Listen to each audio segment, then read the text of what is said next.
Unit I Understanding Oneself. Adolescence. Unit I focuses on the stage of adolescence, the stage of life to which you belong at present.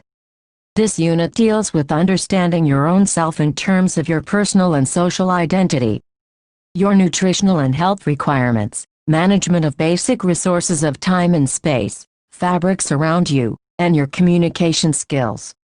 The last chapter of the unit situates the adolescent in the context of the family and larger society, thereby linking it to the next unit that deals with the individual in relation to her/his family, school, community and society.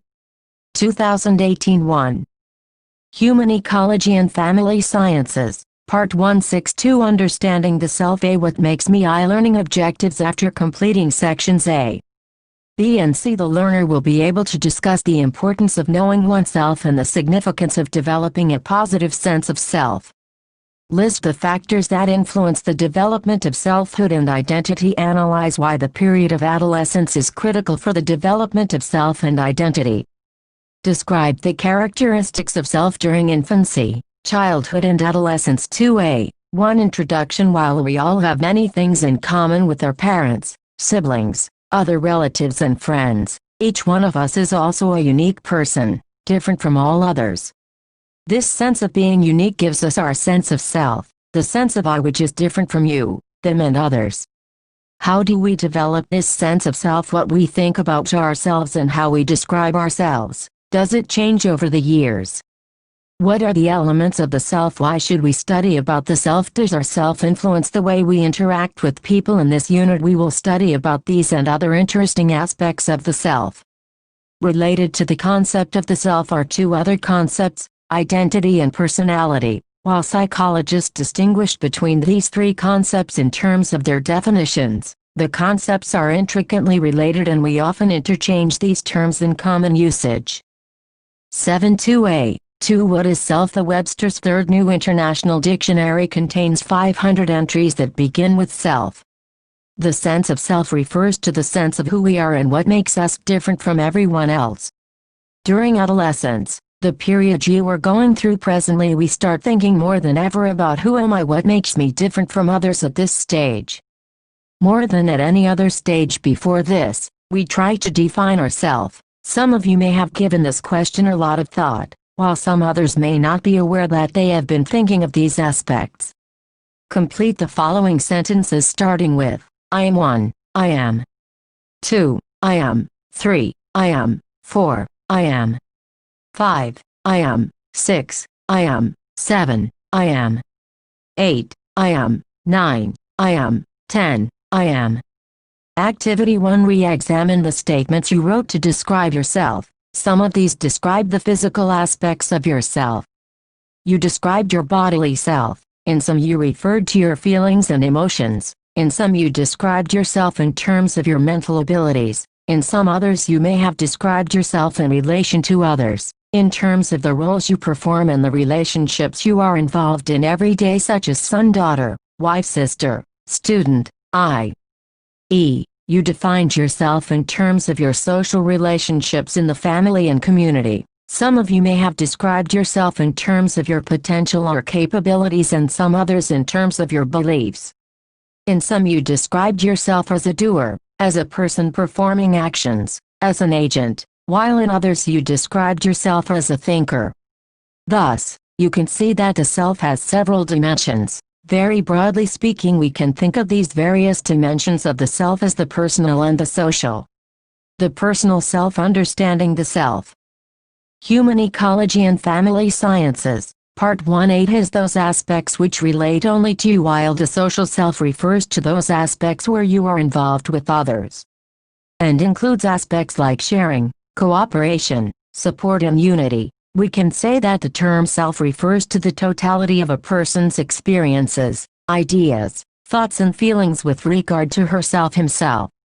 It is the characteristic way in which we define ourselves, the idea that we hold of ourselves as the notion of the self.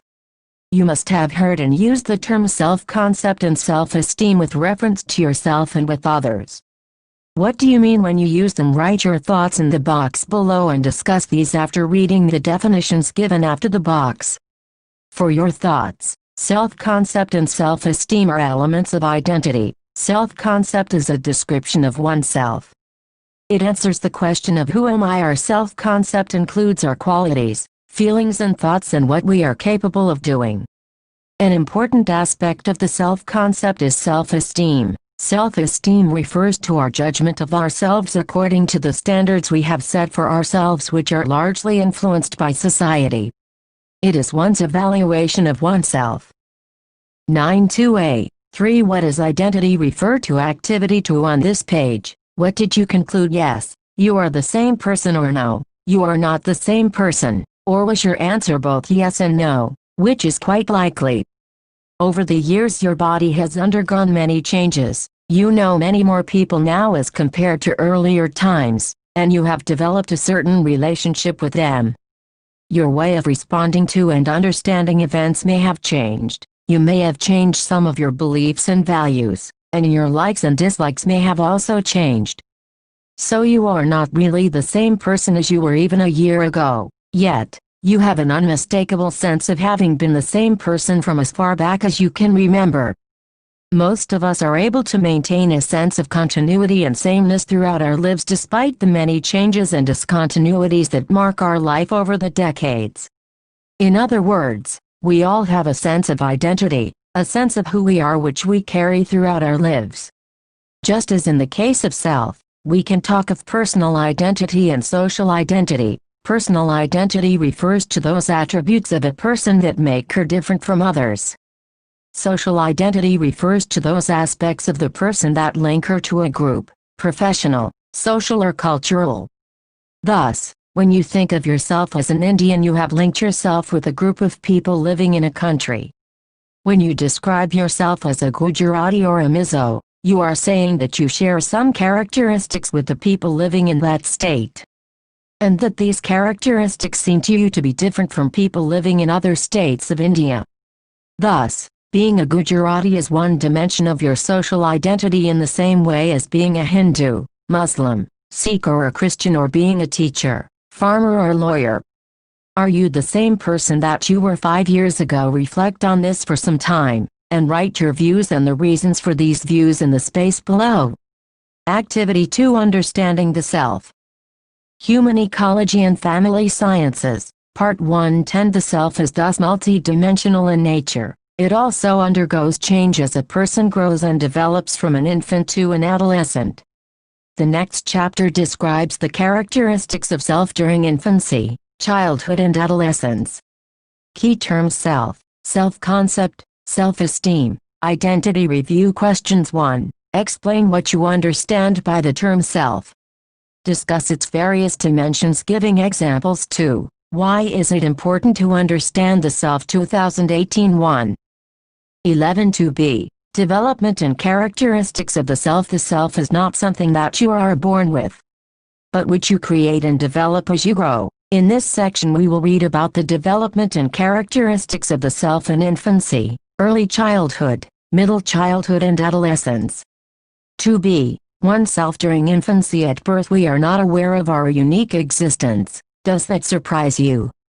This means that the infant does not realize that he is separate and distinct from the world outside. He has no self-awareness or self-understanding or self-recognition. By each of these terms we mean the mental representation, a mental picture of the self.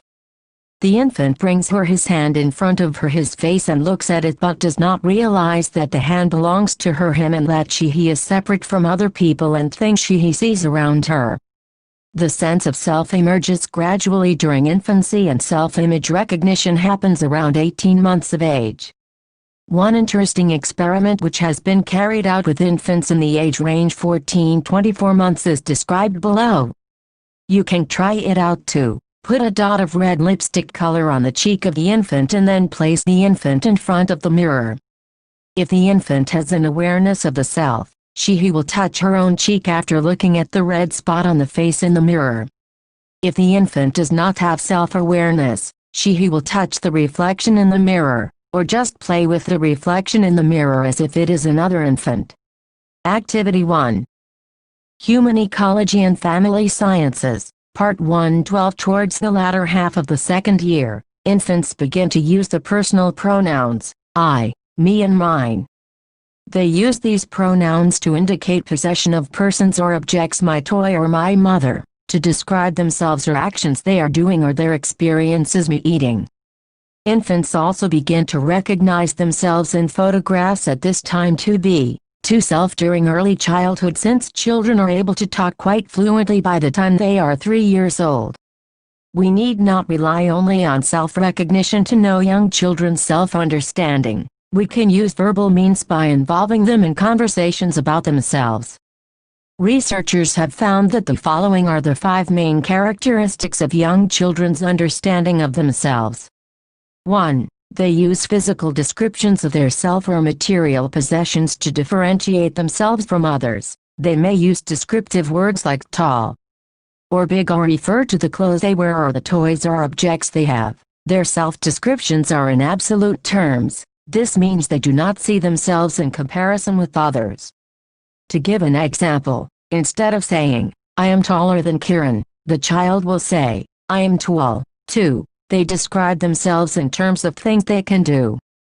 For example, in terms of their play activities, I can ride a cycle, I can make a house, I can count. Thus, their self-understanding contains active descriptions of themselves. 3. Their self-descriptions are in concrete terms, that is, they define themselves in terms of things they can do or what is visible to them. I have a television. 4. They often overestimate themselves. Thus, a child may say, I am never scared, or I know all the poems, but may not remember them completely.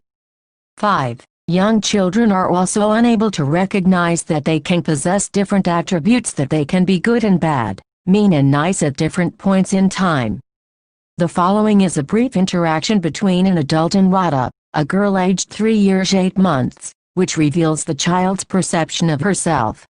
The 13 interaction is presented in the form of questions asked and the answers given by the child.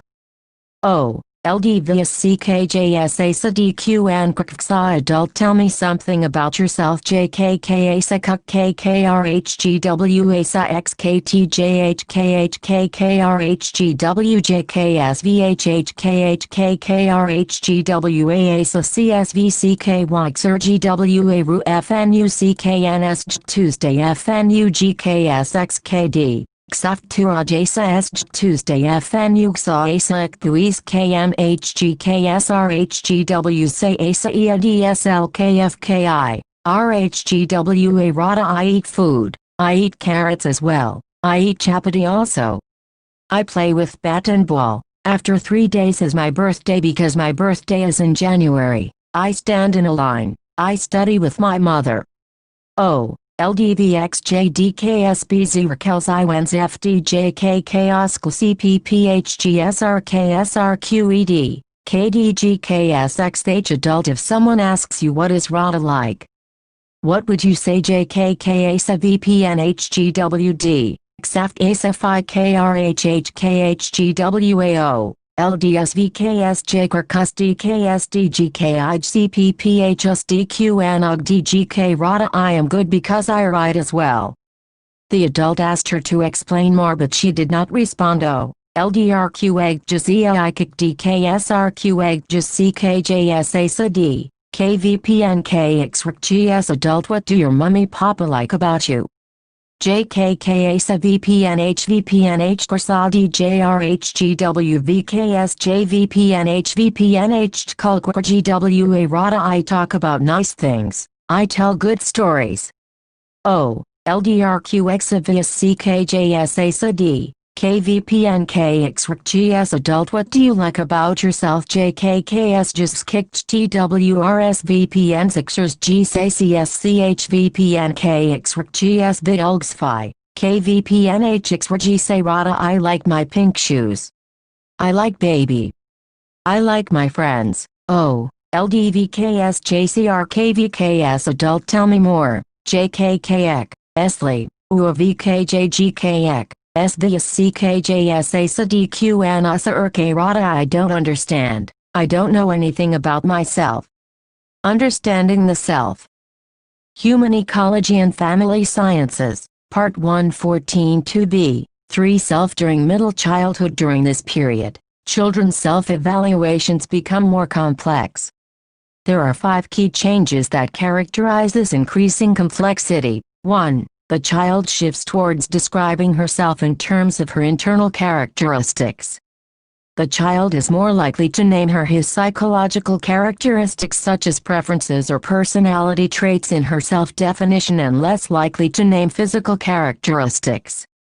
Thus, the child may say, "I am good at making friends, I can work hard and finish my homework on time." 2. The child's descriptions include social descriptions and identity. They may define themselves in terms of groups they belong to. "I am in the music choir in school." 3. Children begin to make social comparisons and differentiate themselves from others in comparative rather than absolute terms. Thus, they begin to think about what they can do in comparison with others. For example, "I can run faster than Kieran." 4. They begin to distinguish between their real self and ideal self. Thus they can differentiate between their actual competencies and those that they want to have or those which they think are most important. 5. The self-descriptions become more realistic as compared to those of the preschool child. This may be because of the ability to see things and situations from the point of view of others. 2b. For Self during adolescence. Self-understanding becomes increasingly complex during adolescence. Adolescence is also seen as a critical time for identity development. What are the characteristics of this more complex self-understanding? Let us discuss the first 2 aspects and then we shall discuss the features of the adolescent self. Why is adolescence a critical time for identity development according to a well-known psychologist, Erik H. Erikson? At each stage of our development, from infancy to old age, we have to accomplish certain tasks which enable us to move on to the next stage of development. For example, a task during late infancy and early childhood between 2 to 4 years: make friends with a 5-year-old, a 9-year-old, and a 13-year-old. Ask them to describe themselves and note what they say. Do you find that their self-descriptions correspond with what you have read in this section? Activity 2. 15 of age is to achieve bowel and bladder control. Without this, participation in most social and community activities would become impossible for the child. The task during the period of adolescence, according to Erikson, is to develop a sense of identity, a satisfactory self-definition. The reason why the stage of adolescence is critical for identity development is because there is an enhanced focus on the development of the self. It is believed that the adolescent faces an identity crisis. This is because of 3 reasons. 1. This is the time when the person, more than at any other point of his life before this, is preoccupied with trying to know oneself. This means that the person is intensely concerned with understanding himself too. Towards the end of adolescence, the individual creates a relatively lasting sense of selfhood and identity and can say, "This is who I am." 3. This is also the time when the individual's identity is influenced by rapid biological changes and changing social demands. Let us understand this in more detail. The adolescent is now expected to behave in an adult-like manner and begin to take on responsibilities related to family, work or marriage. This social transformation from dependent child to independent person occurs differently in different cultures. Western cultures generally emphasize independence in terms of separation from parents, both physical and psychological. On the other hand, non-Western cultures, such as the Indian, focus on interdependence within the family. In all cultures, however, adolescence is reported to be accompanied by dilemmas and disagreements. For instance, it is common to see that an adolescent may rebel against being treated like a child, but at the same time may himself seek comfort as a child would. The parents too may often tell the adolescent to behave like a grown-up, but their other actions may indicate to the adolescent that they do not think that he is quite grown up. This may be somewhat different for girls and boys depending on the expectations of the family, in a particular culture. Thus, the adolescent herself experiences conflicting feelings and also receives conflicting messages and social expectations from the people around him. You may have experienced this for yourself. For example, the family members may expect you to behave in an adult-like manner in social situations as far as talking or dressing is concerned, but may still think you are too young to discuss the family budget. Since individuals are different, they may respond differently to situations. The conflicting expectations from familial and societal sources, one's own changing needs and conflicting emotions may interfere with integrating understanding the self. Human Ecology and Family Sciences, Part 116. The newly emerging selves during adolescence. Thus, the adolescents may experience what is known as role confusion or identity confusion. They may show behaviors like the inability to concentrate on the work at hand, difficulty in starting or finishing work on time, and a general difficulty in coping with schedules. It is important to stress that the difficulties that the adolescent experiences in the process of developing an identity are a normal part of development. There is nothing inappropriate with the contradictory feelings and emotions the adolescent experiences during this period. The feeling of identity crisis or role confusion arises when the adolescent feels that there is a significant gap in terms of what she is expected to do and how she is expected to behave as compared to earlier times. However, for many adolescents, especially those who are involved in family occupations, this sense of break may not be distinct and may not cause much emotional upheaval. For example, if a child in a village is assisting the family in agriculture, his role does not change much from when he was 12 to when he is 16, except maybe in terms of being given more responsibility. The following are the characteristics of an adolescent's sense of self. 1. Self-descriptions during the period of adolescence are abstract. Adolescents are likely to lay less emphasis on describing themselves in physical terms as tall or big. They emphasize the abstract or inner aspects of their personality. Thus, they may describe themselves as quiet, sensitive, cool-headed, brave, emotional or truthful. 17.2. The self during adolescence carries several contradictions. Thus, adolescents may describe themselves as I am calm but get easily disturbed, or I am quiet and also talkative. 3. The adolescent experiences a fluctuating sense of self. As adolescents experience diverse situations and respond to different experiences, their understanding about their own self fluctuates over situations and over time. 4. The self of the adolescent contains the ideal self and the real self. The ideal self becomes more prominent now. Each one of us has an idea of what and how one would ideally like to be. This could be called the ideal self, towards which we would like to develop. For example, a girl may want to be tall but is actually quite short. 5. Adolescents, more than children, are self-conscious and preoccupied with themselves. This gives them a feeling of always being on stage, a feeling that they are always being noticed.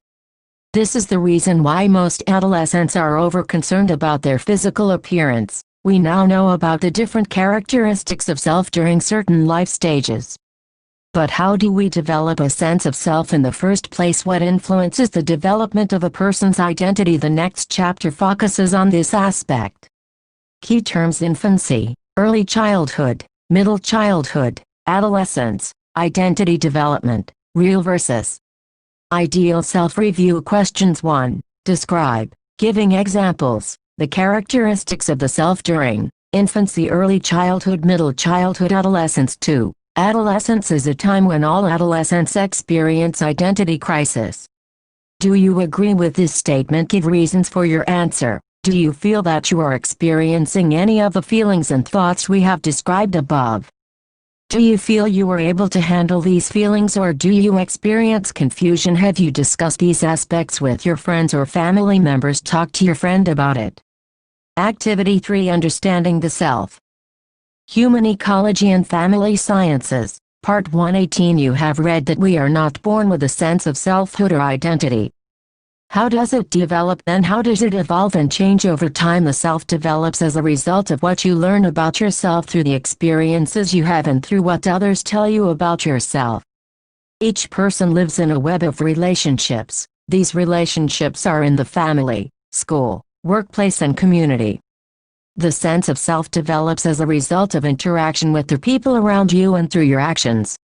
Thus, multiple people shape the development of yourself, and the construction of the self is a continuous dynamic process. The word construction implies that the self is not something that you are born with, but which you create and develop as you grow. To see influences on identity. How do we develop a sense of self? Recall any significant experience you have had. Did it influence the way you think about yourself? Note your observations in the space below. Dot. Dot. Dot. Dot. Dot. Activity 1. Let us trace how the sense of self develops from the early years. From the earliest days, parents address the children by a particular name or names in a variety of situations. The children begin to associate the name with themselves. Along with this, they also point to the child in the mirror. 19. And in photographs with that name, they use the pronouns you and your, and when they are able to speak, the use of the pronouns me and mine appears. The child understands that you and your refer to another person. Parents play various body games pointing and labeling various parts of the child's body and ask the child to point out body parts in turn. All this helps the child to gradually learn to see himself as distinct and separate from others. Second, as the child grows during infancy, she begins to realize that her actions have an effect on the environment. For example, when she touches a toy, it moves. All such experiences help him have a sense of being separate from other people and objects around her. If you recall the earlier discussion, this is also the time around 18 months when the child is able to identify that the spot of red is on his face, and he does not treat the reflection in the mirror as another child. Third, as the child grows older and can talk, the parents encourage the child to provide self-statements and ask for him to give reasons. They ask the child, "Why did you do this?" or "How do you feel?" These questions help the child understand what she or he is experiencing or the reasons for certain actions. In this way, they help the child in defining the self. Fourth, during the course of the day, the child has several encounters with people and objects around him which help to develop an idea about abilities. People also give the child a feedback about her or his behavior and abilities. To a 6-year-old who helps in cleaning up the food area after the meal, the father may say, "That was a good thing to do. You are a good boy." All this feeds into the child's beliefs about himself. The child thus constructs and reconstructs selfhood and sense of identity through the verbal social interactions he has with caregivers and others. Developing a sense of self and identity. The reasons why each one of us has a unique identity is because each one of us, except identical twins, has a unique combination of genes. Each one of us has different experiences. Even if we have similar experiences, we respond to these in different ways. In this section, we will study the influences on the formation of identity. These can be classified as biological and physical changes, socio-cultural contexts including family and peer relationships, emotional changes, cognitive changes, understanding the self. Human Ecology and Family Sciences, Part 122C. 1. Biological and physical changes. The period of adolescence is marked by certain universal physical and biological changes in the body which take place in particular sequences. These changes led to the attainment of sexual maturity. The time when sexual maturity is reached is called puberty. Menarche. First menstruation is usually considered the point of sexual maturity for girls. There is no corresponding definite event marking puberty for boys, although a criterion sometimes used is the production of spermatozoa. Puberty occurs at different average ages in different cultures. A criterion of puberty that has been found useful for both boys and girls is that of maximum yearly increase in height. The age of most rapid growth comes just before menarche for girls and before certain adult characteristics in boys. This period during which physical and biological changes occur, leading to puberty, is called pubescence. For most girls, this period ranges from 11 years to 13 years, and for boys it is 13 years to 15 years. Following is the list of changes in girls and boys showing normal sequence for development during pubescence. Girls. Boys. Initial enlargement of breasts, beginning growth of testes straight, pigmented pubic hair straight. Pigmented pubic hair, kinky pubic hair, early voice changes, age of maximum growth, first ejaculation of semen, men or kinky pubic hair, growth of axillary hair, age of maximum growth, growth of axillary hair, marked voice changes, development of the beard. While the physical changes that take place in the body with the onset of puberty are universal, the psychological and social impact of these changes on the person vary from culture to culture and within a culture from person to person. We will discuss these aspects under the next two headings: socio-cultural contexts and emotional changes. 2c. 2. Socio-cultural contexts. It has been stated that physical changes in the body and the changing social expectations are the two main aspects that influence the process of identity formation during the period of adolescence. But to what extent these physical and social changes impact the process of identity formation varies with cultural, social and familial contexts. In this section, let us first see how cultural and social contexts influence adolescent development, and then we will read about the influence of the family. 21 different sections of the society may respond differently to the physical changes during adolescence. In traditional Indian society, the onset of puberty places many restrictions on the girls while the boys retain their freedom of movement. Certain avenues of entertainment or work are not seen as appropriate for girls. The elements of the self and the identity of a girl from a traditional community would be very different from that of a girl living in urban areas. Let us now compare our culture with Western cultures. In most Western cultures such as the US and UK, adolescents are expected to be fairly independent. In many cases they are expected to move away from the family to set up their own home. In the Indian context, a large majority of adolescents continue to be fairly dependent on parents as they are expected to be, and the family continues to exercise control over them. While many adolescents in India, especially in rural and tribal settings, begin to contribute towards the family income, and in this sense begin to assume adult roles, yet they do not break away from the family. Instead, their efforts at earning are often aimed at the welfare of family members. The development of the self of an adolescent in these two cultural settings would be quite different. Even within India, the experiences of adolescence would be quite different in different communities. In traditional communities and regions where technology is not yet advanced and where occupational opportunity and choices for alternative lifestyles are limited, children are trained in the traditional family occupations, such as weaving, up to the time they reach adolescence. Such adolescents are, therefore, ready to assume adult roles. This means they are seen as persons with responsibilities of beginning work, getting married and bearing children, like adults. Thus, in these communities the identity of the adolescent would be drawn more from familial sources. The adolescent may not enter into much conflict with elders since they are largely doing what adults expect of them. As a result, there are likely to be fewer confusions and doubts while developing a sense of self. On the other hand, in communities and families where a variety of occupational choices are open for the adolescent, where technology makes available many experiences and options to the individual, the adolescent may need to enter into an extended period of training to prepare himself for the chosen occupation. During this period the adolescent still remains dependent on the parents, while the period of adolescence is thus extended, that of adulthood is delayed. Also, the increase in choices and exposure to alternate lifestyles may bring the adolescent in conflict with parents and other authority figures in society. There is another reason why the development of identity is likely to vary in traditional cultures and cultures of the West. In traditional Indian communities, open reflection on oneself and the idea of talking about oneself is not a common activity among adolescents. In fact, such an attitude is often neither encouraged nor tolerated. Many Indians define themselves understanding the self. Human Ecology and Family Sciences, Part 122. Primarily in one or the other roles that they play, son-daughter, mother-father, sister-brother. To put it differently, they often speak of themselves in terms of the family and the community, as we rather than as I.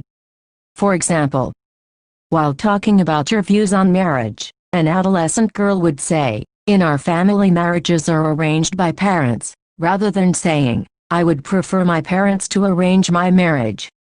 Thus we can see how important the socio-cultural context is in the construction of a sense of self. Of course, the impact of these cultural influences will vary from family to family and person to person. Having discussed how the culture and society impact adolescent identity development, let us read how the family can impact the development of the sense of identity. During adolescence, identity formation is enhanced by family relationships where adolescents are encouraged to have their own point of view and where there is a secure relationship between family members which provides the adolescent with a secure base from which to explore her widening social world. It has also been found that firm and affectionate parenting fosters healthy development of identity. Affectionate parenting means that the parents are warm, loving and supportive of the child's effort and accomplishment.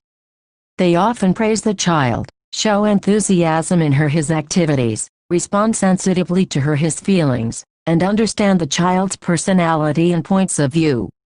However, such parents are also firm in disciplining. Such parenting style fosters independence and self-reliance in children. Adolescence is the period in which the growing individual develops a strong need for support and acceptance from the peers. At times, parental and peer values can be in conflict with each other and the adolescent may tend to lean more towards friends. This can cause disharmony in parent-child relationships. Conforming to peer pressure can be both positive and negative. The negative effects become evident when adolescents indulge in harmful behaviors such as smoking or consuming drugs or alcohol or bullying. However, often peers and parents serve complementary functions and fulfill different needs of the adolescents. It has been seen that a family atmosphere that promotes both individuality and connectedness is important for the identity development of the adolescent. By individuality implies greater opportunity and the ability to have one's own point of view. Connectedness suggests greater sensitivity to and respect for others' views and openness to others' views. 2c. 3 Emotional changes. The adolescent experiences many emotional changes in the process of growing up. Many of these changes are a consequence of the biological and physical changes that the adolescent is undergoing. It is true that adolescents are preoccupied with their physical body. They imagine that 23 others are noticing each and every aspect of their body and behavior. A young person with pimples on the face may feel that everyone is first and foremost noticing that. However, there are individual differences in the way adolescents react to the bodily changes. A boy who does not have adequate growth of facial hair as compared to all the other boys of his age may feel peculiar about it. However, this same lack of facial hair may not disturb another boy. A sense of pride or comfort with the way one is developing physically will contribute positively to the adolescent's sense of self. On the other hand, if the adolescent is dissatisfied with one's appearance beyond a point, it can prevent from concentrating on other aspects of his personality, work or studies. This can cause a dip in performance at school and a lowering of self-image or self-esteem. A negative self-image can cause a person to feel insecure and also generate negative feelings about the body. An adolescent with a physical disability may not experience himself as any less than others. Whereas a well-built adolescent boy may feel conscious and inadequate because he feels that his body is not good enough. The adolescent also experiences mood swings, for example, desiring the company of family members and friends at one time and wanting to be alone at other times. There may also be sharp bursts of anger. A lot of this happens as the adolescent is trying to make sense of and understand the variety of changes he is experiencing at different levels. 2c. 4 Cognitive changes. You will read in detail about the changes in thinking cognition that takes place from infancy to adolescence in Unit 3 titled Childhood. At this point we are briefly describing the cognitive changes that have an impact on the development of the sense of identity. The child develops from a person who has no sense of a separate identity to one who describes the self during early childhood years. While the self-descriptions during middle childhood are also concrete, the difference is that these descriptions are now in comparative terms. By the time the child is 11, The self-descriptions are fairly realistic, enabling the child to differentiate between the real and the ideal self.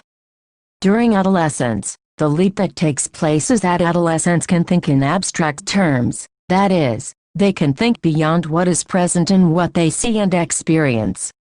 Further, as thought becomes flexible, they can think of hypothetical situations. In other words, they can imagine the various possibilities and their outcomes without necessarily having to go through them or act out the steps of any outcome. The implication for identity formation is that adolescents can imaginatively link up their present with the future they imagine for themselves. For example, the Understanding the Self. Human Ecology and Family Sciences, Part 124. Adolescent can think of the possible careers that he can take up as an adult which are suited to his situation and temperament, and plan the current direction of his studies accordingly. Thus, adolescence is a crucial stage for the development of identity. In fact, adolescence is a significant period of development involving many changes and opportunities. If the adolescent is healthy, he is able to deal with the changes in the best possible manner and realize one's full potential. Appropriate food and nutrition are the key elements of good health. The next chapter discusses food, nutrition, health and fitness concerns during adolescence. Key terms: puberty, pubescence, menarche, personality, peer pressure. Review questions. 1. Discuss the concepts of puberty and pubescence.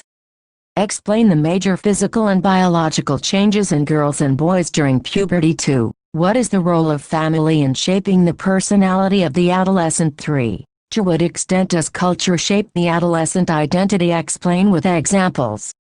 4. List the major emotional and cognitive changes during adolescence. 2018. 1. 25. Practical 1. Development and characteristics of the self. Theme: study of one's physical self. Tasks: 1. Recording of height, weight, hip size, round waist, round chest, bust. 2. Recording of age of menarche girls and growth of beard and change in voice boys. 3. Recording of purpose of practical. You have read about physical growth and development during the age of adolescence. This practical will help you to understand your physical self better and also help you to know the average rate of growth and development of adolescents in your region as you compare your data with those of others. The measurements stated in Task 1 above are also important for you to know for the purpose of garment sizing. Conduct a practical. Take your own measurements as stated in Task 1 above. Alternatively, you can take each other's measurements in the class. The following measurements can be taken as described: around hip. Use a measuring tape around the widest portion of the hips with 2 fingers between the tape and the body. Around bust chest. Hold a tape and measure across the fullest part of the bust chest. Hold tape firmly but not tight. Around waist. Hold a tape around waist and let it settle into the smallest portion of the body, that is the waistline.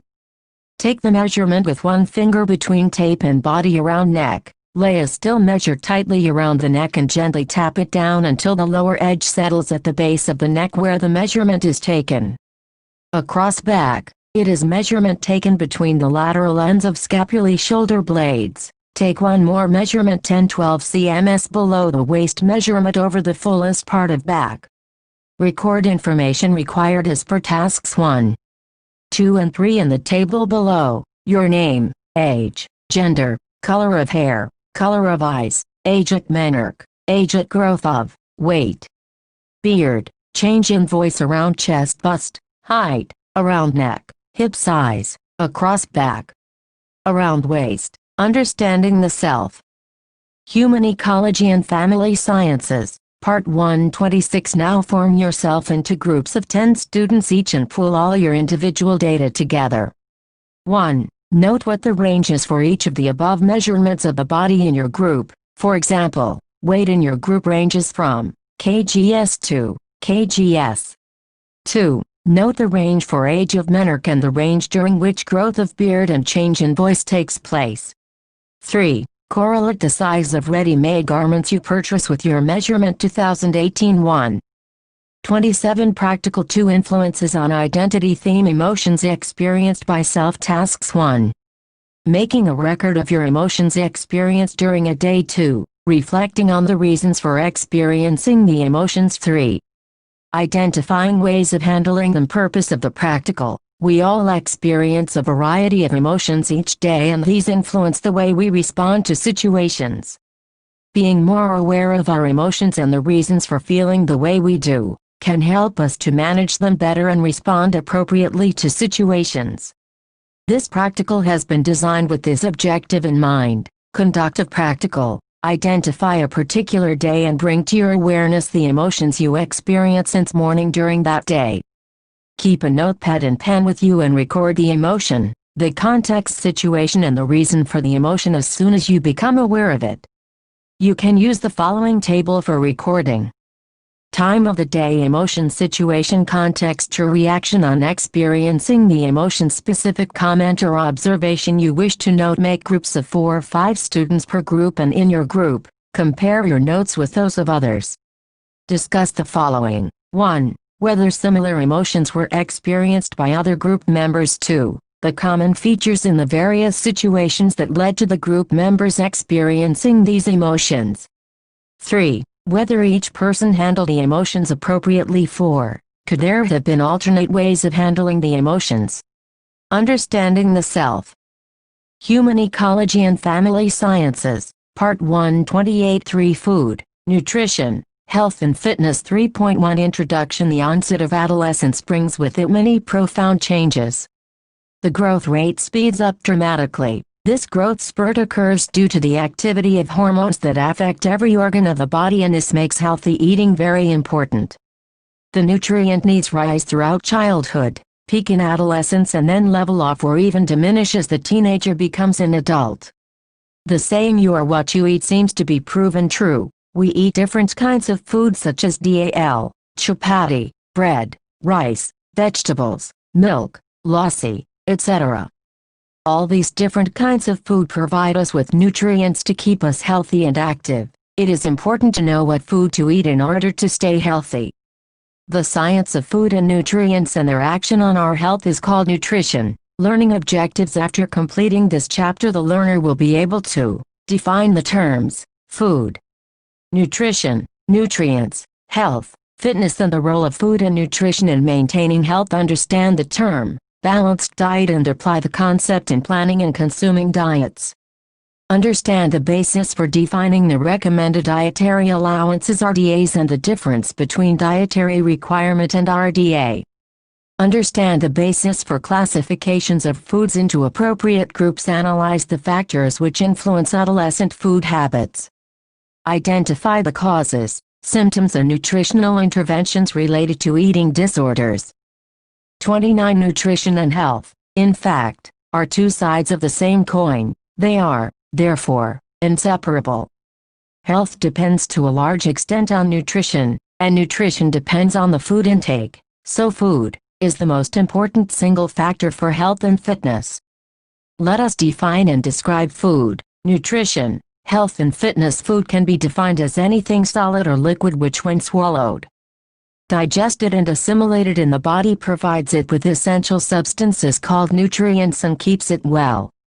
It is the basic necessity of life. Food supplies energy, enables growth and repair of tissues and organs. It also protects the body from disease and regulates body functions. Nutrition is defined as the science of foods, nutrients, and other substances they contain, and of their actions within the body, including ingestion, digestion, absorption, metabolism, and excretion. While this summarizes the physiological dimensions, nutrition has social, psychological, and economic dimensions too. Nutrients are the constituents in food that must be supplied to the body in suitable amounts. These include carbohydrates, proteins, fats, minerals, vitamins, water, and fiber. We need a wide range of nutrients to keep ourselves healthy. Most foods contain more than one nutrient, such as milk has proteins, fats, etc. Nutrients can be classified as macronutrients and micronutrients on the basis of the required quantity to be consumed by us every day. The figure on the next page shows us the distinction between macronutrients and micronutrients. 3.2 Balanced diet. A balanced diet is one which includes a variety of foods in adequate amounts and correct proportions to meet the day's requirements of all essential nutrients such as proteins, carbohydrates, fats, vitamins, minerals, water, and fiber. Such a diet helps to promote and preserve good health and also provides a safety margin or reserve of nutrients to withstand short durations of deprivation when they are not supplied by the diet. The safety margin takes care of the days we fast, or the short-term deficiency of certain nutrients in the daily diet. If the balanced diet meets the recommended dietary allowances (RDAs) for an individual, then the safety margin is already included since RDAs are formulated keeping extra allowances in mind. Recommended dietary allowances requirements margin of safety. A balanced diet takes care of the following aspects. 1. Includes a variety of food items. 2. Meets the RDA for all nutrients. 3. Includes nutrients in correct proportions. Food, nutrition, health and fitness. Human Ecology and Family Sciences, Part 130 Nutrients. Macronutrients. Micronutrients required in large amounts by the body, required in small amounts by the body. Carbohydrates, iron, iodine, calcium, minerals, vitamins, fiber, roughage, water, fats, proteins. Figure 1. Basic nutrients in our food. 31.4. Provides a safety margin for nutrients. 5. Promotes and preserves good health. 6. Maintains acceptable body weight for height. 3.3 Health and fitness. According to World Health Organization (WHO), health is the state of complete physical, emotional, and social well-being, not merely the absence of diseases or infirmity. This definition has remained unchanged since 1948. All of us want to maintain positive health, that is, a perfect blend of physical, social and mental. Taking adequate amounts of essential nutrients in our diet is necessary to maintain positive health. Physical health is probably the most easily understood aspect. Mental health can be defined as a state of emotional and psychological well-being in which an individual is able to use her or his cognitive and emotional capabilities, function in society, and meet the ordinary demands of everyday life. In other words, the absence of a recognized mental disorder is not necessarily an indicator of mental health. One way to assess mental health is to see how effectively and successfully a person functions, feeling capable and competent, being able to handle normal levels of stress, maintaining satisfying relationships, and leading an independent life, and being able to bounce back or recover from difficult situations are all signs of good mental health. Physical fitness is good bodily health. It is the result of regular exercise, proper diet and nutrition, and proper rest for physical recovery. The term physical fitness is used in two ways: general fitness, a state of health and well-being, and specific fitness, a task-oriented definition based on the ability to perform specific aspects of sports or occupations. Physical fitness is the capacity of the heart, blood vessels, lungs, and muscles to function at optimal efficiency. Earlier, fitness was defined as the capacity to carry out the day's activities without undue fatigue. Automation, increased leisure time, and changes in lifestyles following the Industrial Revolution meant that this criterion was no longer sufficient. In the present context, optimum efficiency is the key. Physical fitness is now defined as the body's ability to function efficiently and effectively and work in leisure activities, to be healthy, to resist diseases and to meet emergency situations. Fitness can also be divided into 5 categories: aerobic fitness, muscular strength, muscular endurance, flexibility, and body composition. Being fit prepares one to meet mental and emotional challenges. One feels strong and energetic if one is fit. Fitness provides one with the ability to meet routine physical demands with enough reserve energy to rise to a sudden challenge, such as running to catch a bus. Food, nutrition, health and fitness.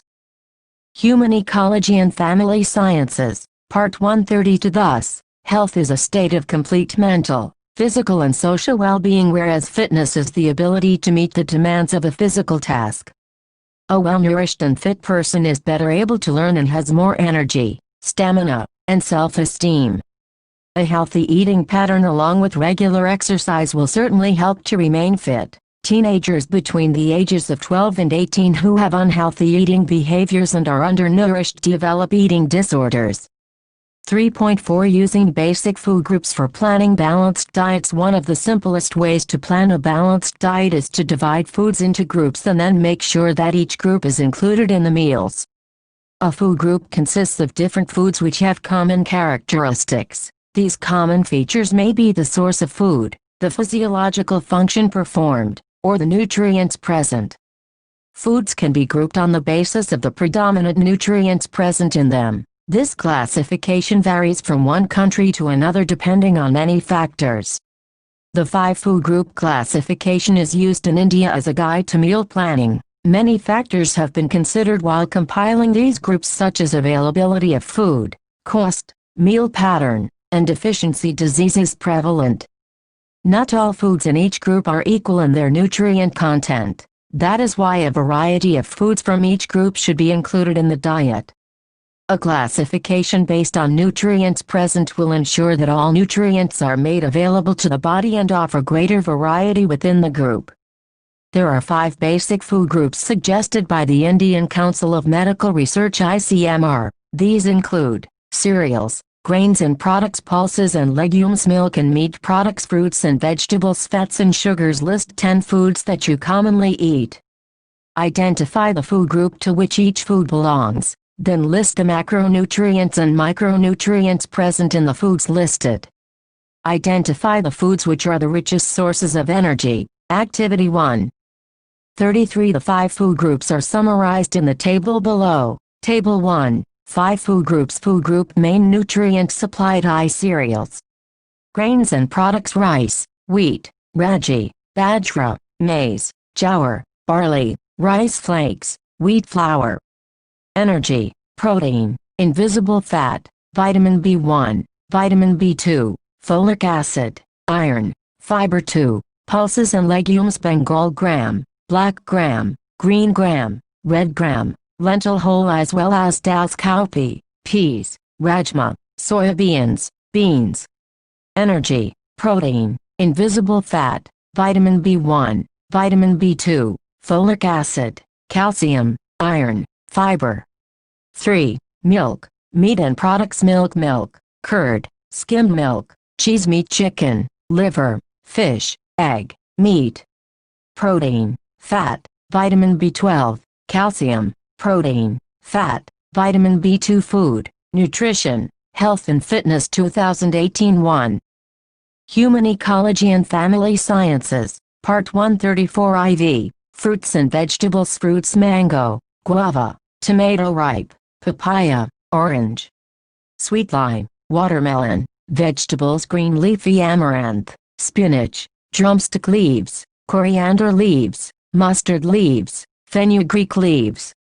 Other vegetables: carrots, brinjal, lady's finger, capsicum, beans, onion, drumstick, cauliflower. Carotenoids: vitamin C, fiber, invisible fats, carotenoids, vitamin B2, folic acid, calcium, iron, fiber. Carotenoids, folic acid, calcium, fiber. V. Fats and sugars: fats: butter, ghee, hydrogenated oils, cooking oils like groundnut, mustard, coconut. Sugars: sugar, jaggery. Energy: fat, essential fatty acids. Energy source: Gopalan, C. Rama, Sastry. B. V. Balasubramanian, SC 1989, Nutritive Value of Indian Foods, Hyderabad, National Institute of Nutrition. ICMR. 35 Guidelines for using the basic food groups. The 5 food group system can be used both for planning and assessing balanced diets. It is a simple daily food guide which can be used for nutrition education as well. Guidelines could be adopted depending on the food groups. Include at least 1 or a minimum number of servings from each food group in each meal. Make choices within each group as foods within each group are similar but not identical in nutritive value. If the meal is vegetarian, use suitable combinations to improve the overall protein quality of the diet. For example, Serving cereal pulse combinations or including small quantities of milk or curds in the meal. Include uncooked vegetables and fruits in the meals. Include at least one serving of milk to ensure a supply of calcium and other nutrients, as milk contains all nutrients except iron, vitamin C, and fiber. Cereals should not supply more than 75% of total kcal. Remember, 1 gram of carbohydrate releases 4 kcal. Of energy. Protein releases 4 kcal of energy. Fat releases 9 kcal of energy. In planning balanced diets, food should be chosen from each group in sufficient quantity. Cereals and pulses should be taken adequately, fruits and vegetables liberally, animal foods moderately, and oils and sugars sparingly. Now let us look at the concept of the food guide pyramid: food, nutrition, health and fitness. Human Ecology and Family Sciences, Part 136, Food Guide Pyramid. The following Figure 2 illustrates the food guide pyramid for Indians. Figure 2, Food Guide Pyramid. The food guide pyramid is a graphic depiction of the daily food guide. The illustration was designed to depict variety, moderation, and also proportions. The size of each section represents the number of daily servings recommended. The broad base at the bottom conveys the message that grains should be abundant and form the foundation of a healthy diet. Fruits and vegetables appear at the next level, showing that they have a less prominent, but still important place in the diet. Meats and milks appear in a smaller band near the top. A few servings of each can contribute valuable nutrients such as proteins, vitamins and minerals, without too much fat and cholesterol. Fats, oils and sweets occupy the tiny apex, indicating that they should be used sparingly. Alcoholic beverages do not appear in the pyramid, but they too, if consumed, should be limited. Items such as spices, coffee, tea and diet soft drinks provide few, if any, nutrients, but can add flavor and pleasure to meals when used judiciously. The daily food guide plan and food guide pyramid emphasize grains, vegetables, and fruits. These are all plant foods. Some 75% of the fats and sugar: milk, meat and products, pulses and legumes, fruits and vegetables, cereal, grains and products. 37 days servings should come from these 3 groups. This strategy helps all people obtain complex carbohydrates, fiber, vitamins, and minerals with little fat. It also makes diet planning for vegetarians easier. 3.5 Vegetarian Food Guide. Vegetarian diets rely mainly on plant foods, grain, vegetables, legumes, fruits, seeds, and nuts. Some vegetarian diets include eggs, milk products, or both. People who do not eat meats or milk products can still use the daily food guide to create an adequate diet. The food groups are similar and the number of servings remains the same. Vegetarians can select alternatives to meat such as legumes, seeds, nuts, tofu, and for those who eat them, eggs, legumes, and at least 1 cup of dark leafy greens, help to supply the iron that meats usually provide. Vegetarians who do not drink cow's milk can use soy milk, a product made from soybeans that provides similar nutrients if it has been fortified with calcium, vitamin D, and vitamin B12, that is, these nutrients are added. The food guide pyramid emphasizes foods from the 5 food groups shown in the 3 lower sections of the pyramid. Each of these food groups provides some, but not all of the nutrients you need. Foods in one group cannot replace those in another. No one food group is more important than another. For good health you need all of them. The pyramid is an outline of what to eat each day. It is not a right prescription, but a general guide that lets you choose a healthful diet that is right for you. The pyramid calls for eating a variety of foods to get the nutrients you need, and at the same time, the right amount of calories to maintain a healthy weight. 3.6 Dietary patterns in adolescence. Healthy eating is vital for the teenager's health and well-being.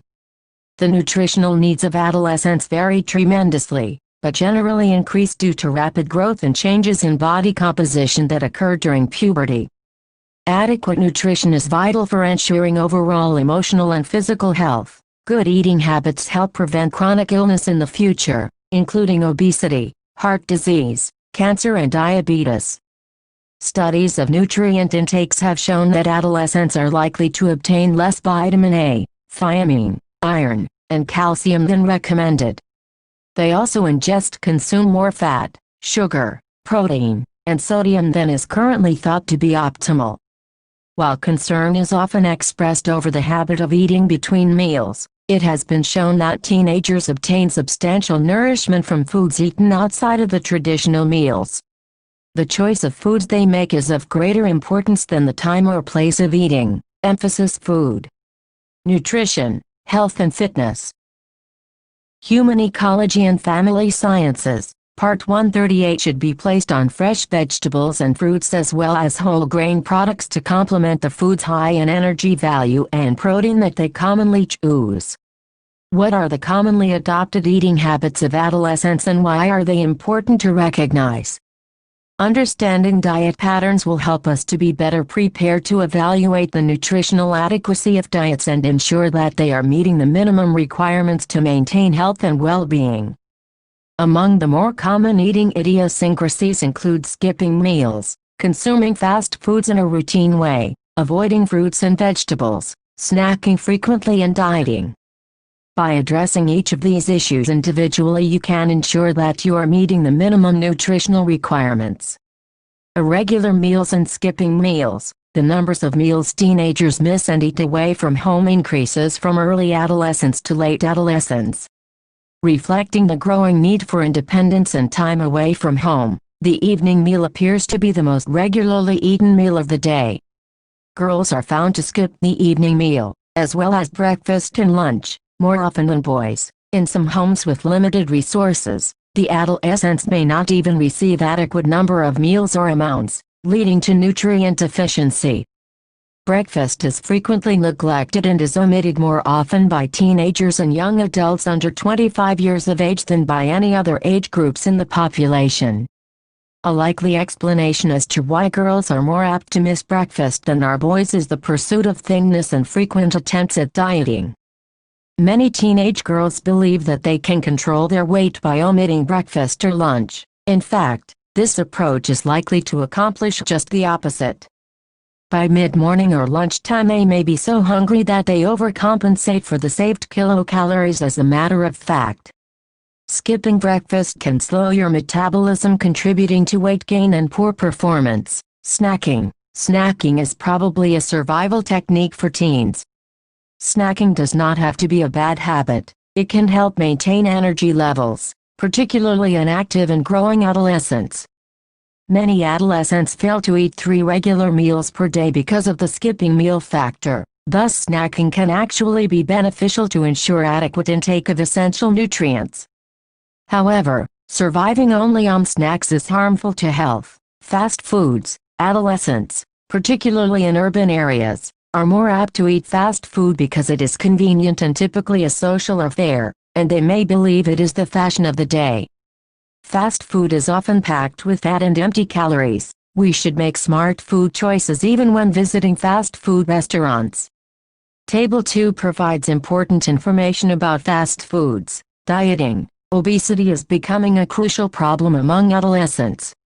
Intervention is needed to maintain ideal body weight among the entire 39 population. If this is not maintained, 80% of them will stay overweight as adults. This can put them at risk for many medical problems, including diabetes, high blood pressure, high cholesterol and sleep apnea, a sleep disorder. Table 2. Nutritional limitations of fast foods. The following factors appear to be the major nutritional limitations of fast food meals. Calcium, riboflavin, vitamin A. These essential nutrients are low unless milk or a milkshake is ordered. Folic acid, fiber. There are few fast food sources of these key factors. Fat. The percentage of energy from fat is high in many meal combinations. Sodium. The sodium content of fast food meals is high, which is not desirable. Energy. Common meal combinations contain excessive energy when compared with the amounts of other nutrients provided. Although fast foods can contribute nutrients to the diet, they cannot completely meet the nutritional needs of teenagers. Both adolescents and health professionals should be aware that fast foods are acceptable nutritionally when they are consumed judiciously and as a part of a well-balanced diet. But when they become the mainstay of the diet, there is cause for concern. A nutrient imbalance may not appear to be a problem until a number of years have gone by, unless some specific problem such as a chronic disease exists. However, evidence is accumulating to show that food intake patterns of teenagers affect their health in later life. However, adolescents with normal weight often diet because of the perception that thin is in. Girls are bombarded with messages from the media about thinness, images of what is considered a beautiful body, and ways to achieve a lower body weight. The images, in the context of a society that places a high value on physical beauty, sends mixed messages to teenagers and may result in unhealthy, unnecessary attempts to lose weight. Dieting unsupervised by experts can lead to dangerous outcomes, including eating disorders in teens. Some symptoms of dieting include skipping meals, binge eating, fasting, or use of laxatives or diet pills. Consequences of such dieting include its possible association with cycles of weight loss and regain that increase the likelihood of developing eating disorders and obesity. Lowered self-esteem and other psychological problems. This can lead to increased cardiovascular risk, heart problems, and possible mortality. One approach to overcome the problems related to dieting is to attempt to eliminate the term diet and replace it with healthy eating.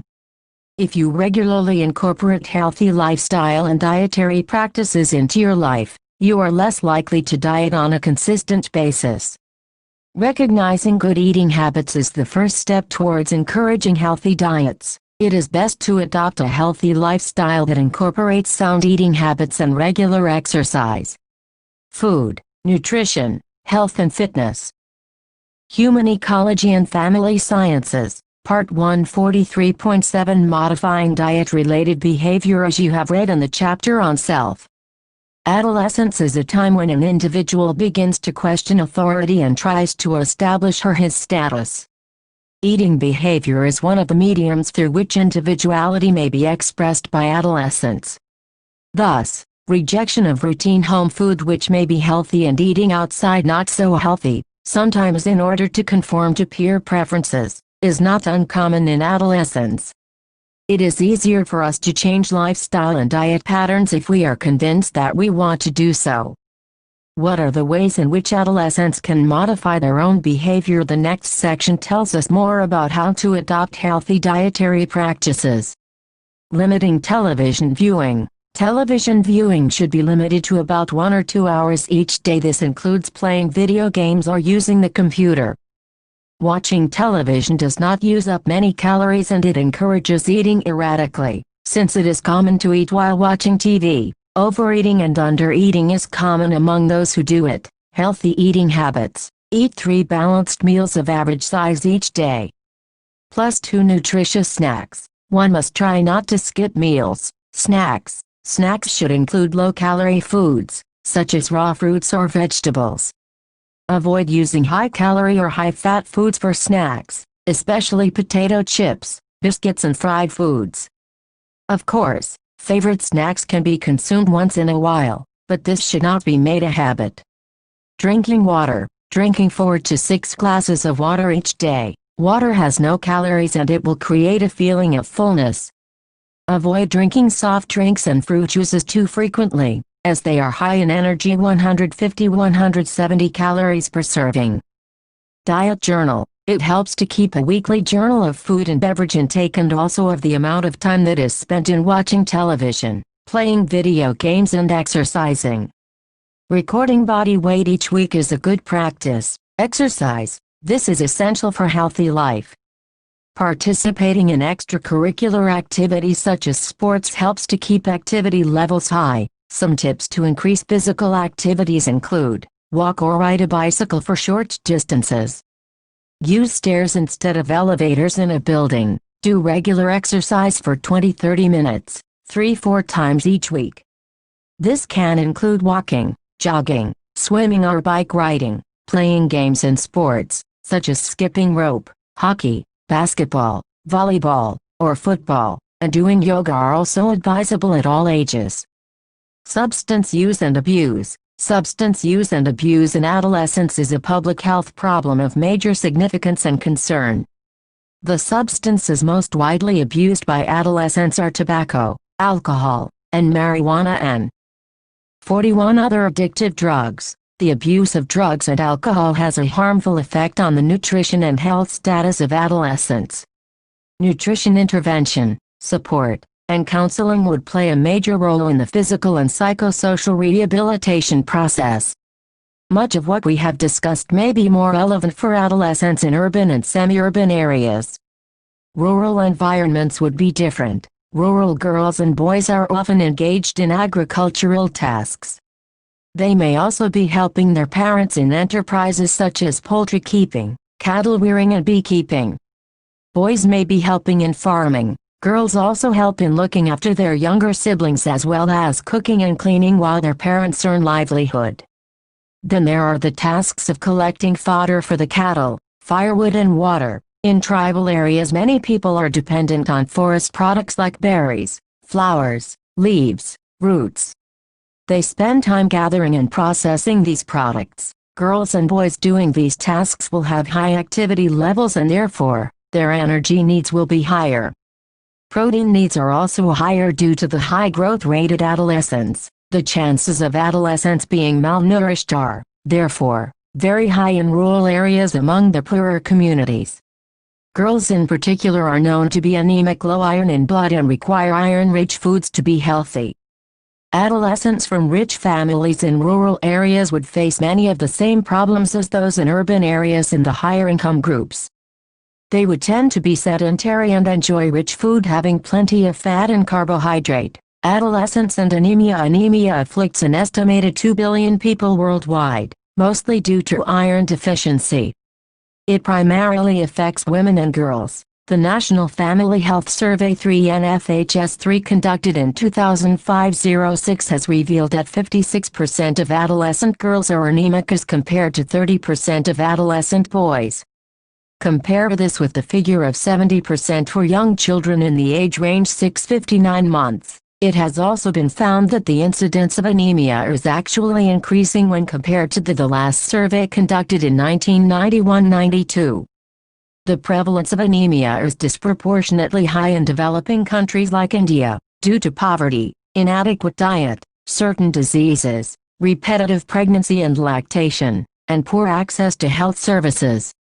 Adolescence is an opportune time for interventions to address anemia. In addition to growth needs, girls need to improve iron status before pregnancy. Both boys and girls have access to information about anemia through schools, recreational activities and via the mass media. This can be used effectively to transmit messages about iron-rich foods and iron supplements where necessary. Food, nutrition, health and fitness. Human Ecology and Family Sciences, Part 142 Figure 3, Factors Affecting Food Behavior of Adolescents. Social, Economic, Political System. Food availability, production, and distribution system. External factors. Family unit and family characteristics. Parenting practices. Peers. Social and cultural norms and values. Mass media. Fast foods. Food fads. Nutrition knowledge. Personal experiences. Internal factors. Physiological needs and characteristics. Body image and self-concept. Personal values and beliefs. Food preferences and meaning. Psychosocial development. Health, lifestyle. Individual food behavior. 43. 3.8 Factors influencing eating behavior. By the time a person reaches adolescence, the influences on eating habits are numerous and the formation of those habits is extremely complex. As shown in Figure 3, the growing independence of adolescents, increased participation in social life, and a generally busy schedule of activities have a definite impact on what they eat. They are beginning to buy and prepare more food for themselves and they often eat rapidly and away from home. In order to encourage adolescents to form reasonably healthy eating habits, parents should give their children the opportunity to choose from a range of nourishing foods as they are growing up. By the time they are teenagers, they will need some freedom to use the kitchen. This is true for boys as well as for girls. While the basic foundation for eating habits is found in the family, Many influences on eating behavior originate outside the home. The influence of peers can be a useful source of support, as well as a source of stress for the adolescent. Peer influence and support can be helpful for overweight teenagers, although the same peers can also target such adolescents for teasing. Teenagers are very vulnerable to advertising messages. Television food commercials and eating habits portrayed in program content have influenced people for more than a decade. The majority of advertisements are for products with a high concentration of sweetness and fat. Hence, adolescents have to be discerning while consuming such food products. The ease of obtaining food that is ready to eat also influences the eating habits of teenagers. Through home delivery vending machines, at movies, melis and sporting events, at fast food outlets and convenience groceries, food is available at numerous times throughout the day. Hence, adolescents may eat more often as well as more of not-so-healthy foodstuffs. Watching this tendency is advisable. 3.9 Eating disorders at adolescence. Adolescence is associated with rapid physical growth and body image development. Eating disorders are of special concern at this time.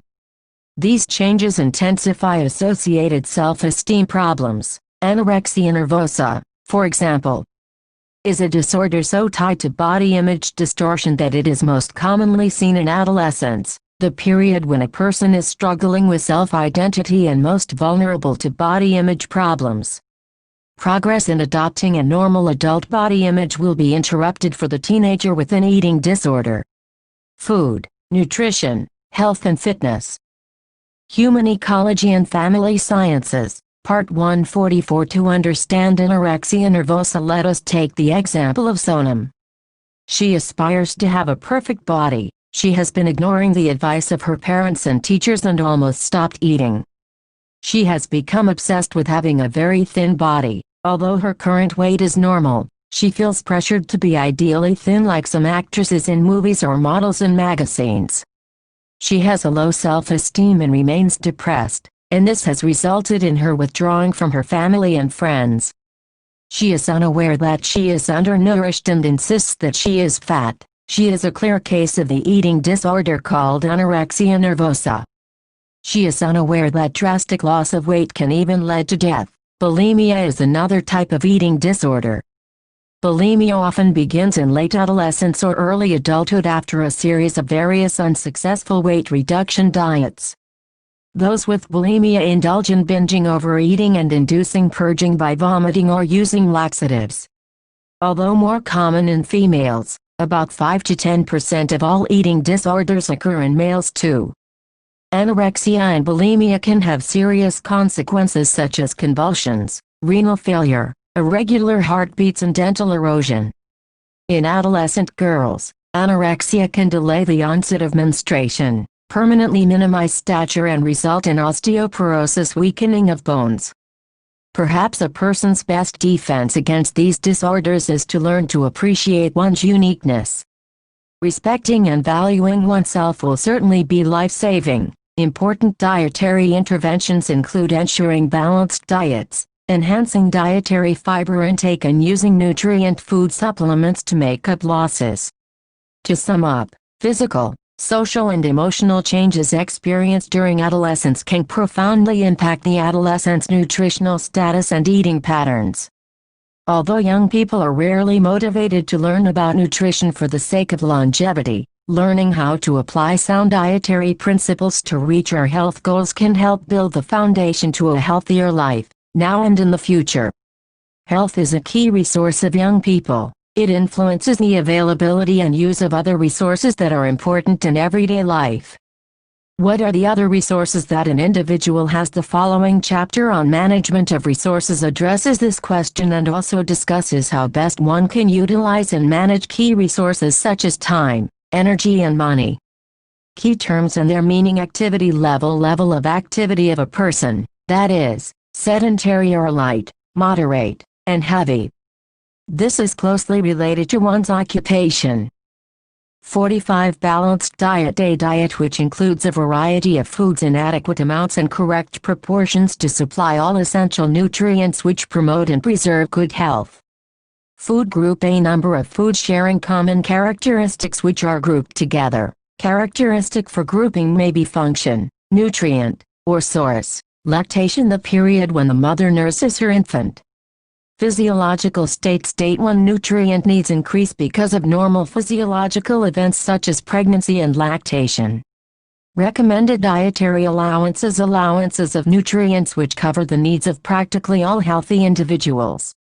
These are not requirements for any individual but guidelines which tell us the amount of nutrients to be consumed daily.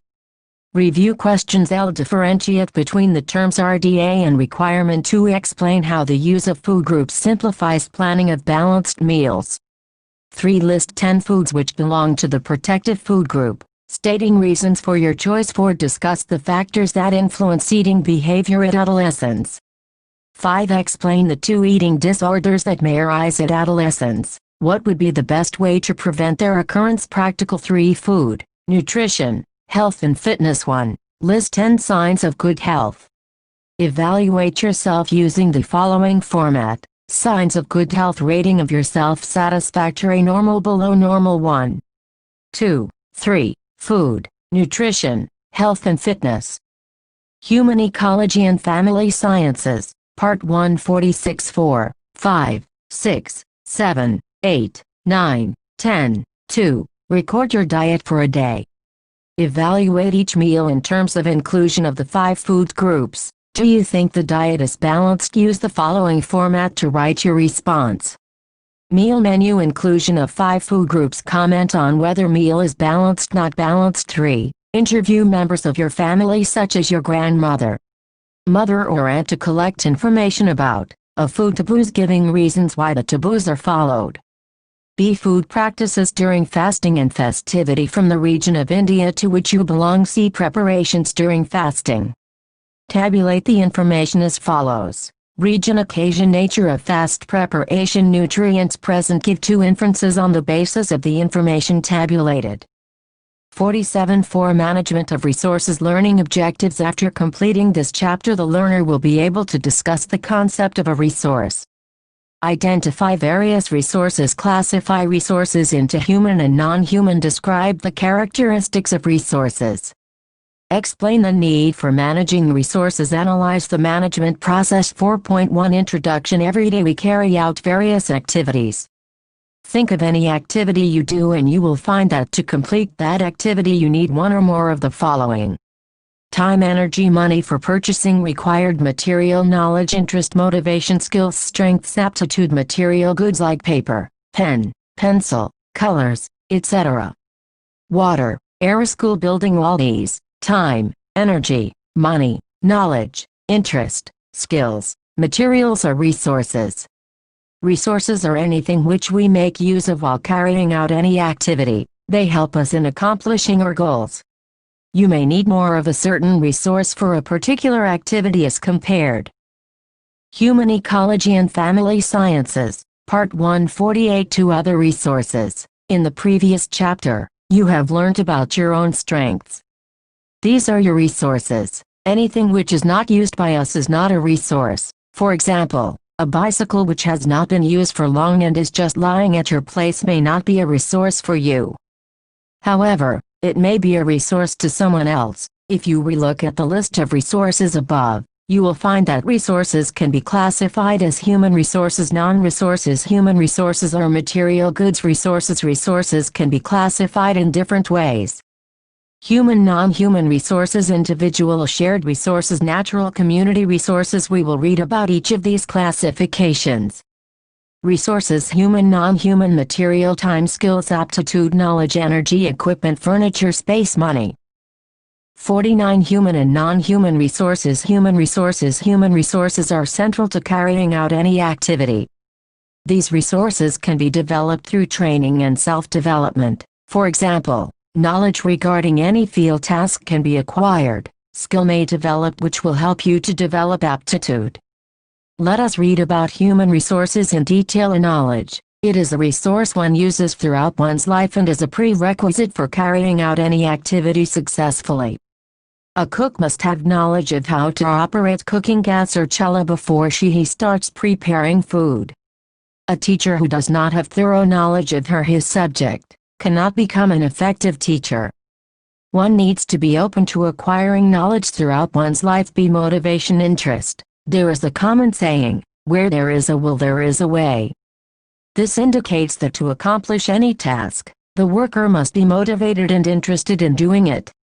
For example, if a student is not interested in learning a task, even when other resources are available, he still may give excuses and not finish the task. We may pursue dance, painting, reading fiction, art and craft and other hobbies as per our motivation. See skills, strength, aptitude. All individuals may not be skilled in performing all activities. Each one of us has an aptitude in certain areas. We can therefore carry out activities in these areas better as compared to others. For example, pickles and chutney prepared by different individuals will taste different depending upon their skill. However, we can acquire skills we do not have through learning and training. Time. It is a resource available to everyone equally.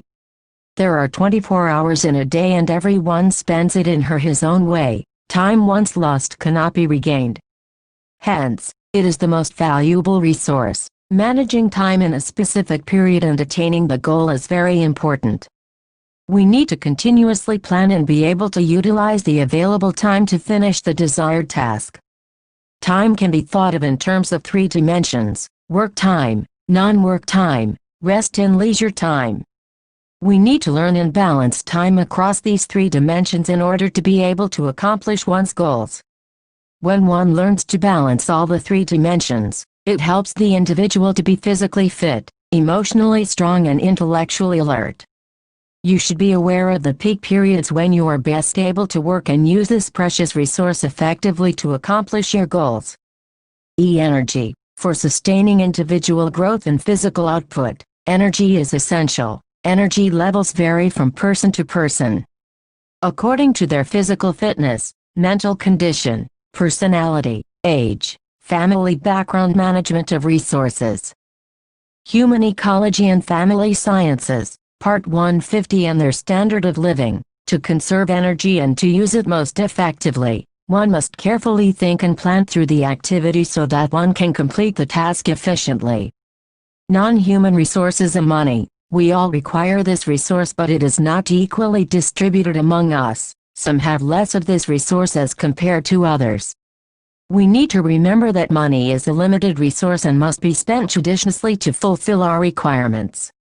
Material resources, space, furniture, clothes, stationery, food items, etc., are some of the material resources.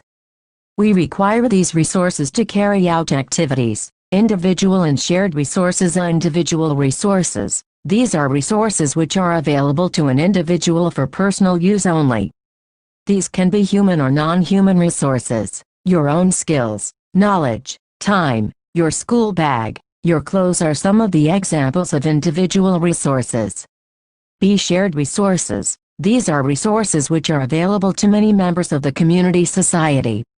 Shared resources can be natural or community-based. Natural and community resources and natural resources. Resources available in nature, like water, mountains, air, etc., are natural resources. These are available to all of us. In order to protect our environment, each one of us has the responsibility of judiciously using these resources.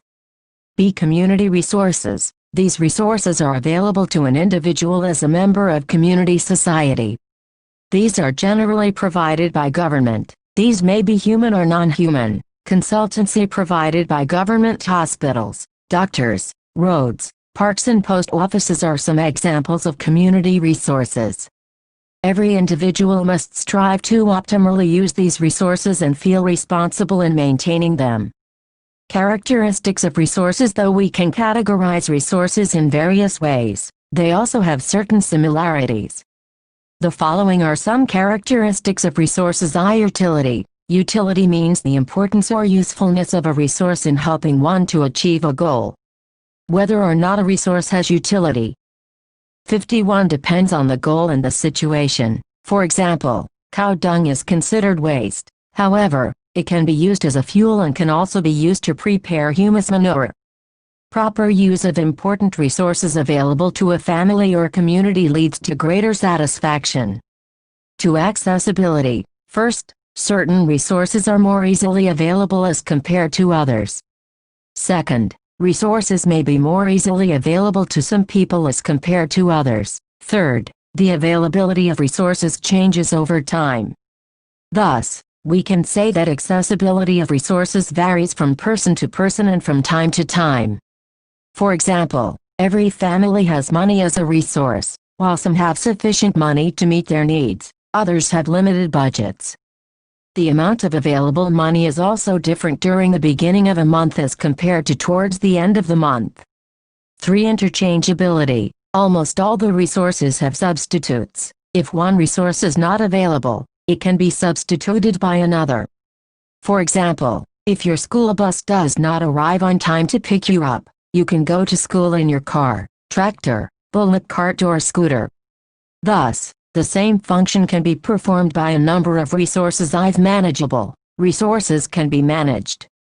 Since resources are limited, they should be managed properly and effectively for their optimum utilization. Resources should be used in such a way that we attain maximum output with minimum input of resources. For example, we should avoid using 2-3 buckets of water to wash clothes if we can wash them using 1 bucket. Managing resources. It is important to note that none of the resources are unlimited. All resources are finite. We need to utilize resources effectively to achieve our goals faster and efficiently. Resources, therefore, should not be misused and wasted. Thus, to achieve our goals, effective management of resources is extremely essential. Think of your own self and make a list of the human resources you have. Use the following guidelines to reflect on this. Knowledge. Which areas are you knowledgeable about? Motivation, interest. What activities do you enjoy doing most? Skills, strengths, aptitude. What are you particularly good at doing? Time. Which periods of the day are you most active? Energy. Do you largely feel energetic or tired? Activity 1. Management of resources. Human Ecology and Family Sciences. Part 152. Managing resources is about getting the most from the resources which are available to us. For example, everybody has 24 hours in a day. While some plan their schedule every day and utilize every hour to achieve their goals, others waste their time and are not able to do anything productive the entire day. Management of resources involves implementing resource management procedures which include planning, organizing, implementing, controlling and evaluation. We will read about these in detail in the following section. The management process. As stated above, the management process involves 5 aspects: planning, organizing, implementing, controlling and evaluation. Planning. It is the first step in any management process. It helps us to visualize the path to reach our goals. In other words, to plan is to produce a scheme for action to achieve specified goals by using the available resources. Planning involves selecting the course of action. To plan effectively to achieve a goal, you must ask the following 4 basic questions. The answers to these questions will help you to develop a plan. 1. What is our present situation? This involves assessing the present situation, analyzing what one has at present and what one would like to have in future.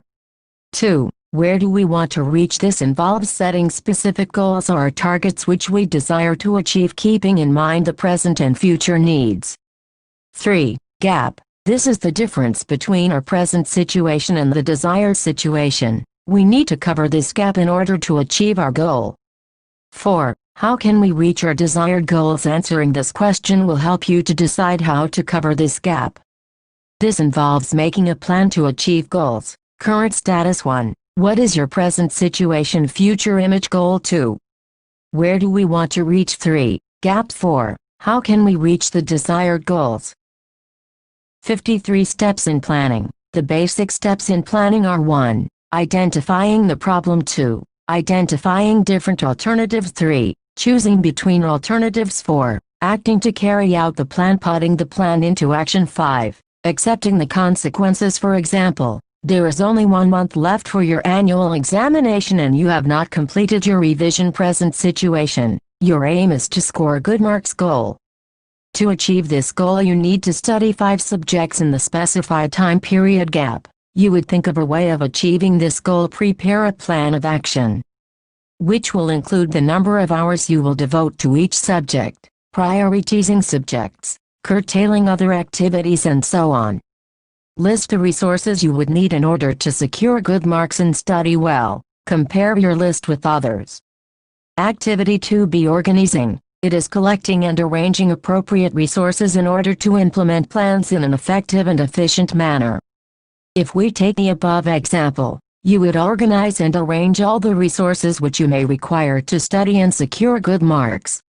Some resources could include books, notes, space to study, light, stationery, energy, and time. See implementing. This stage involves carrying out the prepared plan. In the above example, you would put the plan into action by starting to study from the available resources, e.g., books, stationery, notes, etc. Decontrolling. It refers to the task of ensuring that your activities are producing the desired results.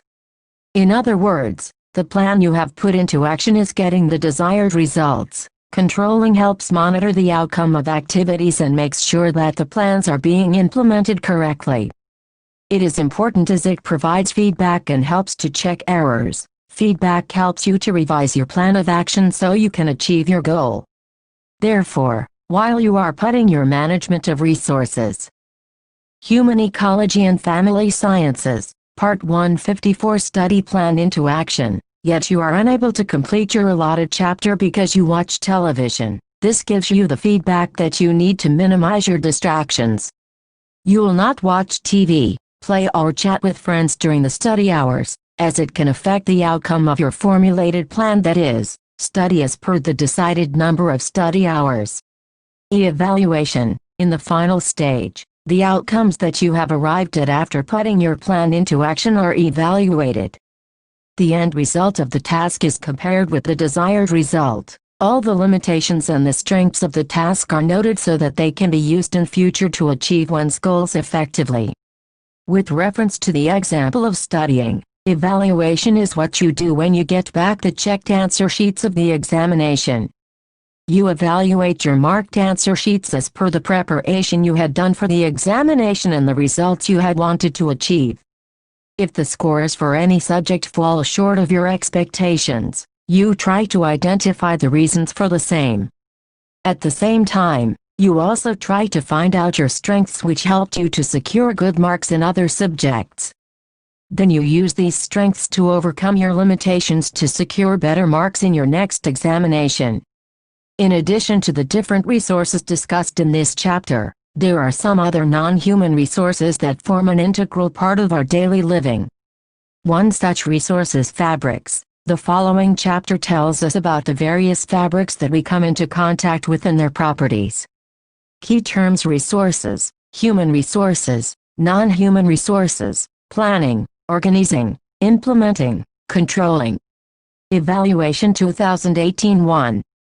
55 Review questions. 1. Define a resource. 2. Classify resources in 3 different ways, giving the definition of each resource and 2 examples of each. 3. Why should resources be managed? 4. Explain the steps in the management process, using 1 example to clarify each step. You wish to arrange a farewell party for Class 12 students. Identify your resources and state the aspects you will keep in mind at each stage of the management process in organizing the party. Farewell party for Class 12 students says no resources available. Planning, organizing, implementation, controlling. Evaluation 1. Human, non-human venue. Menu, division of responsibility. I. Decorating the venue. 2. Keeping food ready. Checking if the decoration is being done as per the plan. Assess if the venue is looking good or not. 2. 3, 4, 5, 6, 7. Activity 3. Management of resources. Human Ecology and Family Sciences, Part 156. Practical 4. Management of resources, time, money, energy and space. A. Record your day's activity from 6 a.m. onwards. Hours. Activity B. Only 1 week is left for the annual examination. Prepare a time plan indicating the number of study hours for each day. An example is given for Monday, Day hours 7 8 8 9 9 10 10 11 11 12 12 1 1 2 2 3 3 4 4 5 5 6 6 7 7 8 9 10 10 11 11 onwards. Mon Science Chapter 3 Maths Chapter 4 5 Briac Revising Cell on CH Social Science Chapter 3 Slap English Chapter 5 6 Hindi Chapter 4 Revised in Nair Sleep Tuesday Wet Thursday Friday Sat Sun 57 5 Fabrics around us. Learning objectives. After completing this chapter, the learner will be able to discuss the diversity in fabrics, name and classify the fabrics commonly seen around, explain the concept of yarn in fabric making, describe the properties of each group of fabrics, make informed selection of textile products for specific end use. 5.1 Introduction. Fabrics are all around us. They are an important part in our lives. Fabrics give comfort and warmth, bring color and decorative style, and add texture. Just think of a day's activity and recall how fabrics touch you. When you wake up from your bed, the bed sheets and pillow covers are fabrics. As you get ready for school, the towel you use after bath is a soft and absorbent fabric, and the school dress you wear is again a fabric of a special type. The school bag in which you carry your books and other items is also a fabric, but again different in texture. It may be slightly stiff and coarse but strong enough to bear the load. If you observe your home, you will find fabrics in almost all places, from curtains to kitchen dusters, floor mops and durries. Fabrics are of different kinds, weights and thickness, and their choice is related to their end use. If you take a typical fabric in hand and unravel it, you may be able to pull out the thread-like structures from it. These may be interlaced with each other at right angles, or interlooped as in your woolen cardigan or t-shirts, or knotted as in nets and laces. These are called yarns. If you try to untwist the yarn, you will see very tiny and fine hair-like structures. Human Ecology and Family Sciences, Part 158. These are called fibers. Thus fibers are the basic building blocks of fabrics. All these materials, fibers, yarns and fabrics, are called textile products or simply textiles. After the fabric is ready, it may be subjected to further processing which may improve its appearance, cleaning, widening, coloring, or make it more lustrous, or improve its touch and feel qualities, or improve its serviceability. This is called finishing. A large variety of fabrics are available in the market these days, and each one behaves differently when in use. The behavior of the fabric in use and in care and maintenance depends on various factors such as type of fiber, yarn, fabric, and finishing. Collect different kinds of fabric samples from home, a tailor's shop, a cloth shop, or friends. Name each fabric. Activity 1. Figure 1. Fabric to fiber. 5.2 Fiber properties. The properties of fiber contribute to the properties of the final fabric.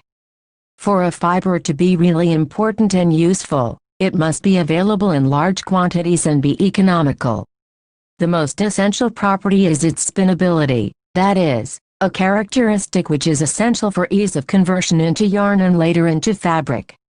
It is the sum total of properties such as length, strength, flexibility, and surface structure of the fiber. From the point of view of consumer satisfaction, properties such as color, luster, weight, moisture, and dye absorption and elasticity are desired. Factors that affect care and maintenance of the fabric such as abrasion resistance, effect of chemicals, soaps and detergents, effect of heat, and resistance to biological organism are also important to the user. 59 5.3 Classification of textile fibers. Textile fibers can be classified on the basis of their origin: natural or man-made or manufactured. General chemical type: cellulosic, protein or synthetic. Generic types: animal hair or animal secretion, and common trade name: polyester, asterine or Dacron. Further, fibers can be staple, that is, short length like cotton, or filament, that is, long length like silk, polyester, etc. Natural fibers. Natural fibers are those which are available to us in nature. There are 4 types of natural fibers. Acellulosic fibers. 1. Seed hair cotton, kapok. 2. Bast fibers flax, linen, hemp, jute. 3. Leaf fibers pineapple. Agave sisal. 4. Nut husk fibers. Coir coconut. Bee protein fibers. 1. Animal hair. Wool, especially hair goat, camel, fur. 2. Animal secretion. Silk. C. Mineral fiber, asbestos. D. Natural rubber. Manufactured fibers, also called man-made fibers. Most of you must have seen a cotton flower with fibers sticking to the seeds, or sheep with long overgrown hair. You can also imagine how these may be used for yarn and fabric production. However, you may find it difficult to understand how the manufactured or synthetic fibers came to exist.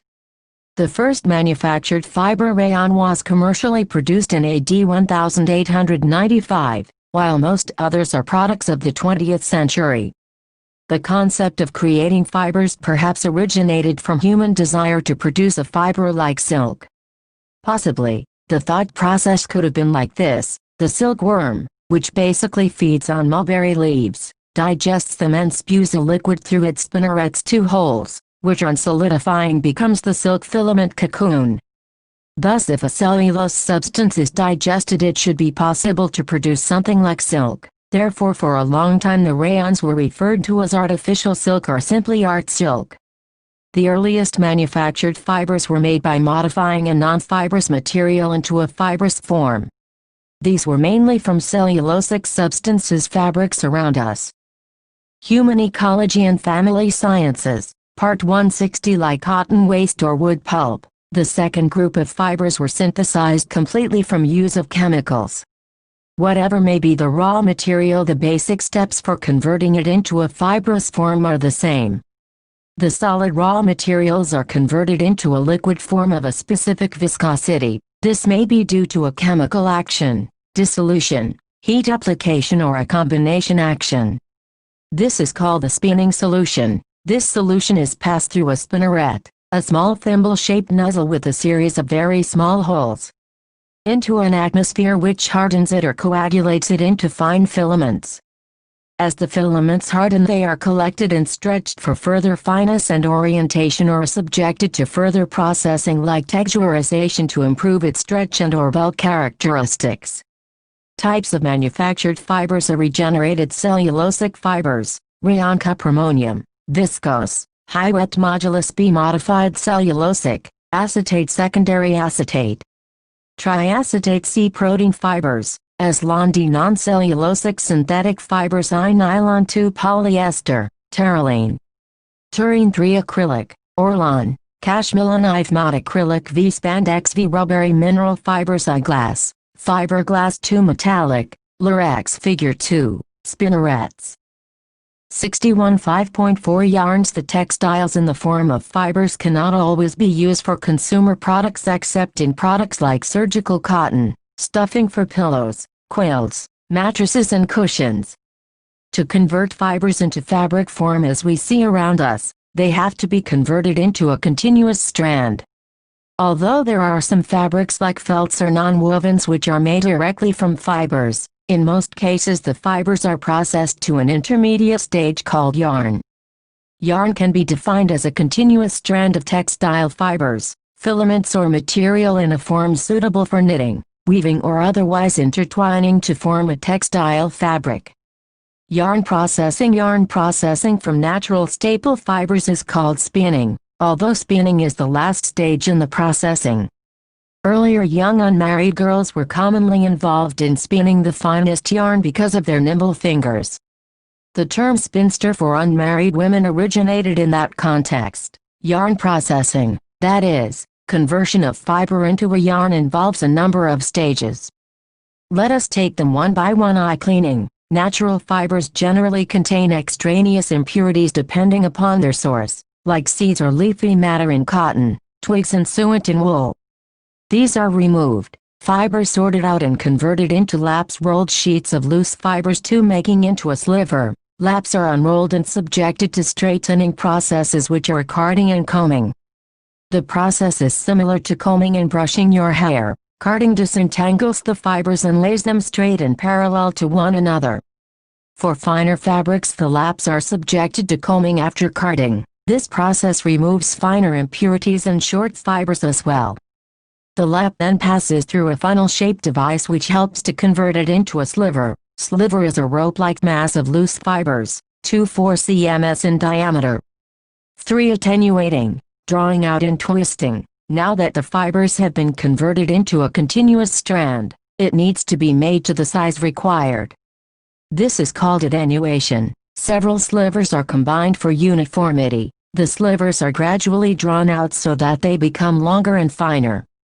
If a blended yarn is required, e.g., Cotswool cotton and wool slivers from different fibers are combined at this stage. The resultant sliver is still of the same size as the original sliver. The sliver after drawing is taken to the roving machine where it is further attenuated till it becomes of its original diameter. It is given fabrics around S1148. Human Ecology and Family Sciences, Part 162. A slight twist to keep the fibers together. The next stage is spinning. Here the strand is given the final shape as the yarn. It is stretched to the required fineness and the desired amount of twist given to it and wound on cones. Figure 3. Cotton spinning. All manufactured fibers are first made as filaments. The yarn can be composed of a single filament or a multi-filament yarn when a number of individual filaments are taken together and twisted as one. It is also possible to cut the filament into staple-length fibers. These are then subjected to spinning processes for natural fibers and are called spun yarns. Staple-length fibers are also required when a mixed fabric blend like terracotta and cotton or terrawool and wool or polycottreyon and cotton is required. Yarn terminology. A yarn number. You may have seen certain numbers 20, 30, 40, etc. on the labels of thread reels. If you observe carefully and compare the fineness of the thread, you will realize that thread reel with a higher number is finer. There is a fixed relationship between the weight of the fiber and the length of yarn drawn from it. This is designated as yarn number, which becomes the indication of the fineness of the yarn. B. Yarn twist. As fibers are transformed into yarn, twist is added to hold the fibers together and is indicated as TPI. Twist per inch. Loosely twisted yarns are softer and more lustrous, whereas tightly twisted yarns may show as ridges, such as in denim material of jeans. See yarn and thread. Yarn and thread are basically similar. Yarn is the term usually used in the manufacturing of a fabric, whereas thread indicates a product used to join pieces of fabrics together. 5.5 Fabric production. There are many types of fabric available in the market. Variation in different fabrics is due to the basic fiber content: cotton, wool, e.g., or as you have just learned, the type of yarn. When you look at the fabrics, you may be able to distinguish between different structures as well. 63. We will now discuss how these fabrics are produced. Most of the fabrics you see are made from yarns. However, a small group of fabrics can be made directly from fibers. There are two main types of fabrics that are made directly from fibers: felts and non-wovens or bonded fiber fabrics. These fabrics are formed by laying the fiber after carding and combing in the form of a mat, and then adhesion is caused between them. The mat can be made not only of required thickness but also of any shape. As already mentioned, the majority of fabric constructions require the intermediate yarn stage. The main methods of fabric construction are weaving and knitting, and to a small extent braiding and knotting. Weaving is the oldest form of textile art, which was originally used for making mats and baskets. A woven fabric consists of two sets of yarns which are interlaced at right angles to each other, to form a compact construction. It is done on machines called looms. One set of yarns is fitted on the loom, which determines the length and width of the fabric to be woven. These are called warp yarns. The loom helps to maintain these yarns at a fixed tension and even space. The second yarn, which is the filling yarn, is then interlaced to form the fabric. The simplest interlacing is when the filling yarn moves over and under one warp yarn alternately in one row and reverses the process in the second row. By passing the filling yarn over and under different number of warp yarns, in a specified sequence, different designs can be created. Attachments like the dobby or G-card to the loom can help to create figurative designs as well. These designs become clearer when different colored yarns are used for warp and filling. Certain designs make use of an extra yarn which may run parallel to warp or filling yarns. This can be held up as loops during weaving, which may be left uncut or cut afterwards. This makes the texture like one sees in towels uncut or velvets and corduroy cut. The direction of the yarns in a woven fabric is referred to as grain. Warp yarns run along the lengthwise grain or selvage. Filling yarns run along the widthwise grain or weft. Thus the length and width in a woven fabric is called the selvage and weft. When you buy a fabric, you see it has 2 cut sides and 2 bound sides. The bound sides are the selvages. The fabric is strongest along the selvage. Try and note the difference between the structure of the material of your shirt or dress, pant, jeans, towel, socks, shoelaces, floor covering, felts, namdas and carpets. Activity 2. Fabrics around us. Human Ecology and Family Sciences, Part 164. Knitting. Knitting is the interlooping of at least one set of yarns. It may be done by hand using a set of 2 needles for flat fabrics or a set of 4 needles for circular fabrics. Knitting may be done on machines. The process consists of making a series of loops along the knitting needle or machine bed. Each successive row is formed by interlooping with the first row of loops. The movement of the yarn is along the width of the material and therefore it is called filling or weft knitting. This method of knitting is used to produce articles which can be shaped while being constructed. At the industrial level, the knitting machines used are like the looms for weaving. They have a set of yarns like warp yarns fitted on the machine. The interlooping occurs with adjacent yarns. This is known as warp knitting. This can produce continuous lengths of material, which unlike the weft knitted fabric can be cut and stitched. Figure 4, Weft knitting. Figure 5. Warp knitting. Knitted fabrics can be made more rapidly. Because of the system of loops, they have more elasticity and thus are suitable for fitted articles like vests, underwear, socks, etc. They are porous and permit free circulation of air, are comfortable and allow freedom of movement and are therefore ideally suited for sportswear. Braiding. Braided fabrics have a diagonal surface effect and are made by plaiting 3 or more yarns that originate from a single location and lie parallel before interlacing occurs. Braids appear in items as shoelaces, ropes, insulation for wires and trimmings. 65 Nets. Nets are open mesh fabrics with large geometric interstices between the yarns. These are made by interknotting of yarns by hands or machines. Laces. Lace is an openwork fabric consisting of a network of yarns formed into intricate designs. It is a product of a combination of procedures including yarn twisting, interlooping and knotting. 5.6 Textile finishing. If you see the fabric as it comes out from the loom, you will not be able to recognize it as the material you see in the market. All of the fabrics that are available in the market have received one or more finishing treatments, and except for whites, color has been added to them in some form or the other. A finish is any treatment on the fabric which can change its appearance, its textures or its behavior for specific use. Finishes that are considered absolutely necessary are known as routine. The finishes may be durable, do not get removed on washing or dry cleaning like dyeing, or renewable, need to be applied repeatedly as they get removed on washing like starching or bluing. A few important finishes depending upon their functions are: change appearance, cleaning, scouring, bleaching, straightening and smoothing, calendaring and tentering, change textures, starching or sizing. Special calendaring, change behavior, wash and wear, permanent press, water repellent or waterproof, moth-proof, flame retardant or fireproof, anti-shrink, sanforization.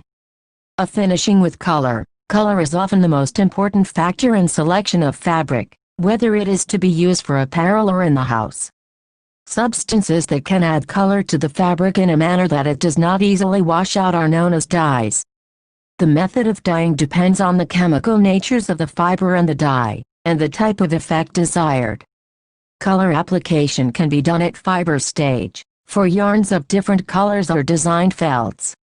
At yarn stage, for woven checks, stripes or other woven patterns, collect 5 labels of fabrics.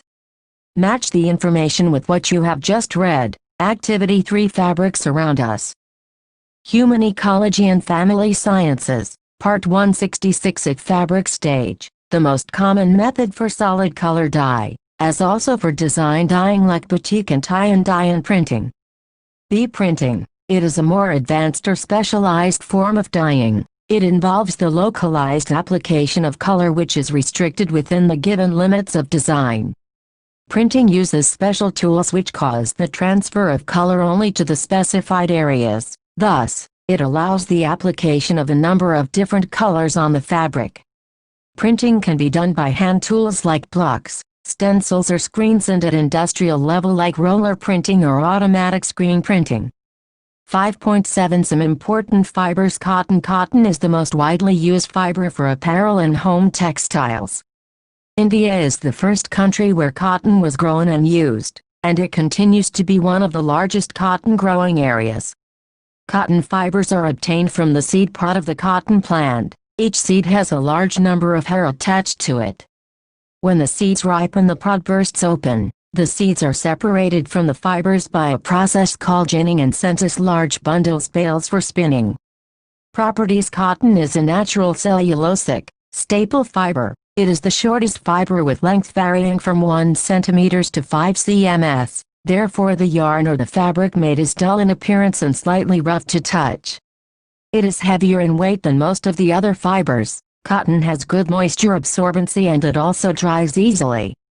Thus it is comfortable for summer use. It is available in fabrics of all types of weights, fineness, structures and finishes.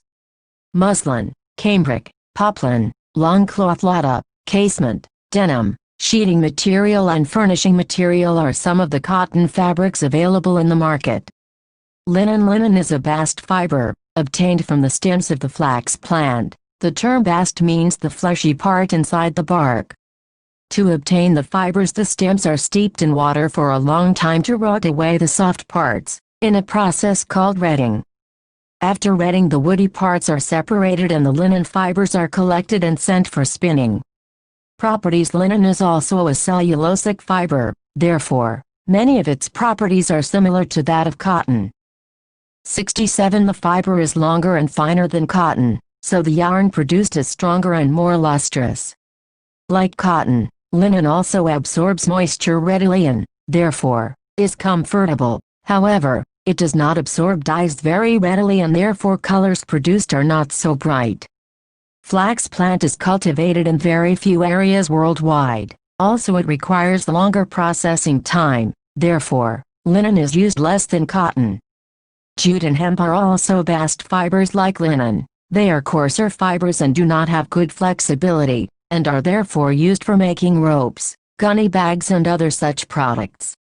Wool. Wool is obtained from sheep hair. It can also be obtained from other animals like goats, rabbits and camels. These fibers are called specialty hair fibers. Different breed of sheep provide different types of hair. Some breeds are raised only for good quality of fibers they produce. Removal of hair from the animal is called shearing. It may be done once or twice a year depending on the climatic conditions. While shearing, effort is made to keep the hair in one piece which is called fleece.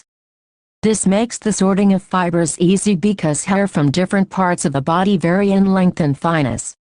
After sorting, the fibers are scoured to get rid of dirt, grease and drag perspiration. This is followed by carbonization which removes entangled vegetable matter like leaves and twigs.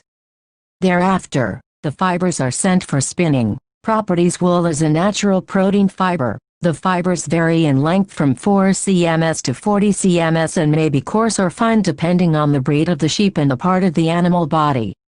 It is characterized by a natural crimp or a built-in waviness responsible for elasticity and elongation properties.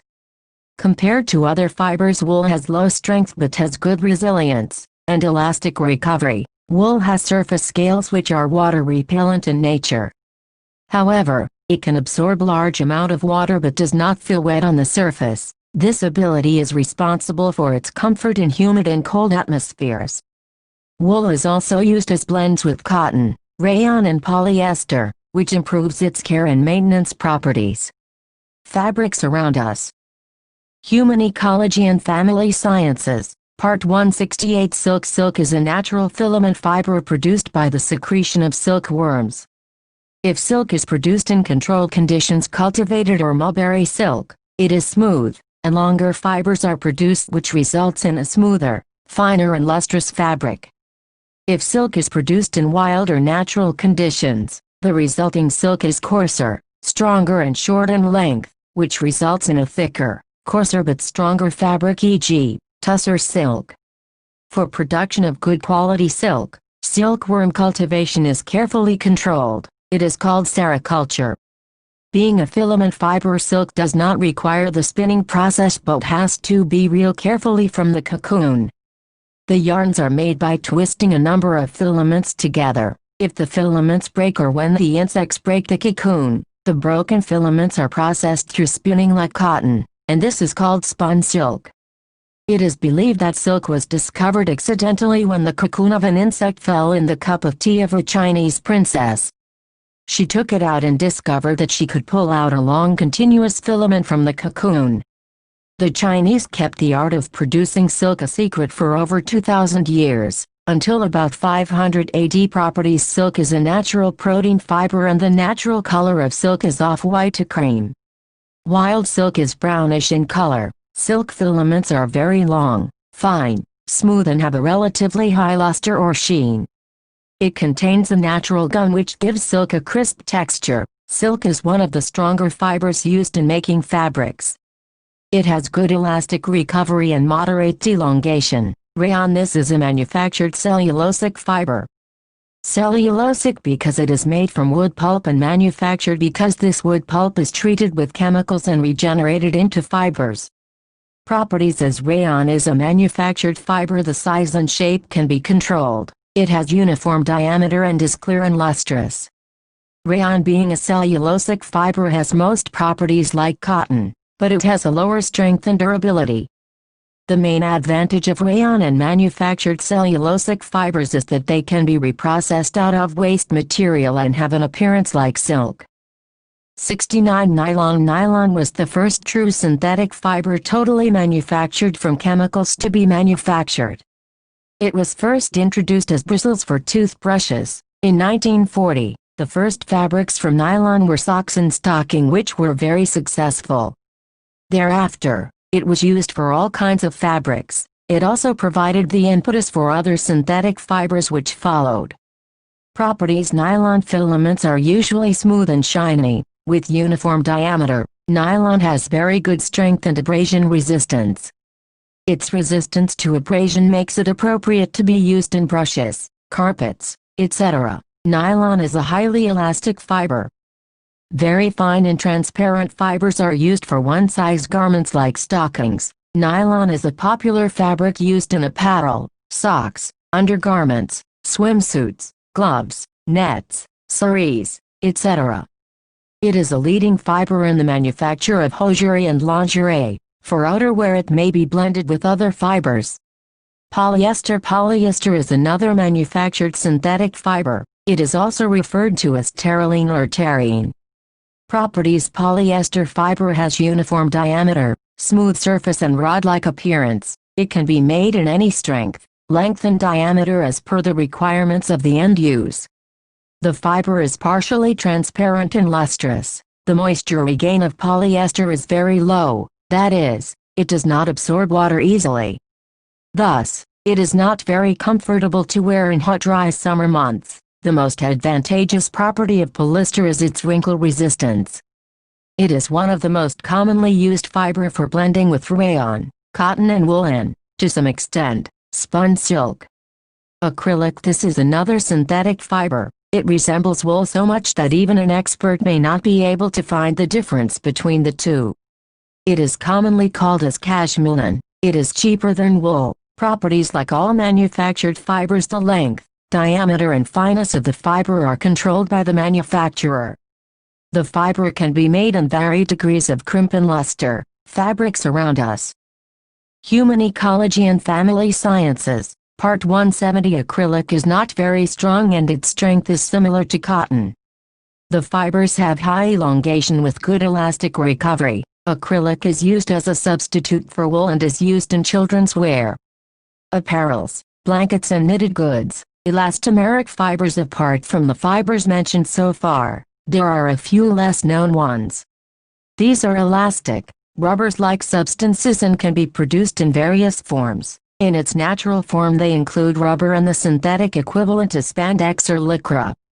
These are usually used as blends with any of the above fibers with low elasticity. Having studied about fabrics in this chapter, you will be introduced to the world of apparel, that is, clothes, made from fabrics later under the section childhood. Knowing about fabrics is important for the adolescent as it would enable one to make wise selection of clothes, an interest that is commonly shared by all adolescents. Apart from clothes, another interest that binds adolescents from different contexts is media and communication. Let us learn more about these two interrelated aspects in the next chapter on media and communication technology. Key terms: fabrics, yarns, fibers, textiles, textile finishing, weaving, knitting, cotton, linen, wool, silk, rayon, nylon, polyester, acrylic. Review questions. 1. Name 5 articles of everyday use that are made from different types of fabrics. 2. How are textile fibers classified? Briefly discuss their characteristics. 3. What is a yarn? Explain different methods of yarn processing. 4. List the processes in fabric production. 5. Mention any 3 properties of each of the following fibers: cotton, linen, wool, silk, rayon, nylon, acrylic. 71. Practical 5 fabrics around us. Theme: fabrics around us. Task 1. Make a record of fabrics and apparels used in a day. 2. Analyze the suitability of the fabrics to the product. Conduct of the practical. Identify a particular day and note the fabrics and apparel that you use and experience throughout the day. You can use the following table for recording in various categories for self and in surroundings like the examples given in the table. E.g. Time of day use: product fabric 6 a.m. self-toweled cotton 6 a.m. surrounding pillow cover cotton. Form groups of 4 or 5 students and pool your observations, and also discuss the fabrics used for apparel worn by them in school and at home. Practical 6 fabrics around us. Theme: thermal property and inflammability of fabrics. Task: burning test on various fabrics and analysis of its type. Purpose of the activity: inflammability of fabrics will help to test the behavior of fabrics in flame and while approaching flame. This will help consumer in taking special care when in use. This is also a way of identifying fiber content of fabrics which are in 5 composition. Heat affects different fibers in different ways. Some fibers scorch and flame, others melt and or flame or shrink. Some fibers are self-extinguishing, others are completely non-combustible. Burning characteristics of fibers: fiber approaching flame and flame removed from flame. Odor: ash or residue. Cotton and linen does not shrink. Catches fire: burns quickly. Continues burning, has an afterglow. Burning paper light, soft ash. Retain shape: fabrics around us. Human Ecology and Family Sciences, Part 172. Wool and silk curls away from flame. Burn slowly. Self-extinguishing. Burning hair: brittle. Curled, small amount. Crushable ash. Rayon does not shrink, catches fire. Burns quickly. Continues to burn rapidly. Burning paper light. Fluffy residue, very small amount. Nylon shrinks, melts, catches fire. Continues melting. Acrid hard. Tan colored bead. Polyester shrinks, melts, catches fire. Continues melting. Plastic burning hard. Black colored bead. Acrylic does not shrink, catches fire. Burns rapidly with melting. Continues burning. Acrid hard. Black colored. Crinkly bead. Conduct of the practical 1. Take a narrow strip of the fabric 1/2 cm x 5 cm. 2. Hold the strip with a forceps or tongs and do the burning test by bringing it near a burning candle, or low flame of spirit lamp. Precaution: perform this experiment on a very low flame of a candle or spirit lamp under the supervision of a teacher. 3. Repeat the process by taking 4 or 5 samples of different fabrics and record the observations. Approaching flame and flame removed from flame. Odor, residue, color and texture. Conclusion 2018. 1. 73. 6. Media and communication technology learning objectives. After completing this chapter, the learner will be able to define the concept of communication, discuss the significance of communication in everyday life and list the different types of communication. Describe the process of communication. Explain the classification and functions of media. Analyze the various communication technologies. An important field of study that has an impact on adolescence is that of media and communication. In this chapter we will discuss how these two aspects of our everyday ecology have become an integral part of our lives, usually adding to the quality of our lives. We will begin with the concept of communication first. 6.1 Communication and communication technology. Communication is very basic and vital for human survival and has existed since the inception of life on Earth. In modern times, with fast developing technologies, new communication methods and gadgets are introduced in the market almost every week. Some of these have become more popular due to their cost-effectiveness and utility, and have sustained over time. Observe the following pictures and interpret the situation, feelings and thoughts of the different persons. Human Ecology and Family Sciences, Part 174, 2018, 1. 75. What is communication? Communication is the process of thinking, observing, understanding, analyzing, sharing, and transmitting or transferring feelings to others through a variety of mediums in diverse settings. It also refers to seeing or watching, listening or hearing, and exchanging ideas, thoughts, experiences, facts, knowledge, impressions, moments, emotions, and the like with self or with others. As the name suggests, the word communication stems from the Latin word communis, meaning common. It is therefore not only sharing of ideas, thoughts or imparting knowledge and information, but it also involves understanding the exact meaning of the content in a way that is common to both the communicator and the receiver. Thus, effective communication is a conscious effort in creating a shared understanding about the intended meaning of the message among people involved in the communication. The process of communication is continuous and permeates all areas of social life, including home, school, community and beyond. Classification of communication. Communication can be classified on the basis of the following depending on the levels, types, forms and modes. A.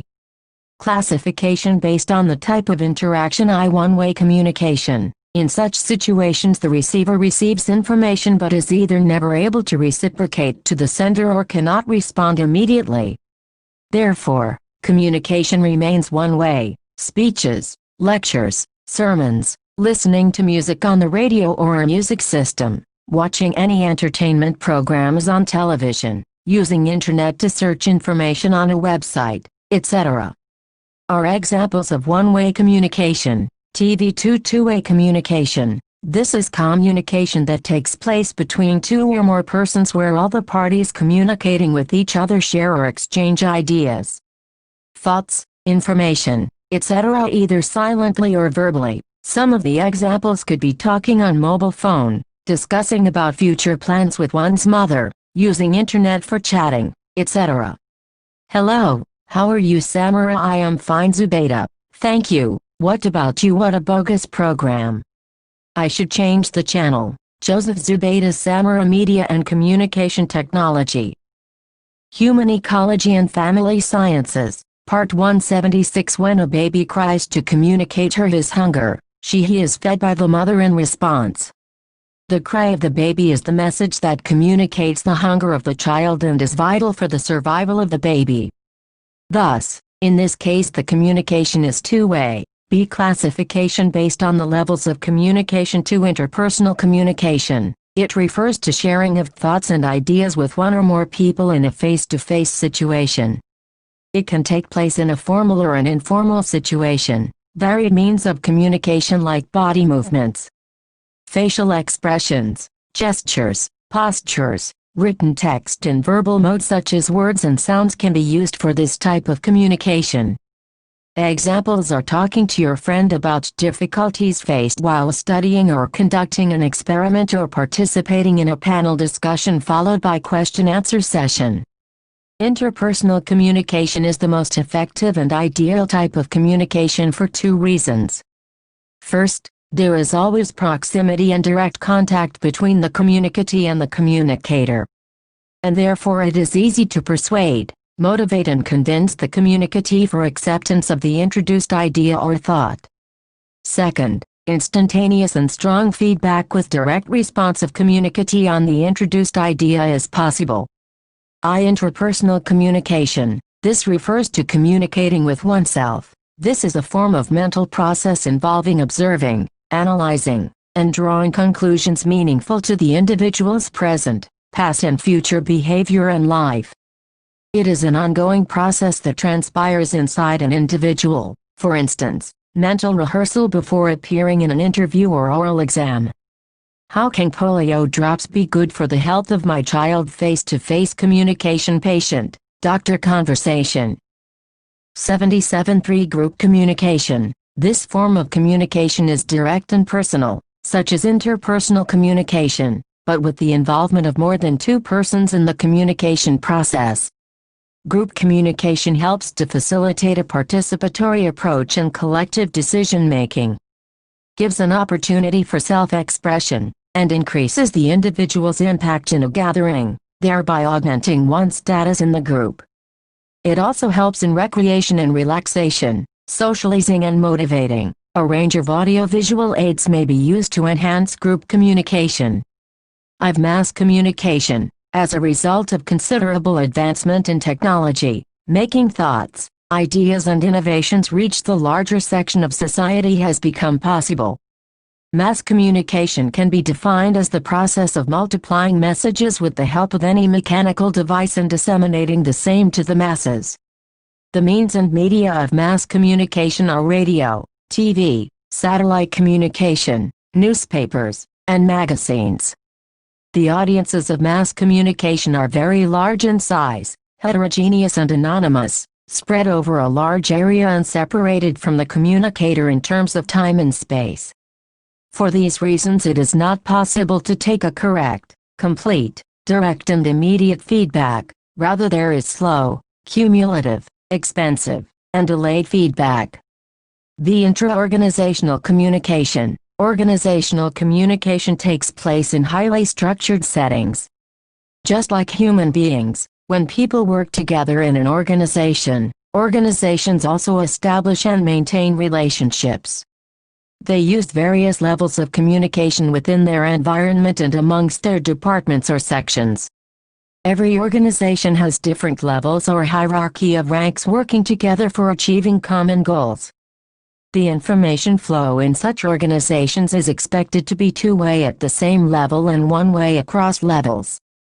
The inter-organizational communication. This refers to the communication system developed by one organization to communicate with other organizations with the aim of working in cooperation and coordination with each other.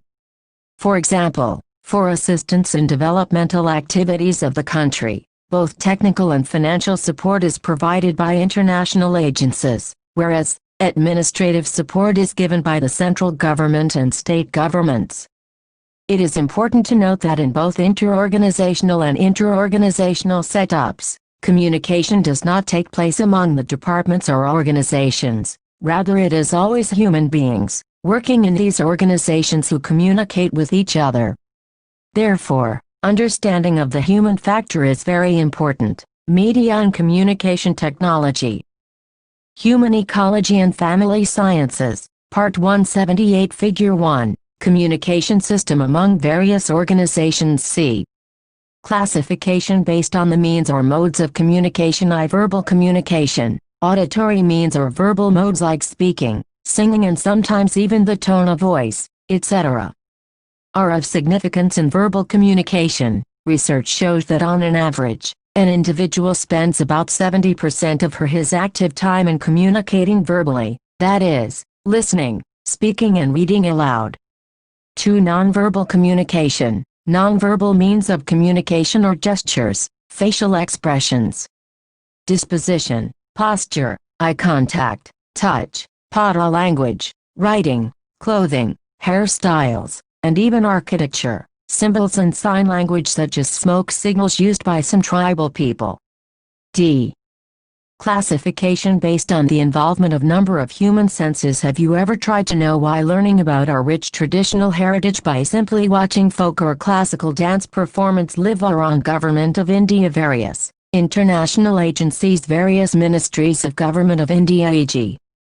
Ministry of HRD, Ministry of Agriculture, Ministry of Women and Child Development. Include state governments. their relevant department and agencies, e.g. World Bank, UNICEF, USAID, UNDP, Ford Foundation. Oxfam includes various other Indian non-government organizations. 79. Television makes it easy to understand and more interesting than reading about them in a book. Our senses and communication people retain 10 of what they read. Visual people remember about 20-25 of what they hear. Audio people keep in mind about 30-35 of what they see. Visual people remember 50 and more of what they have seen. Audio-visual heard people remember 90 and more of what they have seen, and audio-visual heard and done involvement of more number of senses makes the learning more clearly understandable and permanent. Table 1. Classification of communication based on number of senses involved. Type of communication examples: audio radio, audio recordings, CD players, lectures, landline or mobile phones. Visual symbols, printed materials, charts, posters. Audio-visual television, video films, multimedia, internet. List the various means or modes, types and levels of communication involved in the following experience. Pen down your observations. Did you have the opportunity to live or visit a rural area or a village or a small town in the country?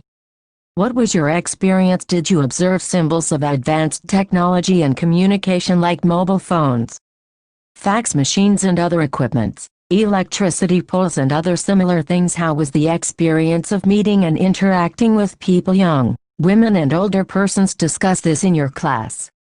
Activity 1. How does communication take place? The process of communication. Communication is the process of transferring information or content from a sender to a receiver with the use of a medium. It involves flexibility to exchange information using several methods in which the information is correctly, clearly and completely understood by both sender and receiver. Media and communication technology. Human ecology and family sciences. Part 180. It also takes the feedback of the audience on the message sent for further planning in the same way as carrying out market surveys before launching a product in the market. Let us see the sequence in which the communication events occur. One way to describe it is as follows: who says what, to whom, when, in what manner, under what circumstances and with what effect. The basic elements of any communication process in general are arranged in a definite order to complete the cycle. 6 elements have to be handled skillfully for effective and successful communication and can be easily understood by the SMCRE model of communication. Source: communicator, originator, sender, message, information, ideas, content, channel, tools, medium, receiver, audience. Effect of communication: feedback or audience response. Figure 2. The SMCRE model of communication. The SMCRE model Figure 2 shows the complete process of communication and the elements involved in it. 1. Source. It is the person who initiates the process of communication. She/he is the key factor responsible for the effectiveness of the whole communication process. She/he gives the message to a specific group of audience in such a manner that it not only results in correct interpretation of the message but also yields the desired response. She/he could be your teacher, parents, friend or classmate, extension worker, leader, administrator, writer, a farmer or a tribal person from a remote area of the country possessing indigenous knowledge. 2. Message. It is the content or information a communicator wishes to receive, accept or act upon. It could be any technical, scientific or simply generalized information or ideas, specific or general to any field of knowledge or day-to-day life of an individual, group or even a larger section. A good message should be simple yet appealing and clear. Identify the possible sources of information in villages, rural areas. Activity 2. 81. It should also be very specific, authentic, timely, appropriate and applicable for the channels selected and the nature and type of the receiver group. 3. Channel. The medium of communication through which the information flows from a sender to one or more receivers is a channel. Face-to-face, word of mouth is the simplest and one of the most effective means of communication. It has been the most widely used medium of communication in the world. But with the passage of time and social change in society, the emphasis has shifted to advanced mass media and multimedia technologies. There can be 2 types of channels: I. Interpersonal communication channels such as individuals and groups. 2. Mass media communication channels, e.g., satellite, wireless and sound waves. 4. Receiver. It is the intended audience of the message or the target of the communication function. It could be an individual or group, men or women, rural or urban, old or young. The more homogeneous the receiver group, the greater are the chances of successful communication. 5. Effective communication feedback. A communication process is incomplete unless the response to the message is received. It is the initiating step as well as the terminating element in any communication process. Termination occurs when the response to the message is the same as expected. In such a situation, since the objective is achieved, the cycle is complete. However, if the response of the intended audience does not yield the desired results, rethinking and recasting of message occurs and the entire communication process is repeated. Here are a few examples. When a teacher has taught a lesson, at the end she asks the students questions to find out if the lesson has been understood. The activity of asking questions and finding out what themes and parts were understood and which topics need to be explained again is a feedback. B. Letters from readers in newspapers and magazines are a form of feedback to the editor and writers. C. The ratings television collect one news story or a campaign or a social message from any two media such as radio, print or TV. Activity 3. Find out any one traditional method which tribal and or rural people in the country used to make important announcements in their areas. Activity 4. As a receiver of information, write down the type and quality of information you tend to get from your school. Activity 5. Media and communication technology. Human ecology and family sciences. Part 182. Rating points. TRPs of a television program are another form of feedback from viewers. 6.2. What is media? If you listen to the radio or watch television, perhaps you are aware that what you hear or see influences you in one way or the other. That is media influence. Let us see how the media influences us. Identify the most common element in the following: advertisements and programs we see on television, films on TV or theater, the news we read in the newspapers, the speech of a politician, instructions imparted by the teacher in the classroom, or a complaint that is registered when an appliance is not functioning well, or shopping through internet sitting at home.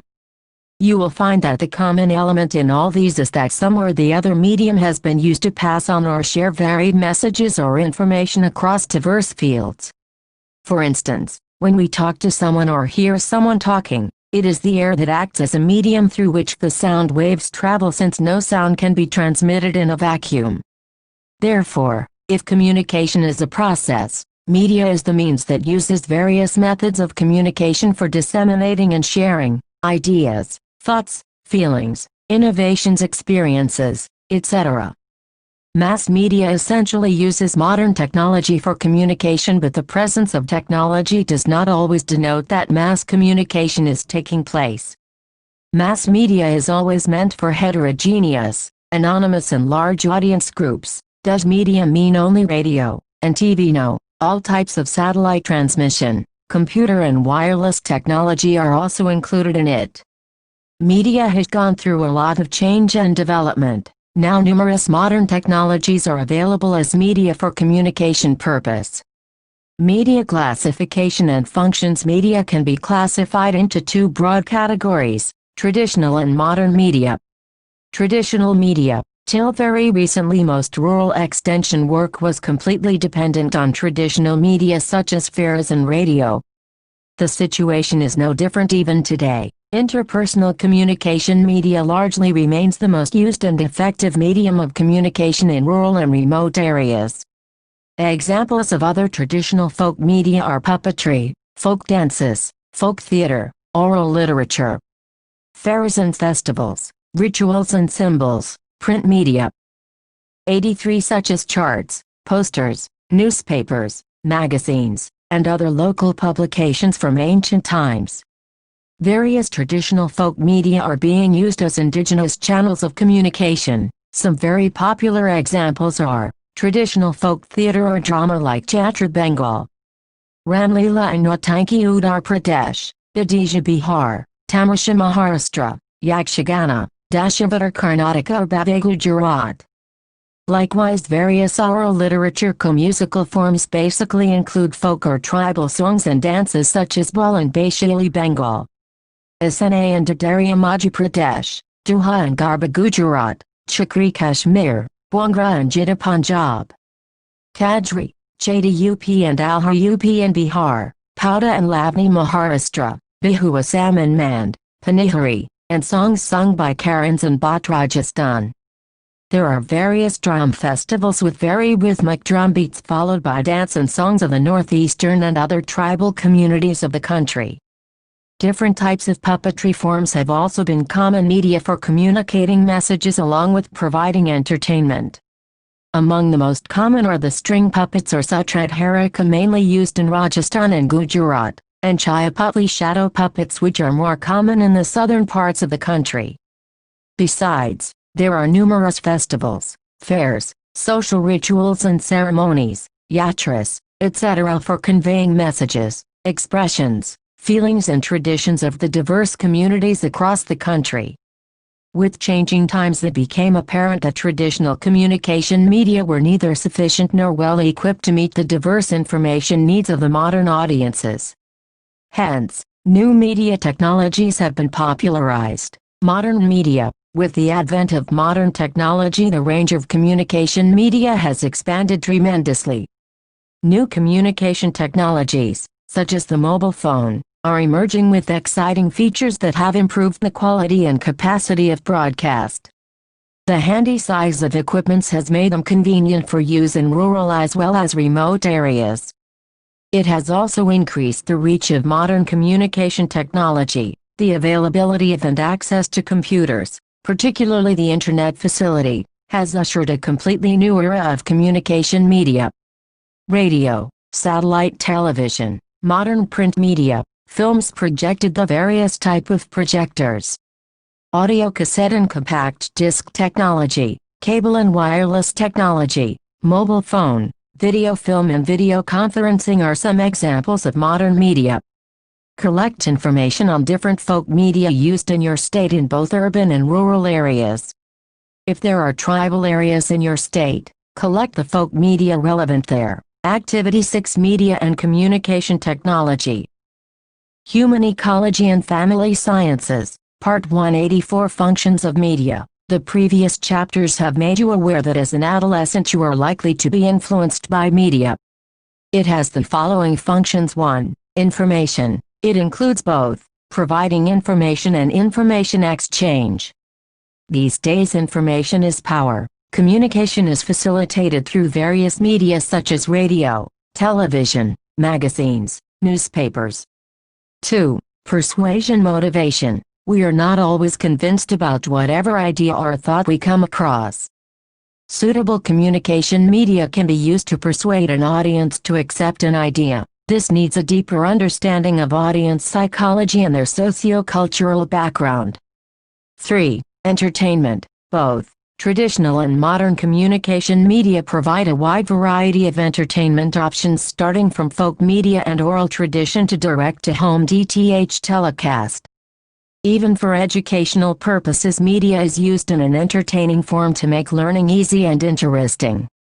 4. Interpretation. Use of communication media, particularly pictographic presentations, and facts and figures, make many difficult and complicated concepts easy to understand. For example, it is easy to locate and understand a geographical area with the help of a cartographic map or model of a globe than merely reading about it in a textbook. 5. Transmission of values. Media is expected to foster development of a healthy society by the transmission of wholesome values. For example, use of puppetry and cartoon films for teaching values through the story format that are attractive options. 6. Education or training. New learning experiences with the help of appropriate communication media in local language. And focusing on local problems always enrich the teaching learning experience. These include interactive instruction video and audio cassettes, and discs of basic printed teaching learning material on various concepts. 7. Coordination. Due to the introduction of modern interactive communication technologies, distance and physical proximity has become less important. Pace, scope and accuracy of communication has expanded to such an extent that it has now become very easy to sit in one place and coordinate large projects spread over a vast geographical area. 8. Behavioral change. All extension education activities related to varied fields, be it health, literacy, environmental issues, empowerment programs and adoption of innovations depend largely on the art and technique of effective communication. Media remains the main vehicle for the transmission of useful messages, acceptance of which leads to direct and indirect behavioral change in the target people. 85.9. Development. Media is a catalyst medium in national development. Communication mediates between specialists and laypersons. Thus, communication occupies a pivotal position in the process of development. Media has accelerated the pace of development and made the world smaller by bringing people closer through communication. Both communication and media employ modern technology for reaching out to people. We will read about this in the next section. 6.3 What is communication technology? The global scenario is passing through a communication revolution and communication technologies are changing very fast. What is new today may be obsolete tomorrow. People want to know everything in a very short span of time. There is information overflow and it is easily available and accessible to all through a wide variety of traditional and modern mediums. It is here that communication technology is playing a key role. We have been using different mediums and communication technologies for communicating in different times in the past and at present, in different settings, for example rural, urban, tribal. We all know that distance is dead. What used to be far is near. What is local is global. Sam Petrotta, chairman of Worldtel Media and Communication Technology 2018-1. Human Ecology and Family Sciences, Part 186. Let us have a look around us. You may have observed that many new technologies related to electronic media have revolutionized communication media. Do you know that Pidge Village in Gujarat acquired the first TV transmitter in India, which provided programs in local language along with common programs from Delhi via satellite? Communication technology refers to various technologies developed and used to handle information and aid communication. This includes modern technologies that are used to transmit data, which could either be analog electronic signals or digital. There are hardware, organizational structures, as well as social values which individuals access to collect, process, and exchange information. Classification of communication technologies. A wide range of communication technologies are available. These fall into two broad groups. Cable land-based technologies. These are comparatively cheap and less complicated. Landline telephone or a personal computer without internet are examples of such technology. 2. Wireless technologies. These generally require less infrastructure, but can be more expensive to use than cable-based technologies.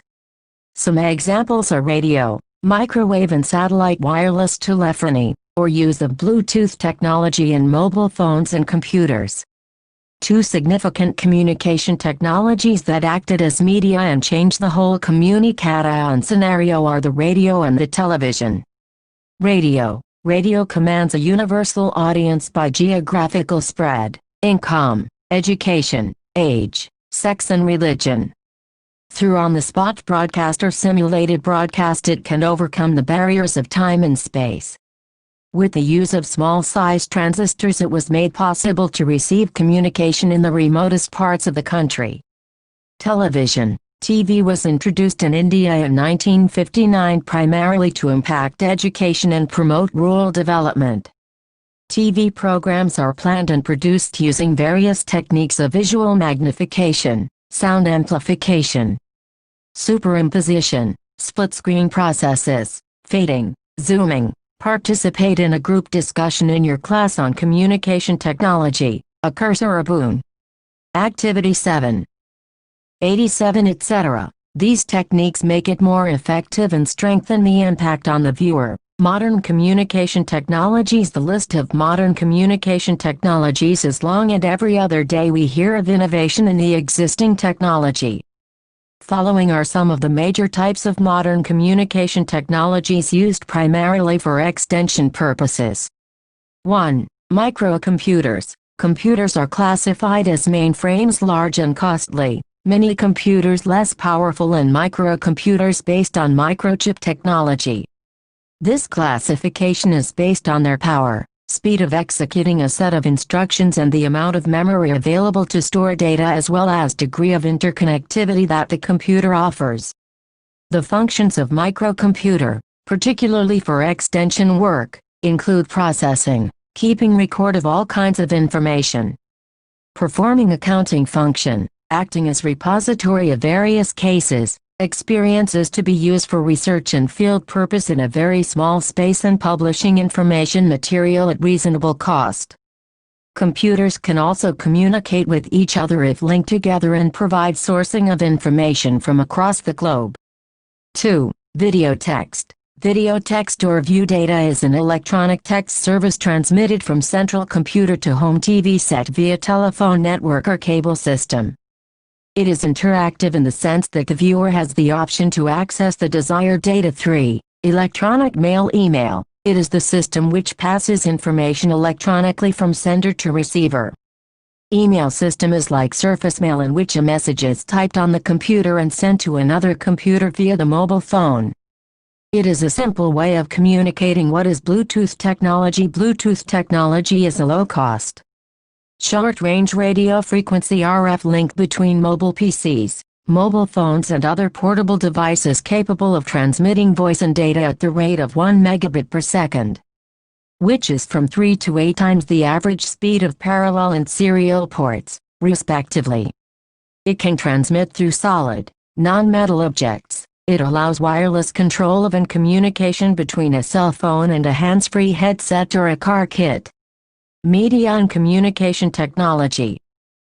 Human ecology and family sciences, Part 188. Between two or more persons through the provision of a mailbox.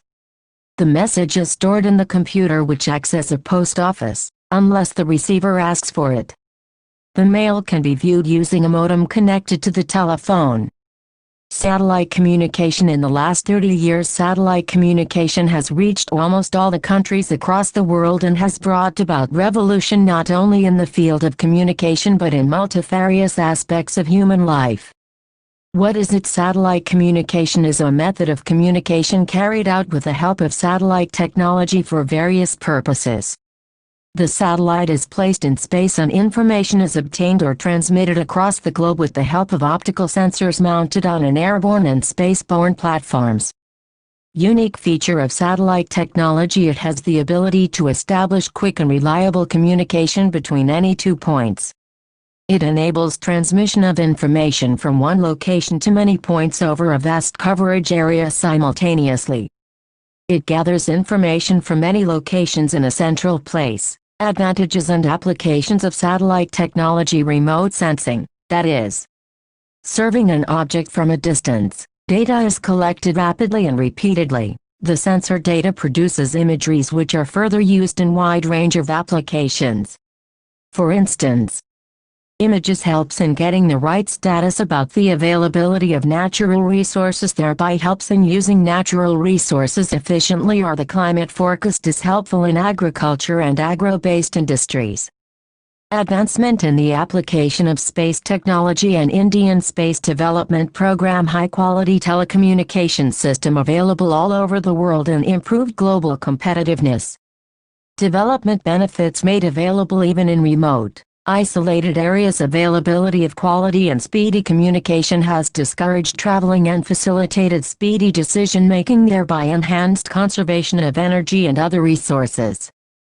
894. Interactive video. Interactive video refers to a video system which is a combination of computer and video. It uses multimedia approach, that is, text, still photographs, video, audio, slides, overheads, etc. The messages stored in different forms are received by the users as per their choice. The user's response to the system determines the path to be followed. 5. Teleconferencing. Teleconferencing is interactive group communication. It refers to a system meant for creating dialogue between geographically dispersed participants and physically distant people. Advances in telecommunication have made it possible to hold meetings without traveling to long distances. CITE, a revolutionary socio-technological experiment. Satellite instructional television experiment CITE was conducted in 1976 using USA's application technology satellite AT-6 and was one of the world's largest experiments of its kind.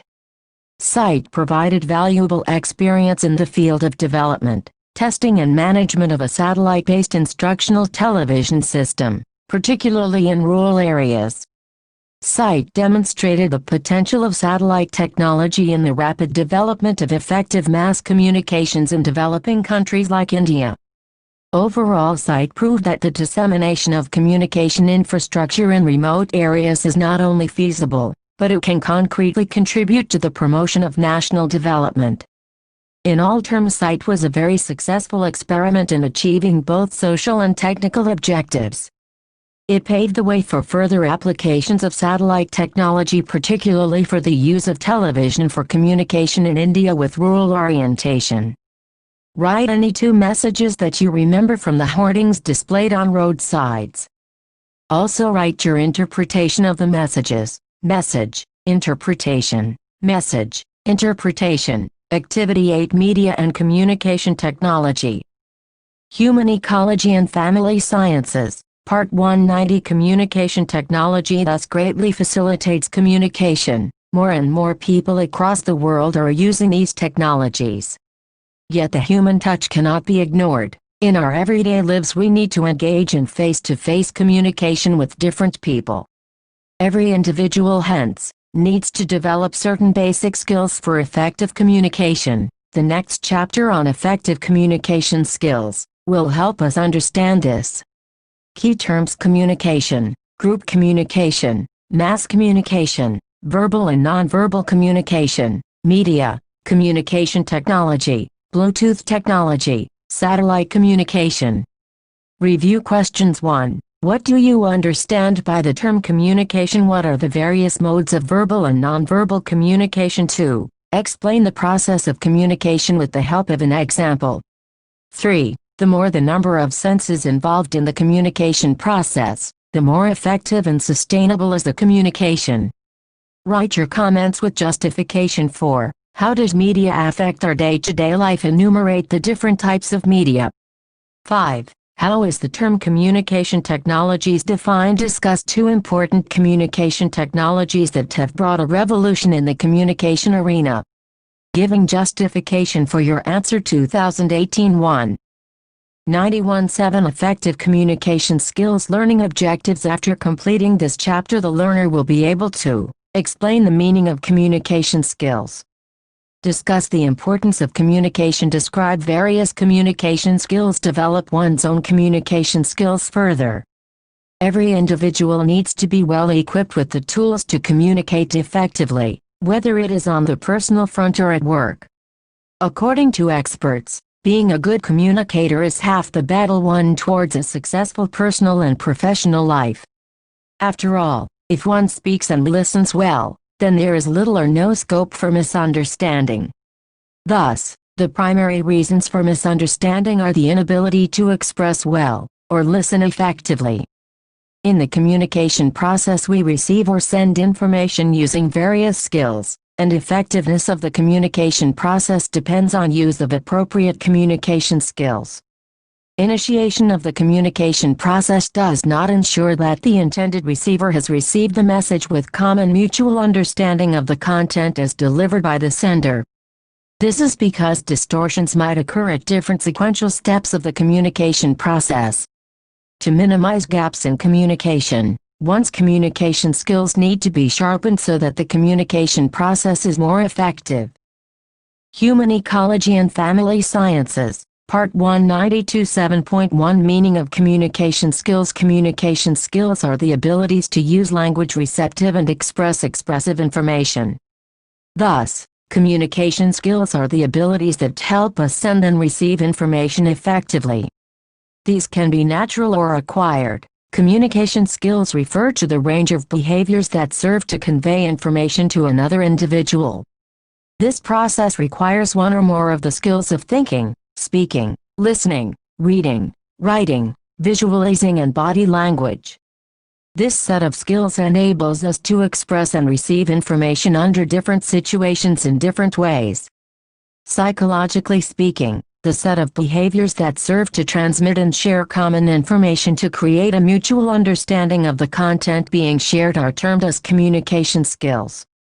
Communication skills are thus the ability that enables a person to share information consistently and effectively with a variety of audiences to create mutual understanding of the content being shared. These include the art or technique of persuasion through the use of spoken and written words, code and content sequence, treatment to content and body language used, visualization, and thinking towards configuring the contents according to the audience and the situation. Communication skills are needed both for sending and receiving information. The one who sends the message needs to have the skills to think, visualize, and design the intended message considering the type of audience, their needs and interests. The 5 W's and 1 H need to be taken care of by the sender: what, where, why, when, whom, and how. Similarly, the one who receives the message needs to receive the message without assumptions, placing biases aside, and actively listening, viewing or reading the contents, often in between the lines. It is said that nature has provided us with 2 ears and 1 mouth just so that we listen more and talk less. But do we follow that the receiver needs to use one ear for words and the other ear to feel what is being said? This will help the receiver to have better understanding of the message. Do you know that 70% of all communication is misunderstood, misinterpreted, rejected, distorted, and not heard? Effective communication skills will enable us to minimize these limitations. 7.2 Types of communication skills. The way in which one communicates is as important or even more important than what one is saying. Body language is equally or may even be more important than words. How effectively we are able to send or 93 receive information depends on how effectively we use one or more than one of these communication skills. Thinking, reading, writing, listening, speaking, nonverbal communication. Thinking. This is an intrapersonal communication skill. It implies individual reflection, contemplation, and meditation. Thinking enables a person to select and organize one's thoughts, opinions, judgments, and feelings. In a way, it is abstract, as one cannot see the thinking process until it is expressed through words or feelings or writings. This is the fundamental step in communication. Your actions and expressions depend on what and how you think. How can you develop the skill of thinking? Concentrate on what you are thinking during. Do not be distracted during your thought process. Strengthen thinking by developing skills in creativity, problem solving, teamwork, criticality, and flexibility. Be positive, always. Reading. This is the ability to acquire meaning from print or written matter. Recreation, gaining information and knowledge are some of the motivating factors for reading. In order to read proficiently, one requires knowledge of language, reading fluency, vocabulary, and reading comprehension, cognition, and decoding. Typically, one gains familiarity with language and its sounds by the age of 6 years. By 7 years of age, one is in the initial reading stage or decoding stage. Decoding skills continue to improve, and children develop speed in addition to accuracy in word recognition by the age of 8 years. One learns to read fluently around the age of 9 and develops liking for reading. By the ages 14 to 19, the reader begins to be able to analyze what one reads, understand different points of view, and react critically to what he reads. How can you develop the skill of reading? Develop a liking for this skill, for example, by beginning with topics that interest you. Follow a kind of rhythm from left to right first and then from row to row while reading. Effective communication skills. Human Ecology and Family Sciences, Part 194. Physical conditions such as adequate light from the left side, appropriate size of letters, and peaceful and quiet atmosphere are desirable. List the following to know your reading habits. Note down how many pages of a textbook, magazine, or novel do you read on an average every week.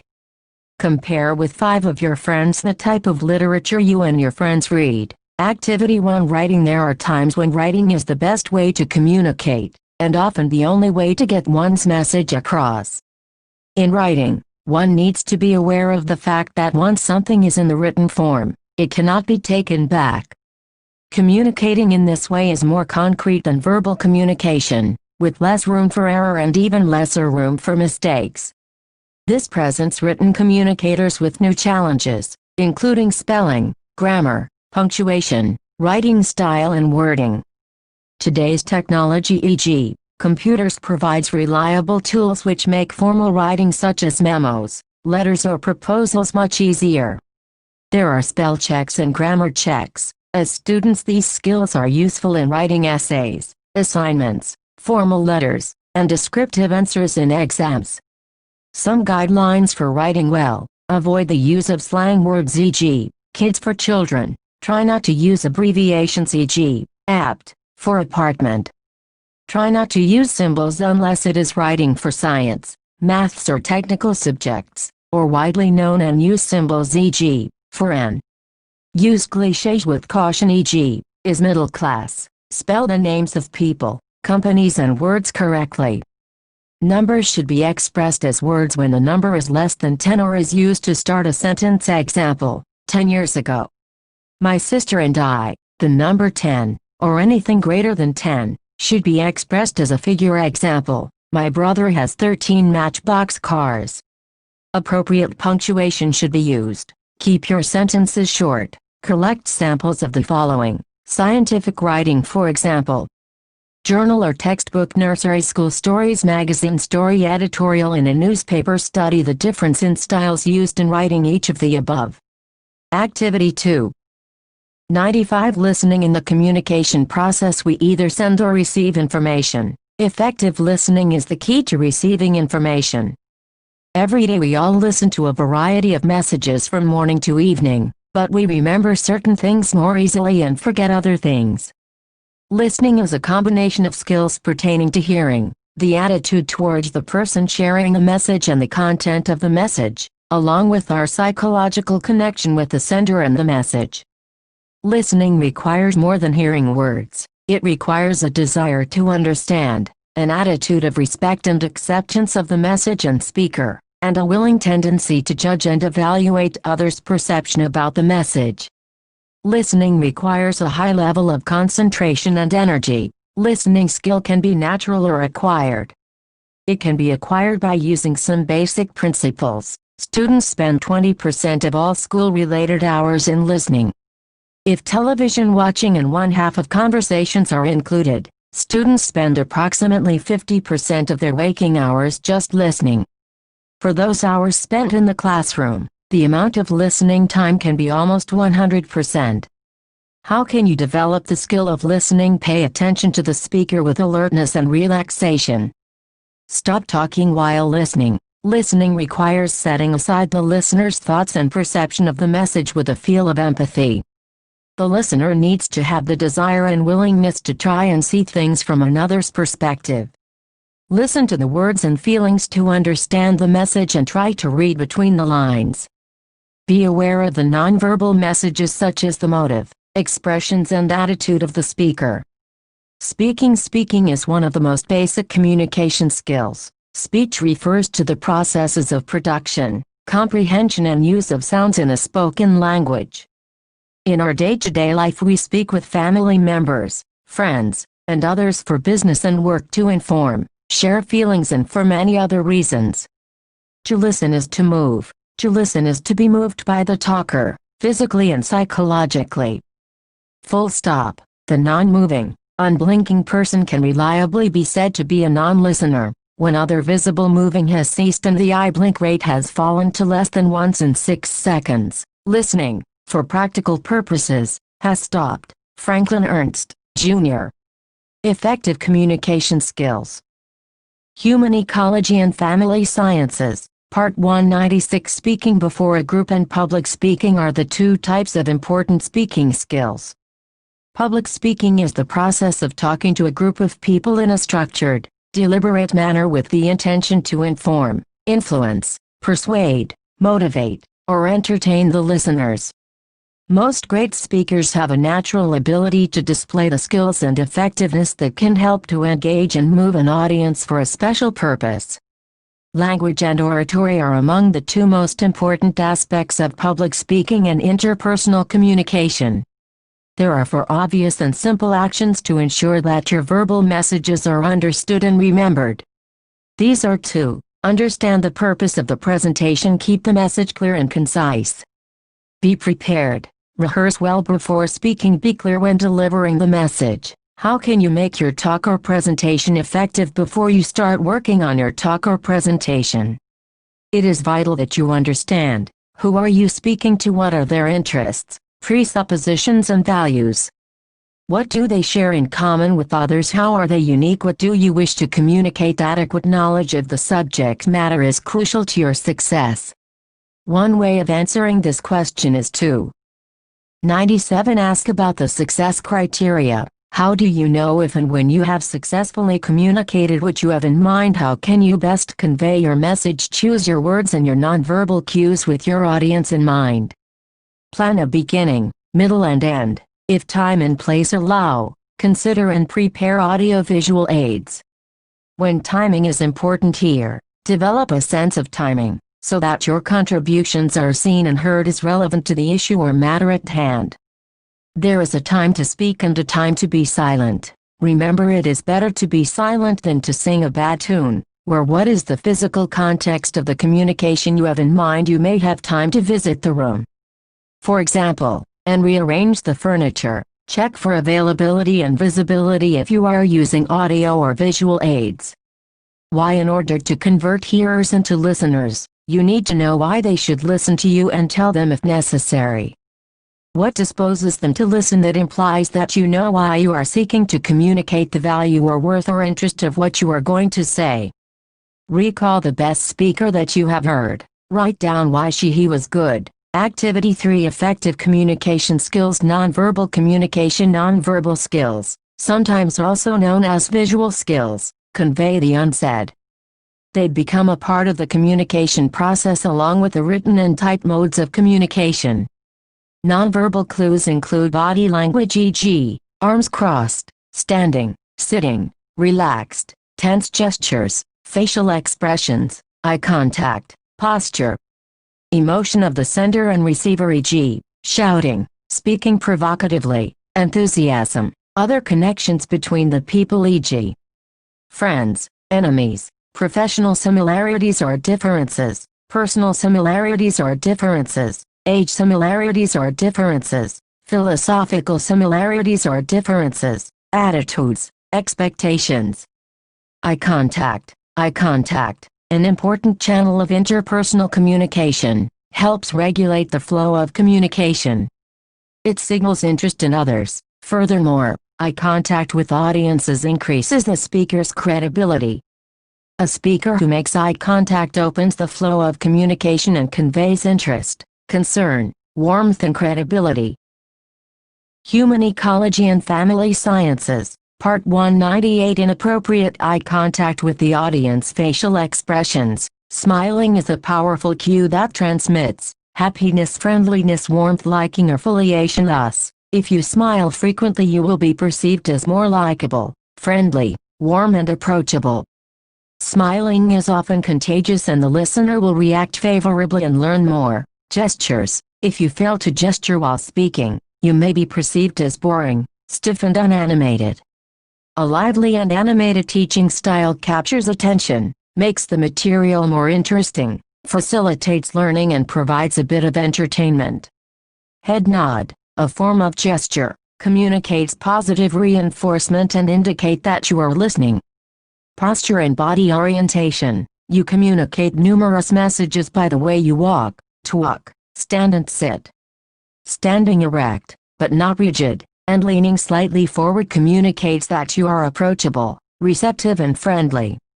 Furthermore, interpersonal closeness results when you and your audience face each other, speaking with your back turned or looking. 99. At the floor or ceiling should be avoided. It communicates disinterest. Proximity. Cultural norms dictate a comfortable distance for interaction with others. You should look for signals of discomfort caused by invading others' space. Some of these are rocking leg swinging, tapping, gaze aversion. Typically, in large college classes or in a large meeting room or a presentation room, space invasion is not a problem.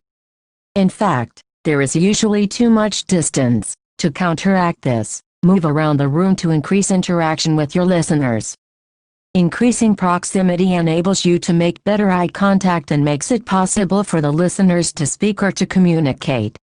Paralinguistic. This facet of nonverbal communication includes 6 vocal elements: tone, pitch, rhythm, timbre, loudness and inflection. For maximum effectiveness in your speech, learn to vary these 6 elements of your voice. One of the common criticisms of instructors or communicators is that they speak in a monotone.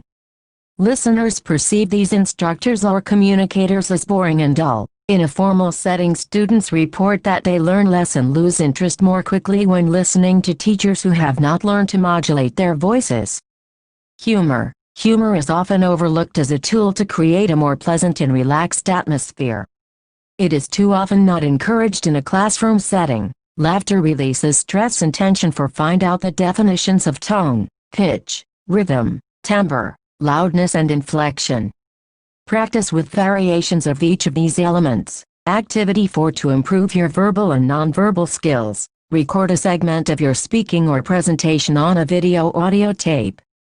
Then ask a colleague or friend to suggest refinements. Activity 5. Let us recapitulate. Every individual needs to be well equipped with the tools to communicate effectively, whether it is on the personal front or at work. Communication skills are the abilities that help us send and receive information effectively. They can be natural or acquired. Communication skills refer to a range of behaviors that serve to convey information to others. The process requires one or more of the skills of thinking, speaking, listening, reading, writing, visualizing and body language. Effective communication skills. Human Ecology and Family Sciences, Part 1 100. Both the communicator and the listener. One should develop the ability to laugh at oneself and encourage the listeners to do the same. It fosters a friendly environment that facilitates better communication. The Chapter X on Living and Working in a Global Society, which is the last in this unit, highlights the different interrelated contexts of family, community and global society with which an individual interacts in the course of development. Key terms: communication skills, thinking, reading, writing, listening, speaking, nonverbal skills. Review questions. 1. Discuss the importance of communication skills. 2. Enumerate and describe each communication skill. 3. Nonverbal skills are not as important as verbal communication skills. Comment 4. Write an effective dialogue between 2 strangers who have met on a train. 5. According to you, which 3 communication skills are most important and why? Practical 7. Effective communication skills. Theme: understanding communication styles and skills. Task: analysis of own communication styles and skills. Purpose of the practical: students will be able to analyze their own skills, that is, personal strengths and limitations, and practice to overcome these. Conduct of the practical: you have understood in the chapter that our communication skills have 2 equally important components, that is, verbal and nonverbal. Therefore, while analyzing communication skills, one must observe both the components. Observe each of your classmates when they speak to study their body language, proximity, and paralinguistic procedure. Step 1. Ask students to think of one topic on which they can speak after putting their thoughts together for 5 minutes. 101. Step 2. Ask students to start presenting in the order they would like, either alphabetically by their names or they may volunteer their turns. Step 3. Now analyze each speaker's style on the following checklist using one for each person. Characteristics: description, rating 3-1. Content appropriate for young student like you. Posture: erect but rigid, leaning slightly. Eye contact: frequency, movement of head from corner to the one. Other facial expression: happiness, friendliness, warmth, proximity. Rockery: tapping, leg swinging. Paralinguistic: tone, pitch, rhythm, timbre, loudness. Total score. Step 4. After a group of students have presented, total the score and match it with the impression you made of the speaker. Step 5. Make conclusions about each of the speakers and identify the characteristics for which each one needs to practice in order to improve one's communication skills. Effective communication skills. Human Ecology and Family Sciences, Part 1 102-8 Living and Working in a Global Society. Learning objectives. After completing this chapter, the learner will be able to understand the relationship among the individual, the family, community and global society. In the previous chapters you have learned a lot about yourself. Understanding oneself is the first step towards understanding others. Every individual lives and grows in a social context. Hence, to understand the development and behavior of an individual, it is necessary to understand the immediate context, such as one's family and the larger socio-cultural milieu. As the individual grows and develops, he forms a growing network of relationships with others. The family is the primary and most immediate environment for the individual. During childhood, one's activities, roles and interpersonal relations are generally shaped in consonance with the family context. As the child grows, his interactions with other settings such as the school, peers and neighborhood enhances. All these systems operate within the larger culture and context, which include belief systems, norms, resources, opportunities and constraints. All aspects of daily living such as food, nutrition, clothing, resources, communication approaches and strategies, and interactions and relationships are affected by the larger systems in one's own society and increasingly by other societies as well. Any change, positive development or conflict, even in the distant environment, extends to the other settings and influences the individual too. This is particularly applicable in the present era of globalization, wherein the boundaries between countries are less rigid and the world is becoming more and more interconnected in different ways geographically, economically, culturally, and politically. The term globalization refers to increased interconnectedness and 103 exchange between people across the world in the form of goods, services, money, and information. Although globalization is not a new development, its pace has increased with the advent of new technologies, especially in the area of telecommunications. Each society is increasingly influenced by events and developments occurring in other societies of the world. For example, the U.S. subprime crisis of 2008 impacted economies across the world, and the ripple effect was seen on the financial status of markets, families and individuals in India. Many people lost money invested in shares and stocks or even their jobs, hence they had to adjust their living standards markedly. Fashion trends are another example. Increasingly we find ourselves adopting international fashion trends in our dressing styles. Similarly, the style of dress is prominent in urban youth across the world, and between rural and urban youth in India. Our everyday lives are thus influenced not only by what we experience in our families, schools and neighborhoods, but also by events occurring at the global level. What is important to note here is that we are not passive entities that simply absorb any influence that comes our way. Every individual is an active being who interprets the external influence or input according to his own unique personality and cultural sensibilities. An example from fashion is the adaptation of the Western style of wearing jeans with t-shirt to wearing jeans with kurta. Furthermore, each individual in turn also influences the environmental contexts or persons with whom he comes into contact. For example, it is not uncommon to find adolescents or even younger children influence their parents on matters such as the brand and color of a new vehicle or the place they want to visit during the holidays. Thus the influence is two-way. Even in your own family, you would find that not only are you being influenced by your parents, but in some areas they too are being influenced by you. Contexts and individuals are dynamic. Across the life course, an individual passes through different stages of development and situations. At the same time, the settings also undergo change. In the present times, the pace of change is so rapid that what we know as generation gap may occur not only between two generations. That is, between parents and children or grandparents and grandchildren, but it may also be evident between older and younger siblings. What was an accepted practice or way of thinking 3 years ago may have now changed. Those of you who have older or younger siblings may be able to think of instances when you and your sibling argued about something because both of you felt that what you were saying was the right way to do something. Do you recall saying, "When I was of your age," to younger siblings or children? Think and note down 2 to 5 examples from your family where you may have influenced your parents' or other members' decisions. Activity 1: Living and working in a global society. Human Ecology and Family Sciences, Part 1 104. Thus, individuals are embedded in their context and both shape each other. This is a reiteration of what you read in the introduction chapter, that is, individuals have a close relationship with their environment. The quality of one's life is influenced by the different ecological contexts including the family, the neighborhood, the community and the society, both local as well as global. In Unit 2 we will move from understanding oneself to understanding the contexts of family, school, community and society. Key terms: globalization, bidirectional ways, culture, adaptation, context review. Questions 1. Describe globalization.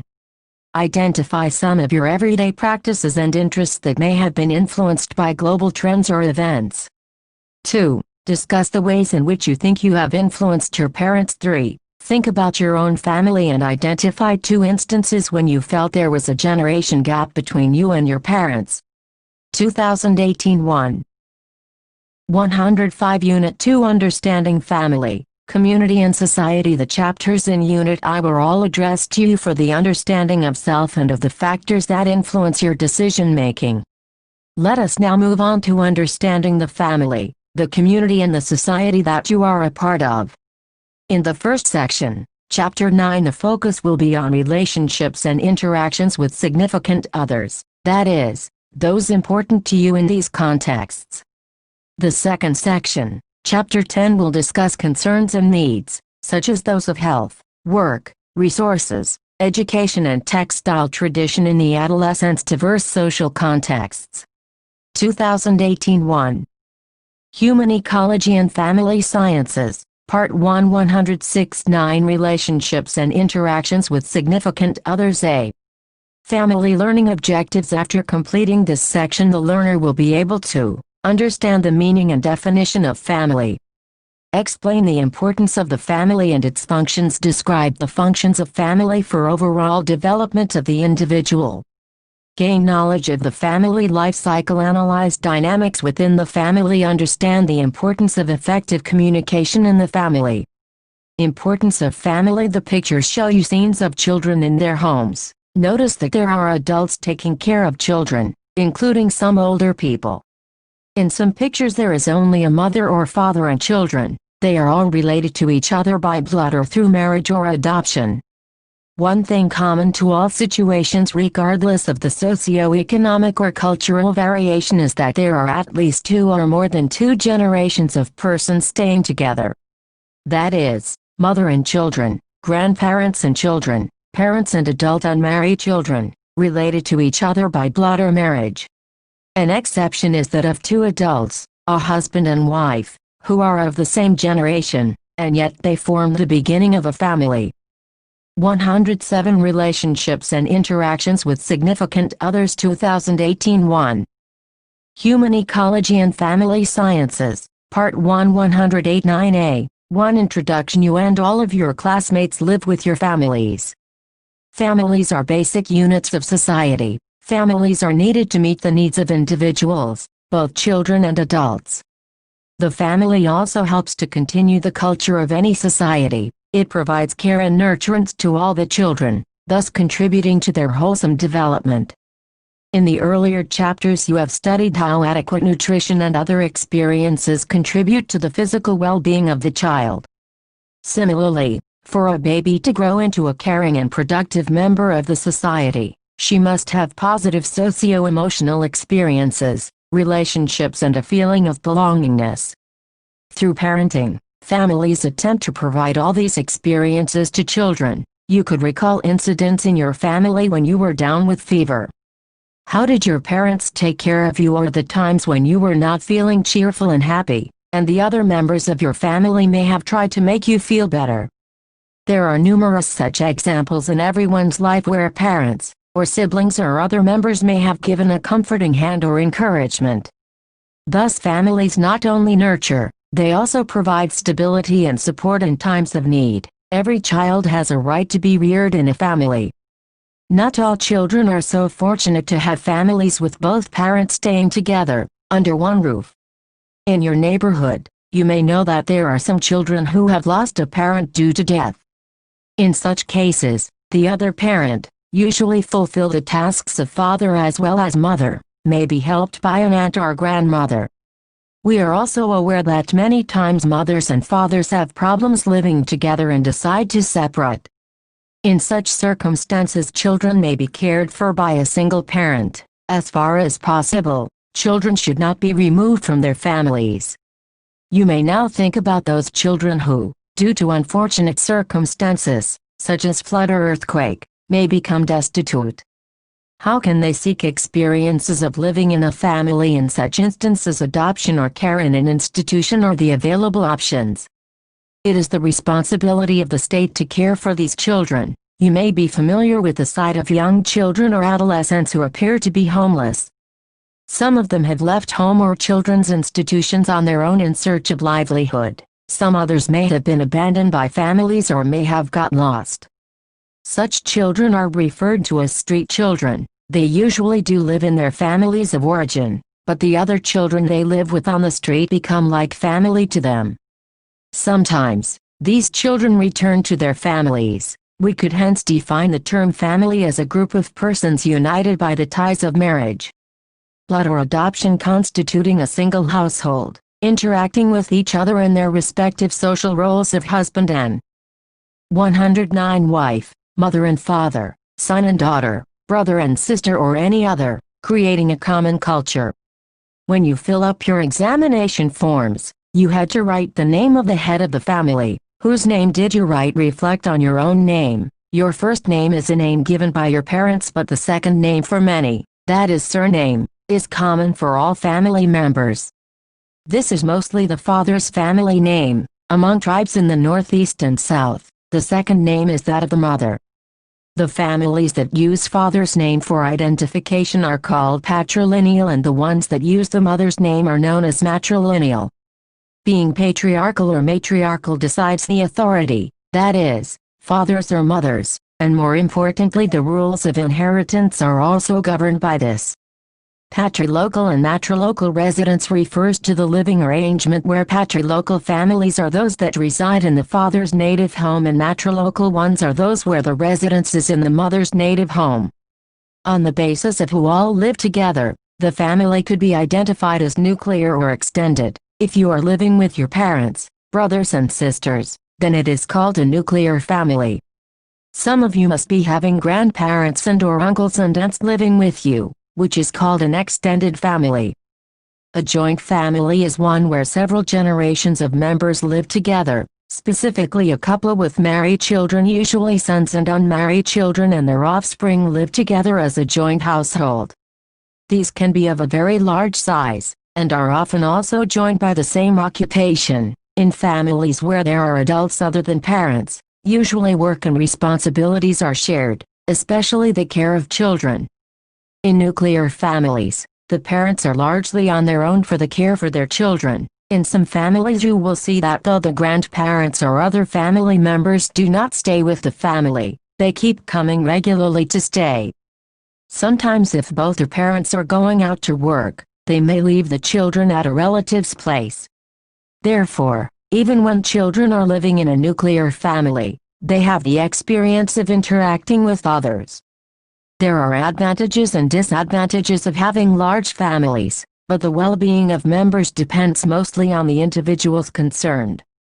9a. 2 functions of the family. Whatever the structure or number of members or location of the family, this institution is committed towards providing some essential functions for its members, especially children. These are: 1. Providing nurturance. All families provide legitimate platforms for couples to live and reproduce, and continue the lineage. Recalling relationships and interactions with significant others. Human Ecology and Family Sciences, Part 1 110 Your own experiences as children. You would know that all families make efforts to provide nurturance to their children by looking after their needs. The provision for emotional needs through affection and care are equally important in nurturing a sense of belongingness. As we grow older, our need of being wanted and loved does not diminish. These needs for affiliation and affection are present at every age, although the expression and manifestations can be different. A young adolescent boy may not appear as if he needs to be nurtured due to sudden physical change in his body and the need for autonomy. But he does not stop needing the loving support of a caring family. A grandmother may also be eagerly awaiting the arrival of her grandchildren to share her time and do things with them. Thus the family attempts to provide love, care and support to its members at all ages, and through various experiences and situations. 2. Socialization. This is the process of teaching the young generation about social processes through everyday interactions. We can see that the family is in a unique position to act as a link between continuity and change through the process of socialization. The we feeling within the family is helpful in transmitting attitudes and sentiments. How often have you heard your mother or father saying, "No, you can't do this because it is not done in our family," or "In our family children have to study very hard." The values that families pass on to the young ones are often filtered and adapted from the general social scenario of the community, the region and the nation. Although there are many common practices, each family adopts these in its own unique way. 3. Conferring a status and role to individuals. Do you realize that here in school, you have the status of a student regardless of your gender, but in your home setting, you have a different status which can vary from family to family. An adolescent boy may be playing the roles of a son, a brother and a brother-in-law. Each role carries certain responsibilities and features that are socially defined. These arrangements bring stability and predictability in an individual's. Make a list of do's and don'ts in your family for boys and girls. Discuss these in class and make comparisons with children from other families. This should help you to understand that although there are similarities, each family provides a unique experience to its members. Activity 1. Convene a debate in the class on the topic, "Traditions are a hindrance to modern living." Conclude in the class by noting the positive and negative dimensions of traditions. Activity 2. 111 Life because of which it becomes easier to perform day-to-day responsibilities for economic function. Parents all over the world are busy earning a livelihood to generate income to provide for the family. Families provide for their children and also for other adults, older persons, and developmentally challenged children adults, who may be temporarily non-productive. Your own experiences in and around your family and community can substantiate this point. The family is a primary unit of society. Maintaining relations with the community and the society are also within its purview. Thus the family also needs to spend resources for maintaining relations with relatives, friends, the community and the country. For instance, we contribute to different groups like panchayats and welfare associations, give gifts at marriages and birthdays, and we participate by giving our time to social events. These are all examples of active participation of families in the larger society. 5. Fulfilling the need for psychological support. Every day, family members travel out of the home to various places. For example, children go to school and parents go to their workplaces. Yet at the end of the day there is often a feeling of comfort of returning to the familiar space of the family. Along with the basic needs of food, clothes and shelter, a person needs intimate human response, acceptance and love. This feeling of security is known to be quite important for the development. Interact with your parents and make a note of a recent expenditure that was special.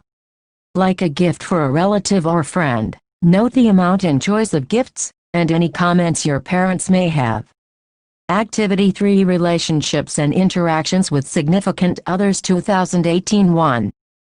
Human Ecology and Family Sciences, Part 1 112 Of a healthy all-round individual, the absence of a positive atmosphere at home can be a likely cause of stress and disturbance at any age. Thus, Maintaining harmonious relationships and supportive roles for all of its members remains one of the significant responsibilities of the family. Within a family, members are likely to have caring and reciprocal relationships. We learn to give and take affection from each other. This formulates the basis for later development. Most societies rely almost entirely upon the family for affectionate responses. It is important to reiterate here that there is a small minority of street children who lack social and psychological support from their biological family. They may seek such support from their peers or adults in similar situations. Many children who are abandoned or orphaned may find themselves in children's homes run by the state or various NGOs. All of them have a right to care and education. 6. Other functions. The family also fulfills other functions which are recreational, religious and social and are important for the continuity of society. Families usually visit others' family or friends for social functions like birthdays, puja ceremonies or other such activities. Another important task that the families have been doing is in socializing its young ones for community duties. Family is the school of civic values. Can you recall your first lessons regarding ownership of property or things when, by mistake, you may have brought home another child's pencil or eraser, and you were asked to return it? Similarly, if you look back at your childhood experiences, you will be able to recollect incidents which are evidence of families providing opportunities for learning to share. Love. 113. Cooperate, tolerate, sacrifice and obey. These qualities enable one to grow into a healthy citizen. 9a. 3. Family life cycle. Saguna had gone to the wedding of her elder sister. She came back home and asked her mother, could Sudhati and Jijiji be called a family or are they a couple? Her mother took some time to reflect and then said that look Saguna, Sudha and her husband are a couple, yet they are at the beginning stage of the family. Now does that make you wonder about the stages in family life? Look around and you will find that there are families at different stages. If we continue the example of Sudha and her husband, they may soon have children who will grow from infancy to adulthood and then they are likely to establish their own families. When they are old, Sudha and her husband will probably be left as husband and wife in the household. The cycle that started with their being a couple brings them back to being a couple again. Thus, you will see that the entire family life is cyclic in nature. That is why it is called the family life cycle. In the box you will find the different stages of the family life cycle. Each stage has challenges and tasks to be performed which are beneficial for the development of its members at that phase of family life. The family life cycle adopts a longitudinal view of family life. It is based on the recognition of successive phases and patterns as they happen over the years. Stages in the family life cycle of a nuclear family. The family life cycle generally consists of 7 stages. These include 1. Married couple without children. 2. Childbearing family. 3. Family with preschool-aged children. 4. Family with school-aged children and adolescents. 5. Family launching young adults into higher education work. 6. Middle-aged parents with grown-up married children. 7. Aging couple, retirement to death of both spouses. 9a. 4. Family developmental tasks. Shri and Srimati Kumar live in Ravi's neighborhood. They are taking care of their newborn baby and their older daughter goes to school. The Patels who stay upstairs have school-going children and they are always worried about the marks the children are getting in school. In Ravi's family, the maid who comes to help is anxious because her daughter wants to relationships and interactions with significant others. Human Ecology and Family Sciences, Part 1. 114. Pursue her studies further, but she does not have the money. In all these stories you will notice that the parents are performing different tasks for the family. The variety in the tasks that the parents perform depends on the age group of their children. Therefore, we can say that family developmental tasks are those responsibilities that are specifically related to the needs of the family members. 9a. 5. Family dynamics. Family members perform their roles while interacting with one another. Each family has its own patterns of interaction. These are called family dynamics. They are influenced by factors such as the structure of the family, the number of children and adults, and how they are related. the personalities of family members, cultural background, values, and personal or family experiences. Understanding and relating with parents is one of the most important activities in the family. Parents have a very powerful influence over children. Pick out the family developmental tasks related to the stage which your family is in and observe the tasks that your parents have been doing. Report in the class noting the variations in the performance of tasks due to family structure, number of children and adults present. Activity 4. How well do I know my mother? Father. What is your mother's full name? What is her birthplace? What is your father's full name? Who gave you your last name? Where did your mother spend most of her childhood? Where did your father spend most of his childhood? What is your mother's level of education? What is your father's level of education? What makes your mother happy? What makes your father happy? What does your mother want you to become? What does your father want you to become? Activity 5. Note for the teacher. By the end of this session, the students will be able to assess their own understanding and knowledge of their parents as individuals. Moreover, this is likely to sensitize them to their parents' needs, perceptions and aspirations. 115. Personality and future life. When parents and adolescents share an easy communication based on positive understanding together, they could build a happy, successful family life. To accomplish this understanding, all members need to value and respect each other. 9a. 6. Handling situations. Parents' advice to young people is sometimes seen as interference by children. However, it is important for children to realize that parenting is a difficult and challenging task that requires lifelong commitment. Similarly, parents and other adults also need to realize that children have a need to make their own place in the family and society. It is important for each member to appreciate the responsibilities of others without conflict and tension.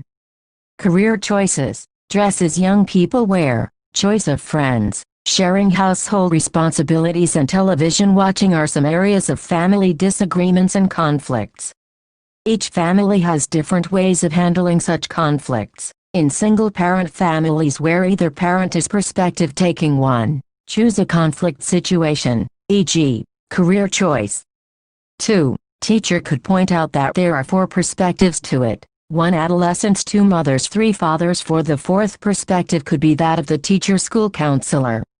3. All 4 perspectives could be role-played by the students in class. 4. After 10 minutes of role-play, the parts should be exchanged. That is, the student who played father shall now play the part of an adolescent and the one who became the counselor could be the mother. 5. The activity could be concluded by discussing how the experience may have helped them in having better insights into the other person's perspectives. Activity 6. Absent for one reason or the other, the responsibility of the remaining parent becomes more crucial. As a young person, one needs to show extra sensitivity and understanding to a mother-father who is trying to do the job of both their parents. Understanding the other person's perspective is an effective way of conflict management. 9a. 7. Support and strength to members. You have learned in the earlier unit on development of self that one of the developmental tasks of a person of your age is learning to act as adults among adults. Middle-aged parents may develop problems such as poor health, a setback in career, transfer of either parent to a distant place, relationships and interactions with significant others. Human Ecology and Family Sciences, Part 1. 116. Death in family, added responsibility of an older relative, financial crisis, etc. The understanding and contribution of young people and children during difficult circumstances cannot be underestimated. The presence and company of children have the potential to help families through even the most difficult crisis. Let us now see what helps family members understand one another's needs and emotions. It has been found that communication has an important role in this. 9a. 8. Communication in the family. You must have often heard that human beings are social animals, but did you know that 70% of our active time, that is waking hours, are spent communicating in some form or the other? Perhaps your day begins with someone in the family or an alarm clock waking you up to get ready for school, and then go to school with friends. All this while talking to someone or the other, from morning assembly, to interacting with school teachers, classmates and the principal. The entire learning experience involves formal and informal communication. The ability to communicate effectively in a variety of settings is essential for leading a happy and productive life. Similarly, while we are at home, we communicate differently with elders, our siblings, younger or older, grandparents, neighbors and helpers at home. Thus, family communication is the way verbal and nonverbal information is exchanged between family members. These interactions develop over time among a group of related individuals who share a common living space. Communication within the family is extremely important because it enables members to express their needs, wants, and concerns to one another and offer social and emotional support. It is a unifying element since speaking and listening behaviors are intertwined. Communication involves the ability to pay attention to what others are thinking and feeling. In other words, an important part of communication is not just talking, but listening to what others have to say. It is through communication that family members are able to resolve the unavoidable problems that arise in all families. Open and honest communication creates an atmosphere that allows family members to express their differences as well as love and admiration for one another. 4 styles of communication have been identified, which are as follows. Clear and direct communication. Clear and direct communication is the healthiest form of communication and occurs when the message is stated plainly and directly to the appropriate family member. An 117 example of this style of communication is when a father, disappointed about his son failing to complete his chore, states, "Son, I'm disappointed that you forgot to take your grandmother to the doctor today." 2. Clear and indirect communication. In this second style of communication, the message is clear, but it is not directed to the person for whom it is intended. Using the previous example, the father might say, "It's disappointing when people forget to complete their chores." In this message, the son may or may not know that his father is referring to him. 3. Masked and direct communication. Masked and direct communication occurs when the content of the message is unclear, but directed to the appropriate family member. The father in our example may say something like, "Son, people just don't pay attention as they used to." I've masked and indirect communication. Masked and indirect communication occurs when both the message and intended recipient are unclear. In unhealthy family relationships, communication tends to be very masked and indirect. An example of this type of communication might be the father stating, "The youth of today are very lazy and irresponsible." It is important to note here that the communication styles are also mediated by culture. For instance, direct and open communication may be more acceptable in a Western society, e.g., U.S. However, in the hierarchical structure of Indian families, indirect communication may be preferred as direct communication with older persons may be considered disrespectful. 9a. 9 Keys to Building Effective Family Communication with Increased Professional Commitments for Urban Families and Anxiety and Competition Experienced by Young People in Rural Areas. It is important that our communication behavior equips us to face these daily challenges rather than feel. There are many approaches that families can adopt to become more effective communicators, and in turn, to improve the quality of their relationships. Following are some suggestions for building effective family communication. Communicate frequently. One of the most difficult challenges facing urban families today is finding time to spend together. With our busy schedules, it is difficult to find sufficient time to spend with one another in meaningful conversation. It is extremely important for members in families to make time to try and communicate regularly to and directly. Sometimes, eating meals together is a good idea, without relationships and interactions with significant others.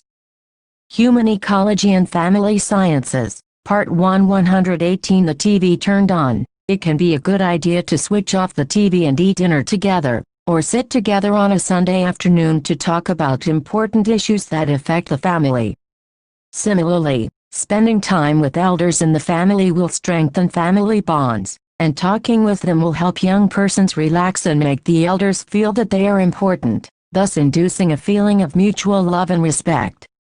Communicate clearly. It has been found that families that appear happy usually communicate their thoughts and feelings in a clear manner. This is especially important while attempting to resolve problems that arise between family members, e.g., between spouses, parents and children. Indirect and vague communication will not only fail to resolve problems, but it will also contribute to a lack of intimacy and emotional bonding between family members. Be an active listener. An essential aspect of effective communication is listening to what others are saying. Being an active listener involves trying one's best to understand the point of view of the other person.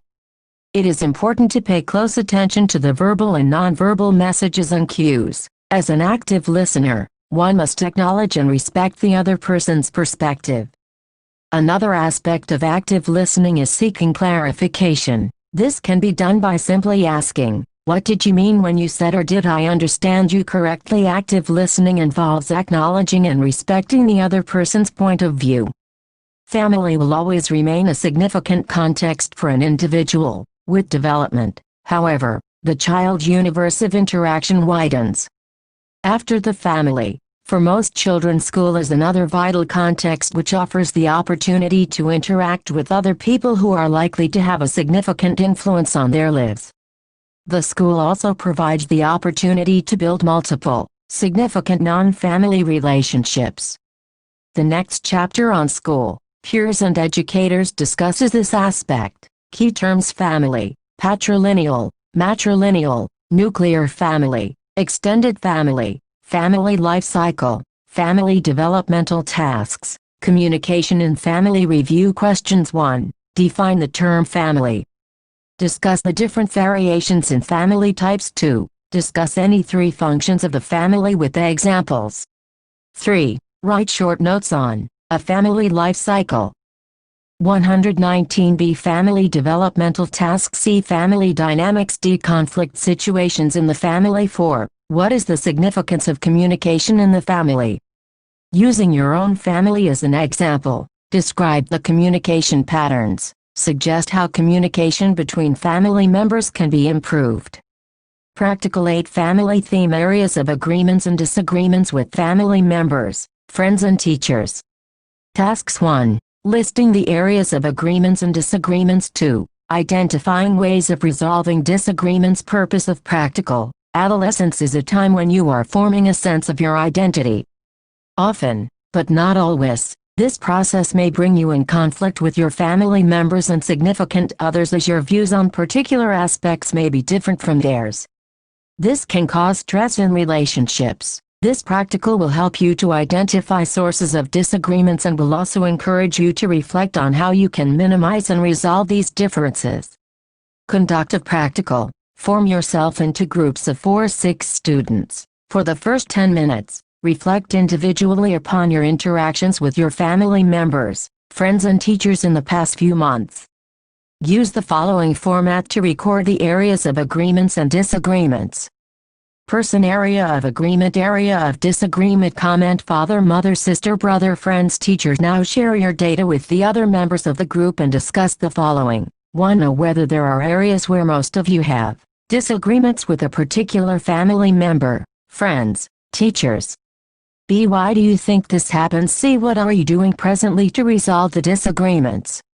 D. What can be done to resolve, minimize the differences, relationships and interactions with significant others? Human Ecology and Family Sciences, Part 1, 122. Whether there are areas where only you seem to be having differences while the rest of the group members do not have disagreements in that area. B. What could be the reason for this? C. Can you do something to resolve the disagreements? 3. Or which are the areas where most of you are in agreement with the family members, friends and teachers? B. Can you use these areas of agreement to build a stronger relationship with the persons around you and thus reduce the areas of disagreements? 2018 1.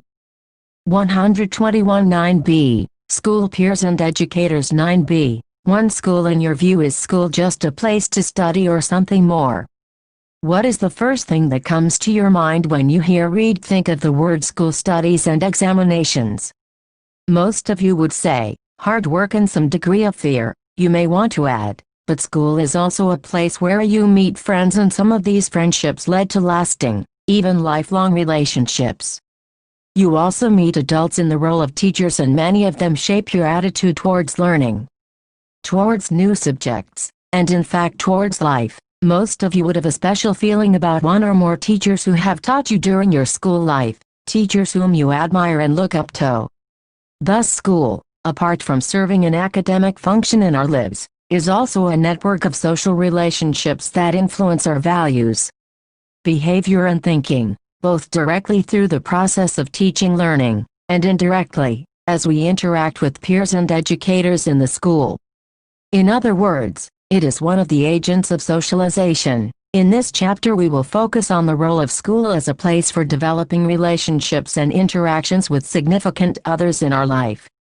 Learning objectives. After completing this section, the learner will be able to discuss the role of school in developing new relationships.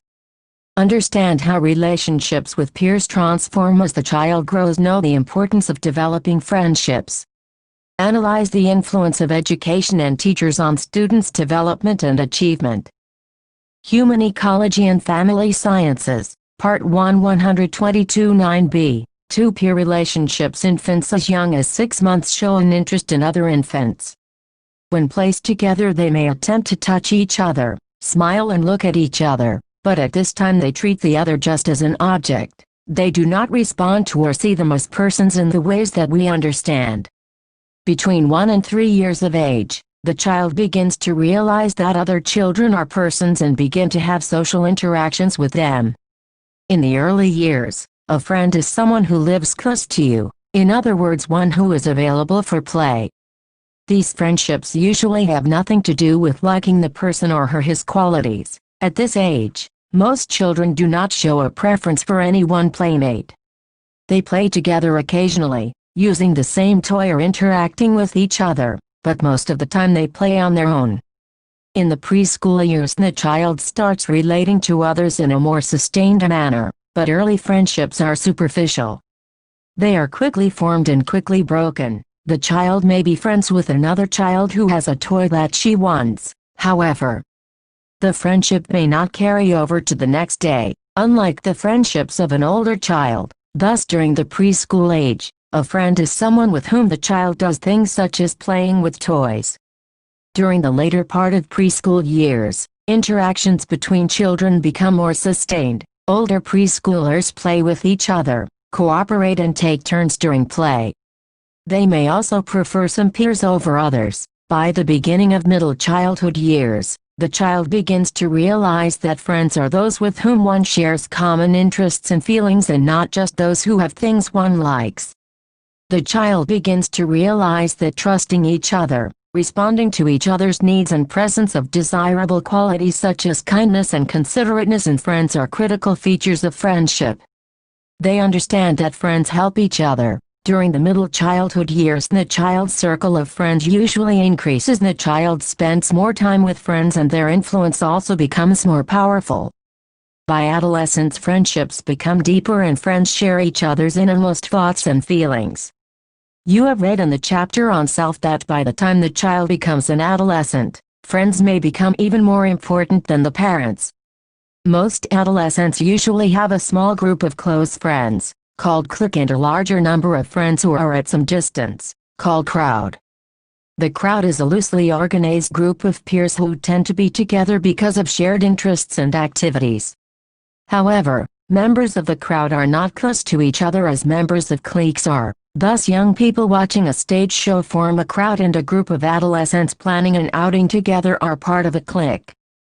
123 9b. 3. The importance of friendships. Friendships at every age are important because they help the child feel accepted by people who are like her.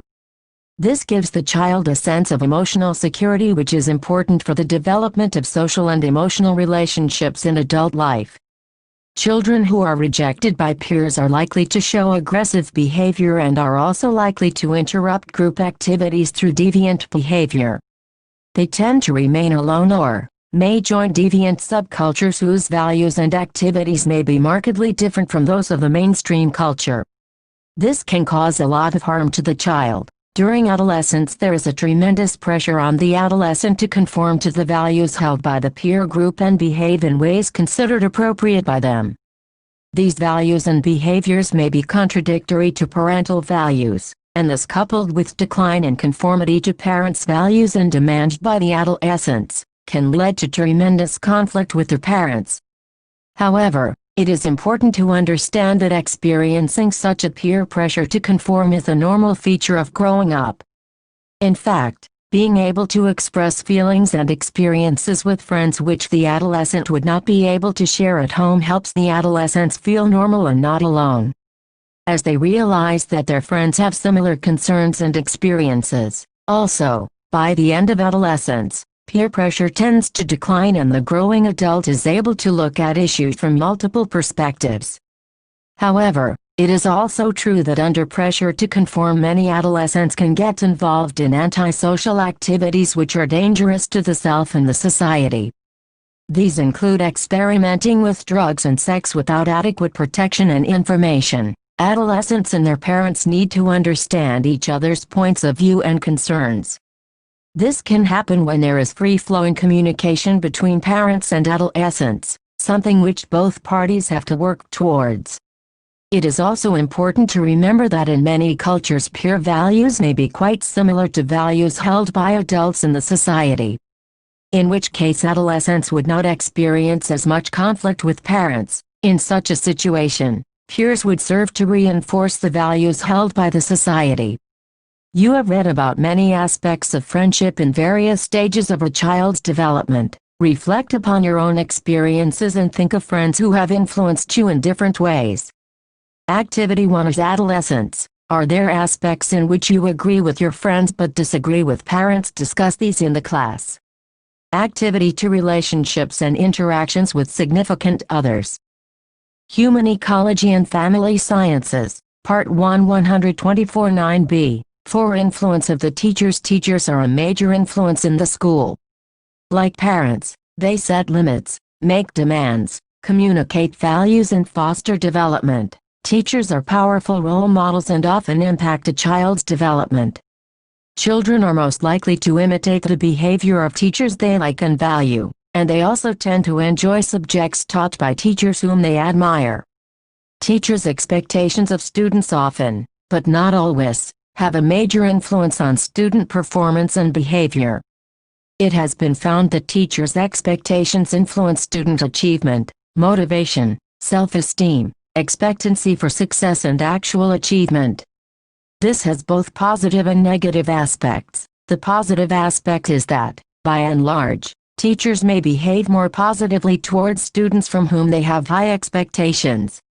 They smile at them more frequently, praise them more often, supervise their work more closely, and press them harder to find answers. And when they perform poorly, the teachers are likely to encourage them to work harder. Thus they communicate to these students that they are expected to succeed. The negative aspect is that the teachers are not likely to press or motivate the students from whom they have lower expectations. The teacher's expectations become a self-fulfilling prophecy, with the children becoming, achieving and behaving as the teacher expects them to become. Studies have shown that if a student has average ability, but the teacher is informed that the child has tremendous potential, the teacher modifies her or his ways of relating to the child so that the child actually improves upon past performance. The implication of the above discussion is that teachers need to be conscious of the harmful effects of low expectations. There is need to avoid prejudgment of children's abilities. Also, even if the child is not performing adequately at any given time, there is every chance that the child can do better in the future, given adequate support and encouragement. Teachers need to have reasonably optimal demand of achievement from all students and not merely from a few. Children's achievement needs to be judged against their own past performance and not compared only with the class average. The teacher-taught relationship is the essence of the teaching-learning process. Philosophers and educators in India and the world have visualized the teaching-learning process as one where knowledge is co-constructed between the teacher and the learner. The guru in the ancient learning tradition of India had a vibrant role. His role as revealed in the Upanishads was to make the pupil completely independent and himself completely superfluous. However, this independence was believed to be achieved after years of hard work, learning, dedication and devotion. They encouraged questioning, probing and sustained inquiry by the students so that the students' own creativity came to the fore. In the contemporary 125 Indian context, the role of the school and educators is mediated by factors such as the pressure of ensuring that students get high marks in their examinations. There are teachers who merely dictate lessons to their students, allowing no questioning, when students do not experience the school and the learning process as one of psychological safety. It is doubtful that the education system would succeed in helping them form healthy relationships with their teachers. However, there are teachers who play a very constructive role in the education of their students, and act as their mentors and guides for future. School is thus a significant context influencing the adolescent's development. In the next chapter we shall learn about community and society, the larger contexts in which the micro-contexts of family and school are situated. Key terms and their meaning: clique, a group of a few close friends; crowd, a larger number of peers who are at some social distance from each other; peer pressure, pressure on the adolescent to conform to the values held by the peer group and behave in ways considered appropriate by them. Co-construction, when the teacher and the student both contribute to the development of understanding and knowledge. It is a perspective that holds that knowledge is not a static body of information that is passed on from the all-knowing teacher to the empty student. Rather, both the student and the teacher recreate knowledge during the teaching-learning process as they bring their own experiences and understanding to the teaching-learning situation and try to rediscover and reinterpret the knowledge as stated in the books or as being stated by the teacher. Psychological safety, an atmosphere where the person does not experience threat to her or his self-esteem, where the person experiences a sense of self-worth and a positive regards of her or his abilities. In such an atmosphere the person is able to participate freely with a sense of security about the negative reactions of others. Here is a brain teaser for you. Check your skill in solving the puzzle. In column 1 are some words you have read in the chapter above. Unjumble the words and match them with the meaning after locating it in column 2. Column 1, column 2. 1. Dowker, larger number of friends who are at some distance. 2. Quality, a group of small number of close friends, relationships and interactions with significant others. Human Ecology and Family Sciences, Part 1, 126. 3. Reprise reuse, need to conform to the values and behaviors. 4. Flezuliflaflagianoperhopsi, children becoming, achieving and behaving as the teacher expected them to become. 5. Yurig encourages questioning, probing and sustained inquiry by the students. Review questions. 1. Explain how the school is a place for forming relationships and interacting with significant others. 2. Explain how the nature of friendship changes from infancy to adolescence. 3. Why are friendships important? 4. What is meant by the term peer pressure? How can this be a source of stress for the adolescent? 5. Discuss how teachers and their behavior can influence students' achievement and motivation. 2018. 1. 127. 9c. Community and Society. 9c. 1. Introduction. In the preceding chapters, you have learned about the importance of the family, school and friends in the lives of individual people. Human beings are a social species. We live in close connection with other people in our lives. After birth, the human infant is the most dependent of all newborns across all mammals, and remains so for the longest period in comparison. This period of dependence allows for close interactions between the caregiver and infant and facilitates important developments in early life that lay the foundations for the future. Sociability is a critical attribute in human life. We like to be among other people. We build our idea about ourselves from listening to others and seeing their reactions to us.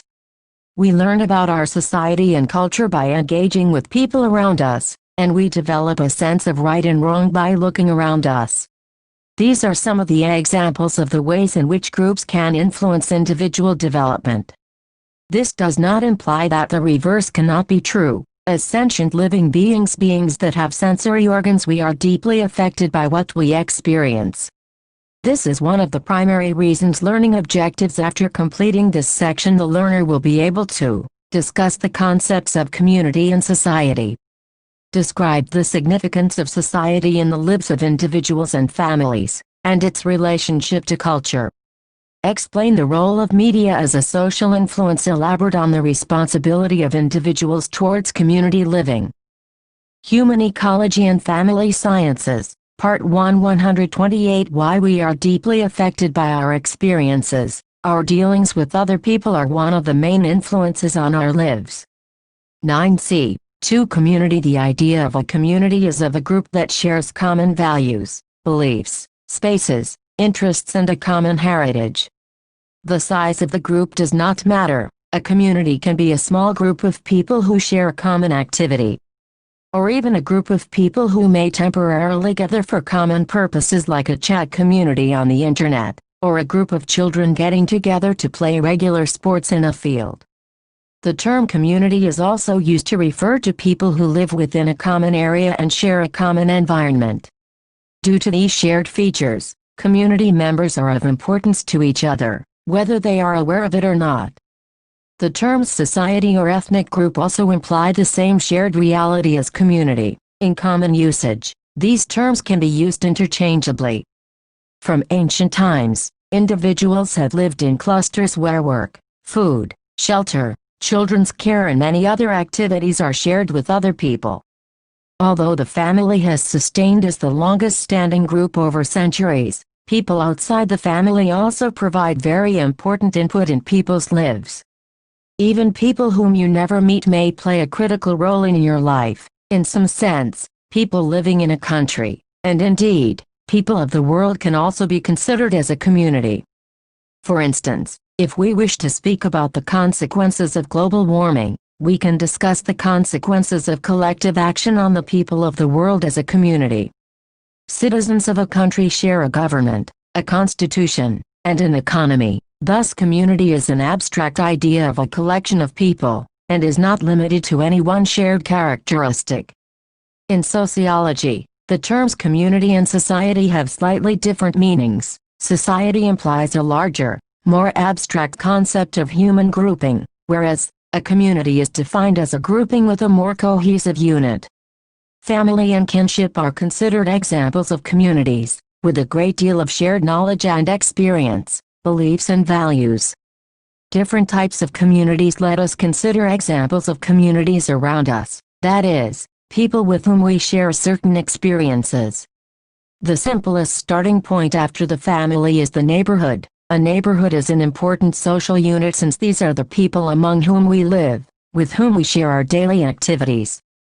Of course, this does not imply that all members of a neighborhood are exactly the same. Far from it. However, there is the sharing of life circumstances that makes us similar in some ways. 4. 129 Instance. Most neighbors use services of the locality that are provided, like marketplace, healthcare, schooling and play areas for children. This brings people together, and often results in conversations, friendships and even cooperation. During festival time, for example, people belonging to different religious groups may bring food specially prepared for families to share their celebrations with others. Neighbors are also very important in times of crises. In emergencies, sometimes neighbors are the first people towards whom we can turn, even before family and friends. People usually help each other in such moments, although there are differences in the extent of support that different people are willing to offer. It is true that we will be more willing to assist someone living near us, whom we know, than we are to help a stranger on the street, about whom we may know nothing. At this point, it is important to discuss the organization of community living and social institutions that are different in different ecological settings, like a village and a city. There are differences between cities, towns and villages in the way the homes, the services and the society are organized. We do find that homes in a neighborhood of a big city can become quite distant, and many people do not often talk to or know each other very well, although there are many exceptions to this. In villages and towns, in contrast, there is a greater sense of belonging and closeness among neighbors. People usually know all the families living in their locality in a village, and if the village is small, then they would even know all the families that reside within. People would recognize each other by name, at least of the head of the family, and any stranger would be spotted instantly. This does not mean the city people relationships and interactions with significant others.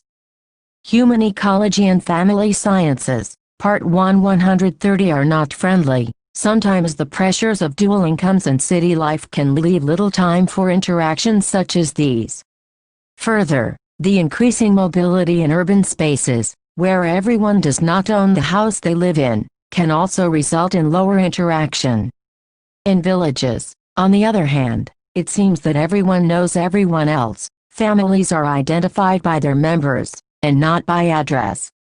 Life in townships is somewhere in between these extremes, where some of the character of village life sustains. Since people do know each other reasonably well, and yet there is some mobility, higher employment outside the home, and other factors common with city life. That is why social scientists tend to differentiate between rural, urban and tribal societies, since these are organized somewhat differently from each other. Another important feature to note is that social institutions, like schools, community centers, health clinics, local political bodies, are also differently organized in rural and urban areas. There is a greater sense of anonymity in urban spaces, which remains an important characteristic in the social interactions, social control and changing social reality. Apart from the neighborhood, village, town or city, we also have other kinds of communities. For example, people who speak a common language or belong to the same native place in a large city, for example, get together for specific occasions. For instance, we can see that during the period around September-October, Durga Puja is an important event for the Bengali-speaking community. We find several pandals put up for the days of the prayer where people come and celebrate, eat and worship together. 2018 131 children have fun and games in these areas. Young people dance for worship and older members sit and watch and pray to the goddess for her blessings. In the state of Maharashtra, as another example, the celebration of Ganesh Puja is performed with a lot of pomp and show during Ganesh Chaturthi. People get together, collect funds and organize special activities regularly over a period of several days and then finally culminate the celebrations with the immersion of the Ganesha idols in sea river water. Thus we can see that religious membership, ethnic group and common language are some of the ways in which larger society can be organized into smaller, more identifiable groupings. Note that one person can potentially be a member of many communities. For example, a child from a Parsi family is also attending a school, and automatically becomes a member of the school community. She may also be learning dance under the guidance of a teacher, so she is also a member of that dance group. This girl may be a part of a group of people who have got together to prevent cruelty to animals on the street.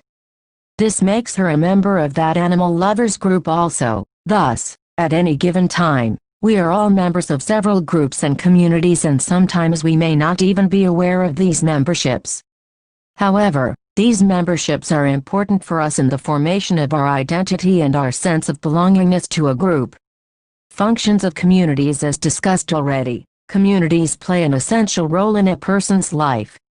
However, it is also true that communities cannot exist without people. Thus there is a dynamic, co-constructive relationship between the individual person and his community.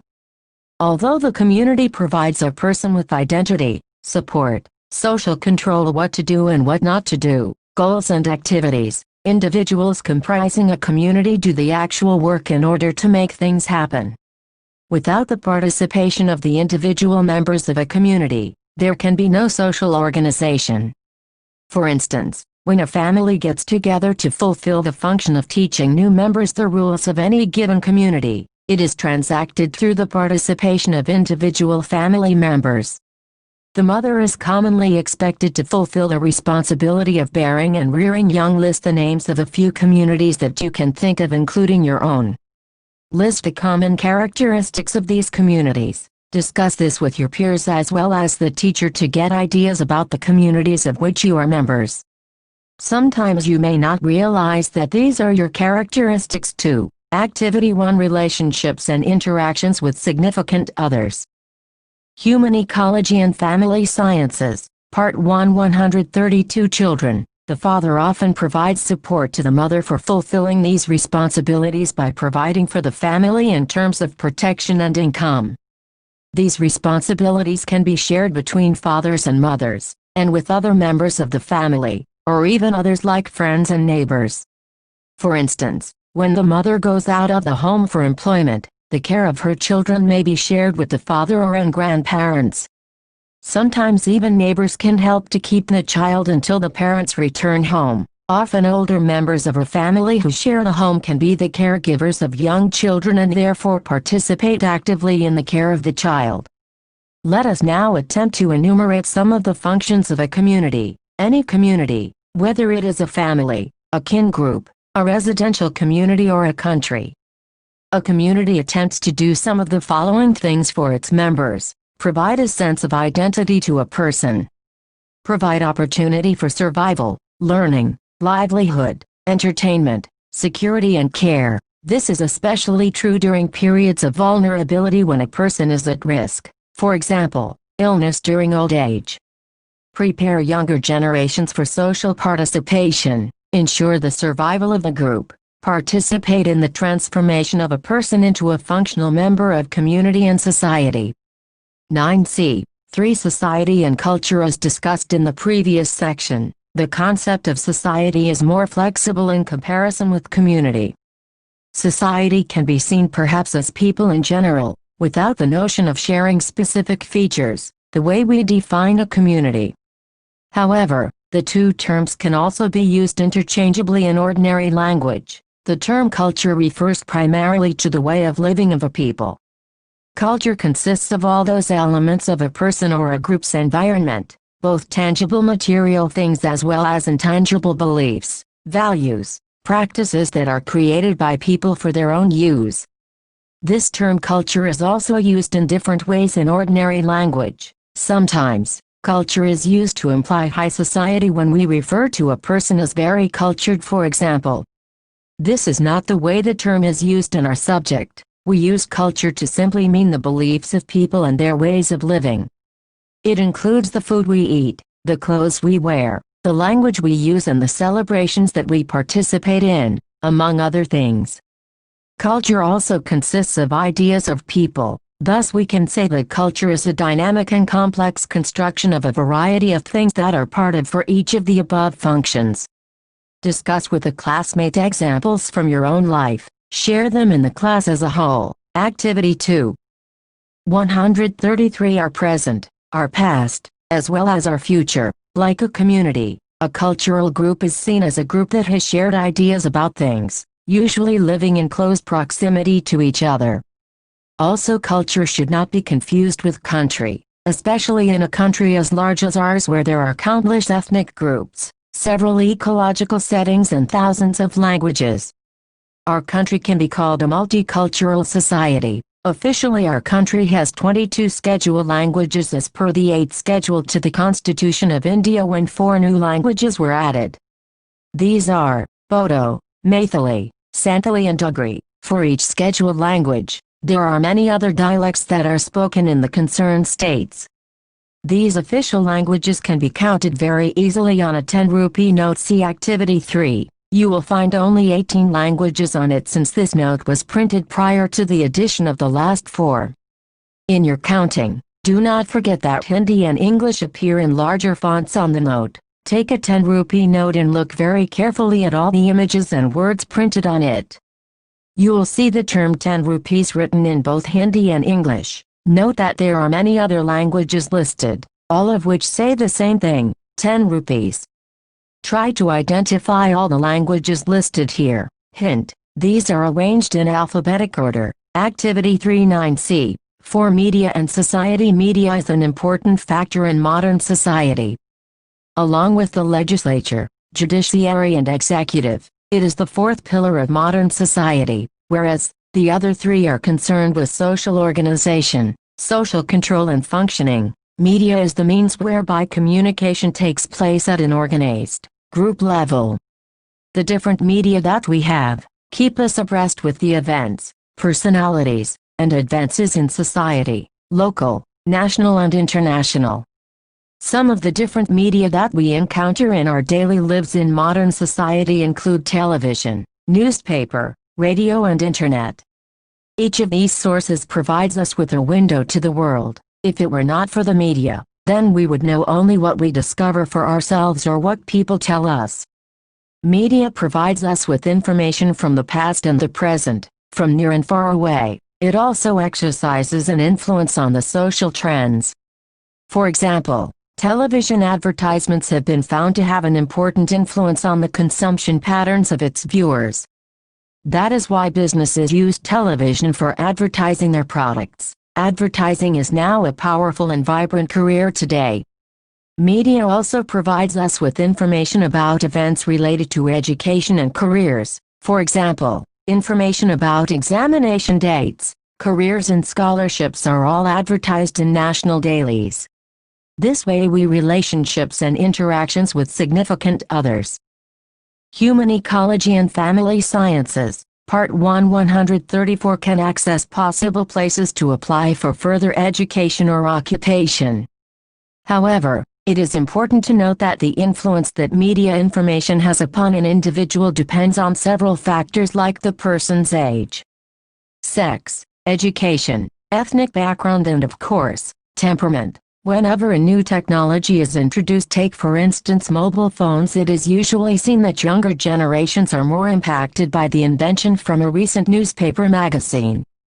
Identify one article in each of the following areas and bring to the class. 1. Article related to sports. 2. Article related to entertainment. 3. Matrimonial advertisements. 4. Advertisement for a product. Discuss the articles collected in the class. You may classify them in different ways. Activity 4. 135 If it is available to them. Apart from TV and newspaper, we are also connected with the world through the internet. Today, we find cybercafes even in small towns and villages. The information available on the internet is much more varied and detailed than any other media source. Like every powerful medium, there is as much potential harm the internet sources can do. And like any other media source, the most important factor that determines its positive impact on society is the judicious use of the internet. For instance, when we access information on the internet, we can also access sites that have material that may be potentially damaging to the minds of young people. Internet is also a powerful source of sharing information by criminals who work towards harming other people and therefore society in general. It is very important for parents and other concerned adults to be aware of the media accessed by their children. Without being overly strict, parents, teachers and others can guide children towards the optimal use of media sources, and can thus gather important information, receive entertainment and also network with other people. Thus we can say that no medium is harmful in and of itself. It is the way in which it is used and the purpose for which it is used that makes it good or bad. In the following box, there are a few simple guidelines to parents or caregivers for facilitating responsible television viewing among children. In order to facilitate responsible TV viewing, the following points are helpful for caregivers. Always be aware of what programs your children are watching. Preferably watch with them rather than using the TV as a substitute for you. TV viewing is a habit, so set the trend early. If you expect the child to be watching limited hours, remember your own pattern of watching TV is the biggest guide for the child. Recommend to the child the programs that are fun and informative for children. It is often useful to place a TV in a central place so that everyone can watch. Do not use the TV as a punishment. Switching off or reward can see all the time. This adds unnecessary complication to the dynamics around viewing for long hours. During exams, children want movement and entertainment. Let the child watch some TV, but ensure that the child gets adequate outdoor activity. This is good for the memory and emotional stability during exams. Explain to the child that the violence and bloodshed, even if it is the news, is hurtful for the people experiencing it. even if you cannot feel the pain. Limit TV viewing to a few programs a day rather than leaving it on all the time. Avoid viewing late into the night with young children, since many of the programs are unsuitable for children. Have a variety of activities like indoor games, board games, stories and book reading along with TV. Relationships and interactions with significant others. Human Ecology and Family Sciences, Part 1 136. Another important social influence on individuals is films. India is the largest producer of films, and it is no surprise that some of the most influential role models are film stars. The fan following of Amitabh Bachchan must include millions of people. These fans look up to him as a role model and try to follow his actions, his appearance and sometimes even his lifestyle. People want to become like him. Actors are therefore charismatic and have a lot of influence on the society. Their conduct is always under scrutiny, and our newspapers and TV channels follow their every move very closely. We also listen carefully to news items about them and discuss their lives with our family and friends. Apart from actors, films both reflect and affect social reality. For example, over the years, the image of women in movies has changed, and we are now accepting a greater variety of stories in film. Meanwhile, we also see that a number of films are banned by the censor board or a religious community. If films were inconsequential, no one would ban them. The truth is that the multicultural fabric of Indian society provides rich material for film scripts, as well as multiple challenges to movie makers. Films also bring home to us the cultures of different countries. Through foreign films, we learn about new places and people and may know some of their ways of living, whether it is in Europe or America or Australia. In this manner, different media provide us with windows to the world, through which we are entertained, informed, emotionally moved and socially networked with people around and all over the world. It is thus a critical dimension of social reality and cultural dynamics. 9c. 5. The individual child, community and the society. Individual children enter into the world, in the company of several members, that comprise the family. In previous chapters, you have been able to grasp the importance of the family in the lives of individuals. The family is the primary unit of social life that forms the intersection between the larger social reality, the community life and the individual. It is family members who decide consciously or unconsciously what values and practices of larger society they will adopt and which they will oppose.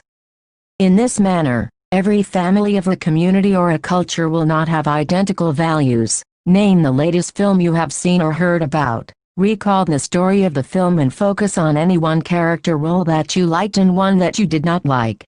List the reasons for each of your choices. Activity 5. 137. Human beings are diverse on account of personal experiences, social historical factors and individual temperament, that makes each individual unique. In some instances, like due to natural or man-made disasters, personal constraints or social difficulties can sometimes lead to the absence of a caring group for the child to grow up in. Sometimes, a family may also be too poor to care for the child adequately. In situations like these, it is important to remember that the state or central government is responsible for providing adequate care for the child. The fundamental rights in our Constitution state the basic provisions for individual needs, due to the economic situation in our country. The lack of resources, inadequate distribution and sometimes also lack of outreach, the care of children and families in difficult circumstances by the government remains unfulfilled. This is a distressing fact of the Indian society, despite the many success stories that we have in the field of technological and educational development. We have not been able to ensure that all children receive adequate food, and that every child has access to schooling and health care. In India, we have a long way to go before the community becomes organized and is involved more effectively in the care of people in difficult circumstances. Undoubtedly, the NGO sector has provided an alternative movement for developing programs and advocacy for such situations. But we need a more concerted role of the government machinery along with improved work ethics and better funding to take responsibility for health care. Education. entertainment and overall well-being of children and people in difficulty. All of us have to be aware that if a community provides us with security, and if we have rights in any community, we also have individual and group responsibilities. Giving back to society and communities from where we have taken is a very important duty of every individual member. Remember that communities cannot survive without individual will and participation. Therefore, you must resolve to be an active member of your family, community, society, country and the world, in order that you can play your role in the betterment of the future for the generations to come. That is the strength of the relationship between any individual and the group, that there is an exchange of mutual dependence, of rights and responsibilities which we all have to fulfill. In the next 4 chapters we shall learn about some crucial concerns that are relevant to all individuals in society. These are health and nutrition, work and workplace, resource availability, learning and education and textile heritage of our country, relationships and interactions with significant others. Human Ecology and Family Sciences, Part 1 138 Key Terms: Community, Society, Culture, Social Control, Television, Internet, Rights and Responsibilities. Review Questions 1. Briefly discuss the meaning of a community. What are some of the functions of a community? 2. What do you understand by the term society? How is it different from community or similar to it? 3. What is culture? Discuss using examples. 4. How do TV and Internet impact society? 5. Discuss the ways in which an individual can contribute to the society. Practical 9. Community and society theme: observing and recording group dynamics in different situations. Tasks: observing group dynamics at home, eateries, playfield, school, recreation areas. Purpose of practical: each of the above constitutes distinct communities. People in a community have certain ways of responding and interacting with each other, depending on the purpose for which the community is organized, the degree of closeness of the community members and the duration for which they are together. Conduct a practical: spend 1 hour each at each of the following locations and observe the group dynamics that takes place while you are present: home, eateries, playfield, school, recreation areas. You are not required to interact with the people present, just observe. However, if someone initiates interaction with you, respond in a natural manner. Some of the aspects you can note in each of the above communities are the following: number of people present at the location, whether all the people were together as a cohesive group or were there many smaller groups of people, the age range of people in the group, what was the role of different members, were some members of the group more active as compared to others, for example, was someone the leader, 139 in the group and others were following him, what was the communication style among the group members, formal, informal, democratic, hierarchical, what was the language used for communication among the group members, mother tongue, English, was the language used formal or informal, the duration for which the group members were together, will the group form again on another day with the same members or was it a one-time coming together of people? Record the observations using the following format: community, group dynamics, number of people present, age range, role of members, communication style, language used, one-time group or sustained group in the class. Form groups of 4 or 5 students and present your findings to each other. Discuss amongst yourself whether the group dynamics were similar or different in different communities. Each group should then make its presentation to the entire class. Relationships and interactions with significant others. 2018 1. Human Ecology and Family Sciences, Part 1 140 10 Concerns and Needs in Diverse Contexts. Say nutrition, health and hygiene. Learning objectives. After completing this section, the learner will be able to discuss the importance of health and its dimensions, understand the interrelationship of nutrition and health, identify the consequences of undernutrition and overnutrition, select appropriate and healthy food choices, identify the interrelationship between nutrition and disease, explain the importance of hygiene and sanitation for preventing foodborne diseases. 10a. 1. Introduction. Every person wants to live a good quality life and have a sense of well-being. As far back as 1948, the Universal Declaration of Human Rights stated, Everyone has the right to a standard of living adequate for the health and well-being of oneself and one's family, including food. Yet, many of the environmental conditions and our own lifestyles affect our health, sometimes having harmful effects. At the outset, let us define health. The world's premier organization concerned with health, the World Health Organization (WHO), defines health as a state of complete mental, physical and social well-being, and not merely the absence of disease. Disease means impairment of body health, alteration, disruption, derangement and function of some part or organ of the body, interrupting normal functions and deviating from a state of complete well-being. Health is a fundamental human right. All persons, irrespective of age, gender, caste, creed, religion, place of stay, urban, rural, tribal and nationality, throughout their lives. 141 should have the opportunity to achieve and maintain the highest attainable state of health. 10a. 2. Health and its dimensions. You must have noticed that the definition of health includes various dimensions: social, mental and physical. Let us briefly deal with all three dimensions before we discuss physical health in greater detail. Social health. It refers to health of individuals and of a society. When we are concerned with society, it refers to a society in which there is equal opportunity and access for all citizens to the goods and services essential for good health. When we refer to individuals, we refer to each person's well-being, how well the individual gets along with other people and with social institutions.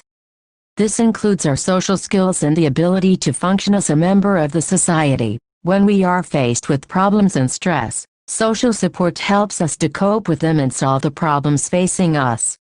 Social support measures contribute to positive adjustment in children and adults, and encourages personal growth. Emphasis on social health is gaining importance as scientific studies have shown that persons who are socially well adjusted tend to live longer and recover faster from disease. A few social determinants of health are employment status, safety in workplaces, access to health services, cultural religious beliefs, taboos and value systems, socio-economic and environmental conditions, mental health. This refers to emotional and psychological well-being. An individual who experiences a sense of well-being can utilize her cognitive and emotional capabilities, function well in society and meet the ordinary demands of daily life.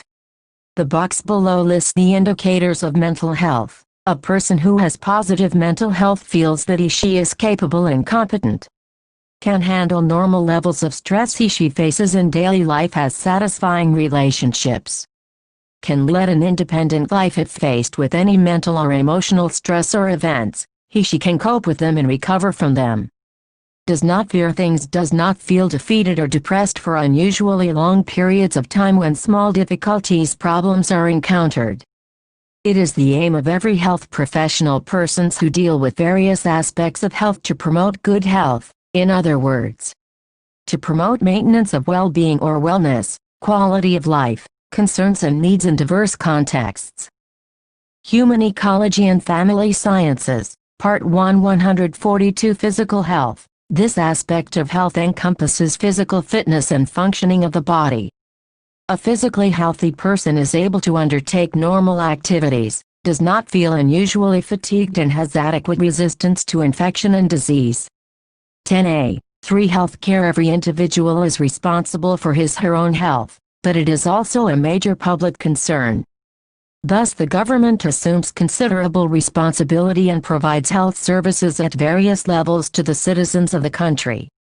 This is because good health is the foundation for good quality of life and standard of living for the individual and the family, and is the key for ensuring social, economic and human development of a community and a nation. Healthcare consists of all the various services provided to individuals or communities by agents of health services or professions for the purpose of promoting, maintaining, monitoring or restoring health. Thus healthcare includes preventive, promotive and therapeutic care. Healthcare services are delivered at 3 levels: primary care, secondary care and tertiary care levels. Primary health care. The first level of contact between individuals with the health care system is known as primary health care. Secondary health care. When patients from primary health care are referred to specialized hospital, also like district hospitals, it is called as secondary health care. Tertiary health care, when patients are referred from primary and secondary health system for specialized intensive care. Advanced diagnostic support, serious and medical care, then it is called as tertiary health care. 10a. 4 indicators of health. Health is multidimensional, with each dimension being influenced by several factors. Therefore, several indicators are employed to assess health. These include indicators of mortality, morbidity, illness, disease, disability rates, nutritional status, healthcare delivery, utilization, environment, health policy, quality of life, etc. 10a. 5 Nutrition and health. Nutrition and health are intimately interlinked. In the global campaign of Health for All, promotion of nutrition is one of the primary elements.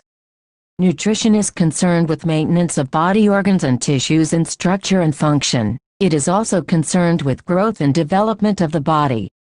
Good nutrition enables the person to enjoy good health, resist infection, have adequate energy levels, and perform daily tasks without 143 feeling fatigued. In case of children and adolescents, nutrition is vital for their growth, mental development, and achieving their potential. For adults, adequate nutrition is crucial to lead a socially and economically productive and healthy life. In turn, the health status of an individual determines the nutrient requirements of a person and food intake. During illness, nutrient requirements increase, and breakdown of nutrients are higher. Therefore, illness and disease adversely affect nutritional status. Hence, nutrition is a fundamental pillar of human life, health and development. 10a. 6 Nutrients. There are more than 50 nutrients in food. Nutrients are broadly classified into macronutrients required in relatively larger amounts and micronutrients required in small quantities based on the amounts required by the human body. Macronutrients are generally fat, protein, carbohydrate, and fiber. Micronutrients include the minerals such as iron, zinc, selenium, and the various fat-soluble and water-soluble vitamins, each of which performs important functions. Some of them function as cofactors and company enzymes in the various metabolic reactions that occur in the body.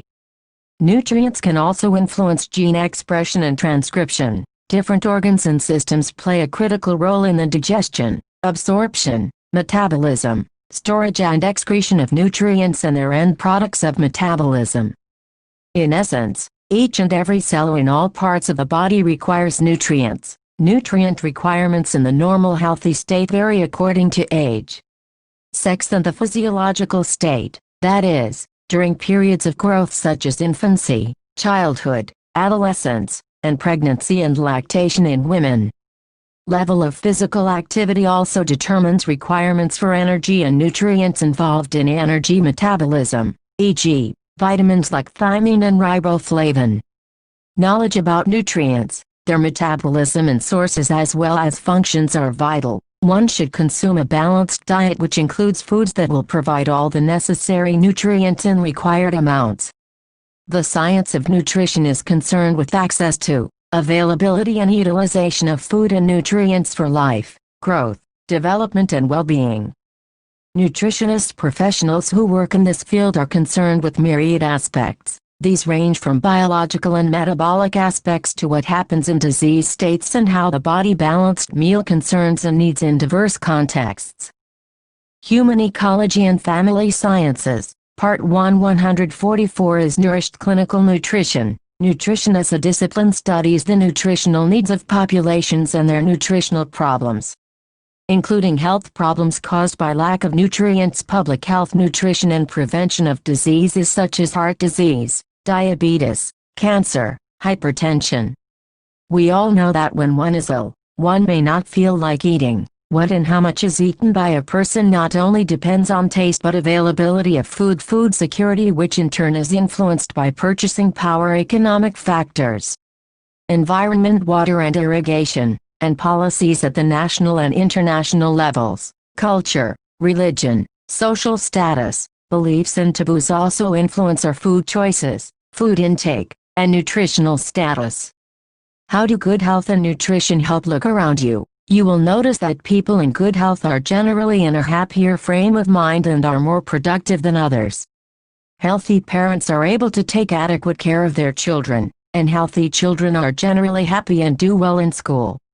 Thus, when one is healthy, one is more constructive for oneself and can take active part in activities at the community level. It is therefore obvious that one cannot achieve good health and be productive, sociable and a contributory member of society if one is starving and undernourished. Table 1. Optimum nutritional status is important because it maintains body weight, provides resistance to infection, maintains muscle mass, helps to cope with physical and mental stress, decreases risk of disability, improves productivity. Figure 1. Health and nutritional inputs required for productivity. Productivity: food, optimum nutrition, positive health, sanitation and health, access to services, facilities, education and skills, good environment. 145. Figure 2 summarizes the benefits of good nutritional status for children's education. Figure 2. Benefits of good nutritional status for children's education. What is malnutrition? Malnutrition is a deviation from the normal state of nutrition. When the intake of nutrients is less than the amount that is required by the body, or in excess of the requirements, malnutrition results. Malnutrition can take the form of overnutrition or undernutrition. Excess intake of nutrients results in overnutrition. Inadequate intake results in undernutrition. Wrong food choices and combinations can be a very significant cause of malnutrition in adolescents. 10a. 7 factors affecting nutritional well-being. The World Health Organization has listed 4 main factors as shown in the diagram that are important for nutritional well-being. Good nutrition has positive influence on brain development, general state of health, vision, which affects cognitive development, active interaction with the environment. Therefore, reduce absenteeism and reduce risk of failure and dropout, reduce risk of visual impairment, memory, attention span, concentration, concerns and needs in diverse contexts. Human Ecology and Family Sciences. Part 1. 146. Food and nutrient security means that each and every person regardless of age has access to and can obtain adequate food and nutrients throughout the year, as per his/her requirements to enable him/her to lead a healthy life.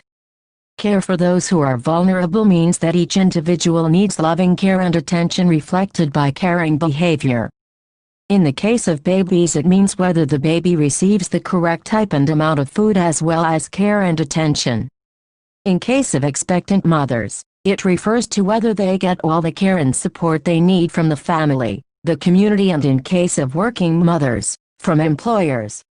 Similarly, persons who are ill and suffer from any disease require care and support in various ways, including food, nourishment, medication, etc. Health for all includes prevention of disease and curing disease when it occurs. Special attention needs to be paid to infectious diseases since they can deplete the body of nutrients and lead to poor health and poor nutritional status. Every citizen should get a minimum amount of health care. Health is a basic human right. Some of the diseases that take their toll in India, especially among young children, are diarrhea, respiratory infections, measles, malaria, tuberculosis, among others. Safe environment focuses on all aspects of environment, including physical, biological and chemical substances which may influence health. This includes safe, potable drinking water, hygienic food, and prevention of environmental pollution and degradation. 10a. 8 Nutritional problems and their consequences in India. There exist several nutritional problems in the population. Undernutrition is a major problem which is reflected in the high numbers of pregnant women who are undernourished and have small babies with low birth weight, as well as young children below 3 years of age who are nutritional well-being. Food and nutrient security. Care for the vulnerable. Good health for all. Safe environment. 147 Underweight and stunted. 1/3 of the babies born in India are low birth weight, that is, less than 2,500 grams. Similarly, considerable percentage of women too are underweight. There are other nutrition-related deficiencies such as iron deficiency, anemia, vitamin A deficiency and consequent blindness, and iodine deficiency. Undernutrition has several negative effects on the individual. Undernutrition not only reduces body weight but has devastating effects on children's cognitive development, immunity, and can also result in disability, e.g., blindness due to vitamin A deficiency. Iodine deficiency is a threat to health and development, especially for young children and pregnant women, since it results in goiter, stillbirth, and miscarriage in women, and deaf mutism, mental retardation, and cretinism in children. Iron deficiency also has negative impact on health and well-being. In infants and young children, its deficiency impairs psychomotor and cognitive development, and thus adversely affects scholastic performance. It also decreases physical activity. Iron deficiency during pregnancy affects the growth of the fetus and increases risk of morbidity and mortality for the mother. Conversely, overnutrition is also not good. Intake in excess of requirements leads to several health problems. In case of some nutrients, it may lead to toxicity, and the person may become overweight and even obese. Obesity in turn increases the risk of several diseases such as diabetes, heart disease, and hypertension. In India, we face problems at both ends of the spectrum, that is, undernutrition, nutritional deficiencies, and overnutrition, diet-related chronic, non-communicable diseases. This has been termed double burden of malnutrition. In our country, the Third National and Family Health Survey shows that 28.9% men and 22.2% women from urban areas are overweight or obese, the percentage being much lower among rural men 8.6% and women 7.3%. Nutrition and infection. Providing enough food to fulfill nutritional requirements is not adequate. The influence of environment is also important. Nutritional status does not depend only on sufficient supply of food and nutrients but also on the person's health status, to a great extent. Nutrition and infection are intimately interlinked. Poor nutritional status decreases resistance and immunity, and thus increases risk of infection. On the other hand, during infection, the body loses considerable amount of its nutrient reserves through vomiting and diarrhea, while the nutrient requirements are actually increased. If nutrient intake is insufficient compared to the requirement due to loss of appetite or inability to eat, if there is nausea and/or vomiting, infections will affect the nutritional status adversely, thus the risk of another infection increases, and all persons, especially children, the elderly, and those undernourished are at the risk of contracting more infectious diseases. Concerns and needs in diverse contexts. Human Ecology and Family Sciences, Part 1, 148. In developing countries, foodborne illnesses such as diarrhea and dysentery are major problems since they can lead to dehydration and death. Many of the infectious and communicable diseases are due to poor environmental sanitation, poor household, personal and food hygiene. The key therefore is to look into how these diseases can be prevented. 10a. 9. Hygiene and sanitation. Prevention and control of disease has to address both intrinsic and extrinsic factors which are linked with various diseases. The box below lists these factors. Table 2. Intrinsic and extrinsic factors linked with various diseases. Intrinsic host factors, extrinsic environmental factors: age, sex, ethnicity, race, physical environment, air, water, soil, housing, climate, geography, heat, light, noise, radiation. Biological factors such as heredity, blood groups, enzymes, levels of various substances in blood, e.g., cholesterol. Functioning of various organs and systems. Biological environment includes the human being, all other living beings such as animals, rodents, insects, plants, viruses, microorganisms. Some of these act as disease-producing agents, some as reservoirs of infection, intermediate hosts and vectors of disease. Social and economic characteristics, e.g., occupation, marital status, housing. Psychosocial factors: emotional well-being, cultural values, customs, habits, beliefs, attitudes, religion, lifestyle, health services, etc. Lifestyle factors, e.g., nutrition, diet, physical activity, living habits, use of addictive substances such as drugs, alcohol, etc. Among these factors, sanitation and hygiene, nutrition and immunization are key inputs. When we speak of hygiene, we are concerned with essentially two aspects, personal and environmental. Health depends to a great extent on the social environment as well as on lifestyle and behavior, including food intake. It is also closely related to hygiene. Poor hygiene leads to several infections and infestations such as worm infestations. Environmental hygiene comprises external matter, both organic and inorganic, at the domestic hygiene, home and community levels. This includes physical factors such as water, air, housing, radiation, etc., as well as biological factors such as plants, bacteria, viruses, insects, rodents and animals. 149 Figure 3. Personal aspects of hygiene. Personal hygiene: water supply, housing, disposal of liquid wastes and sewage, vector control e.g. mosquitoes and malaria, food sanitation, disposal of human excreta, sanitary practices, garbage disposal, solid waste management, environmental hygiene concerns and needs in diverse contexts. Human Ecology and Family Sciences, Part 1, 150 Figure 4. Environmental aspects of hygiene. Environmental health needs attention so as to create and maintain ecological conditions that will promote health and prevent disease. Among these, safe drinking water and sanitation, especially feces disposal, are of great importance. Similarly, air and water pollution are of concern. Water quality is important as contaminated water is the cause for many diseases such as diarrhea, worm infestations, skin and eye infections, guinea worm, etc. Food hygiene. Foodborne illnesses occur when we consume food that contains disease-causing pathogenic microorganisms. Several factors are needed for a foodborne illness to occur. Either the organism or the toxin must be present in the food eaten. The number of pathogenic microorganisms must be in sufficient numbers. The contaminated food must have been consumed in sufficient quantity. The illnesses that are caused include diarrhea, dysentery, amoebiasis, infective hepatitis, typhoid, listeriosis, botulism, cholera, gastroenteritis.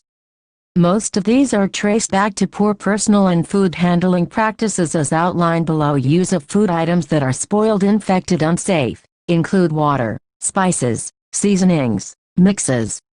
Improper storage leading to multiplication of disease-causing microorganisms. Not practicing insect and vermin control.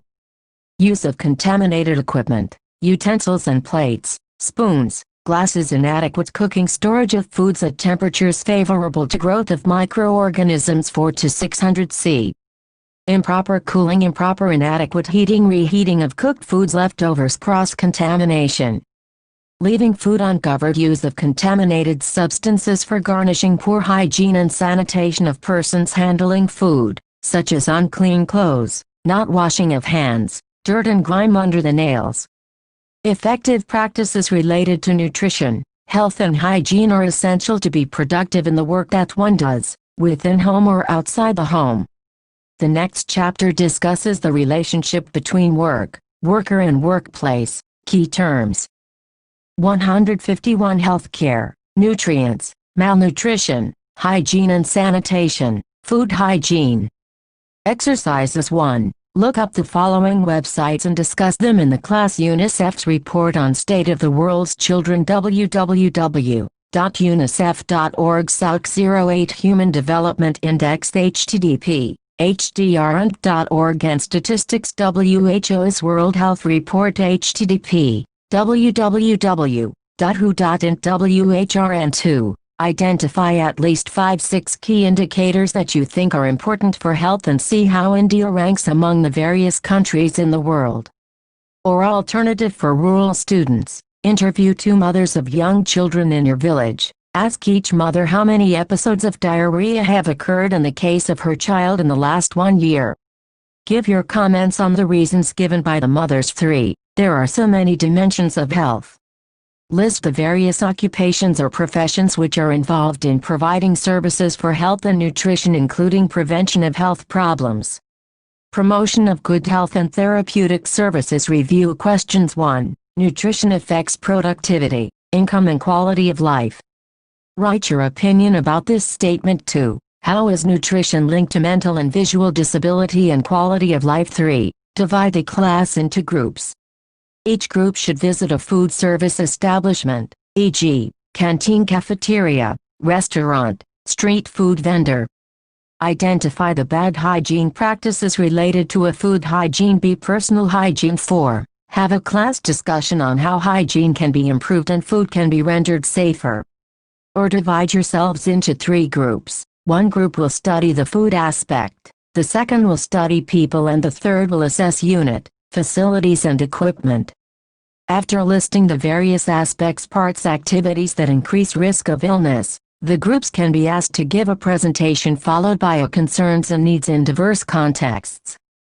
Human Ecology and Family Sciences, Part 1, 152. Discussion on remedial measures. Note for teachers: teachers may guide students to organize an exhibition on health, nutrition and hygiene for the school children, parents and members of community. Note for students in the vicinity of your school: be your home, observe and rate as very good, good, fair, poor and very poor at least 3 factors that are related to environmental hygiene. Practical 10A. Nutrition, health and hygiene. Compare the energy, protein, calcium and iron content of 150 grams. Edible portion of food using the food composition tables provided. A cereal's name of cereal, energy content kcal per 150 grams, protein content g per 150 grams, calcium content mg per 150 grams, iron content mg per 150 grams. 1. Bajra 2, rice raw, mill 3, maize dry 4, wheat whole. B. Pulses name of pulse legume, energy content kcal per 150 grams, protein content g per 150 grams, calcium content mg per 150 grams, iron content mg per 150 grams. 1. Bengal gram dal 2, black gram dal 3, lentil 4, soybean. C. Vegetables name of vegetable, energy content kcal per 150 grams, protein content g per 150 grams, calcium content mg per 150 grams, iron content mg per 150 grams. 1. Spinach 2, brinjal 3, cauliflower 153. 4. Carrot D. Fruits name of fruit, energy content kcal per 150 grams, protein content g per 150 grams, calcium content mg per 150 grams, iron content mg per 150 grams. 1. Mango ripe 2, orange 3, guava country 4, papaya ripe. B. Identify the rich sources of carbohydrate, protein, fat, vitamin A, iron and calcium in your family's diet. Can you suggest improvements? Use the following formats to record your answer.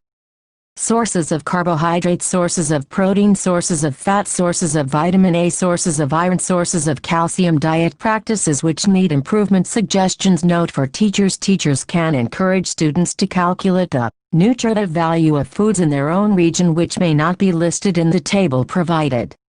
A useful reference: concerns and needs in diverse contexts. Human Ecology and Family Sciences, Part 1, 154. Published by Indian Council of Medical Research ICMR is as follows. Food composition tables: nutritive value per 100 grams, edible portion, cereals name, energy kcal, protein g, calcium mg, iron mg, bajra 361 11.642 8.0, rice raw milled 345 6.8 10 0.7, maize dry 342 11.1 10 2.3, wheat whole 346 11.8 41 5.3. Pulses name, energy kcal, protein g, calcium mg, iron mg, Bengal gram dal 360 17.156 5.3, black gram dal 347 24.0 154 3.8, lentils 343 25.169 7.58, soybean 432 43 2 240 10 4. Vegetables name, energy kcal, protein g, calcium mg, Iron mg spinach 26 2.073 17.4 brinjal 24 1.4 18 0.38 cauliflower 32.6 33 1.23 carrot 48 0.9 81.03 fruits name energy kcal, protein g calcium mg. Iron mg mango ripe 74 0.6 14 1.3 orange 48 0.7 26 0.32 guava country 51 0.9 10 0.27 papaya ripe 32 0.6 17 0.5 source, nutritive value of Indian foods 1985, by C. Gopalan, B.D. Ramasastry and S. C. Balasubramanian, revised and updated 1989. By B.S. Narasimharao. Y.G.D. Osthale and K.C. Pantry printed 2007.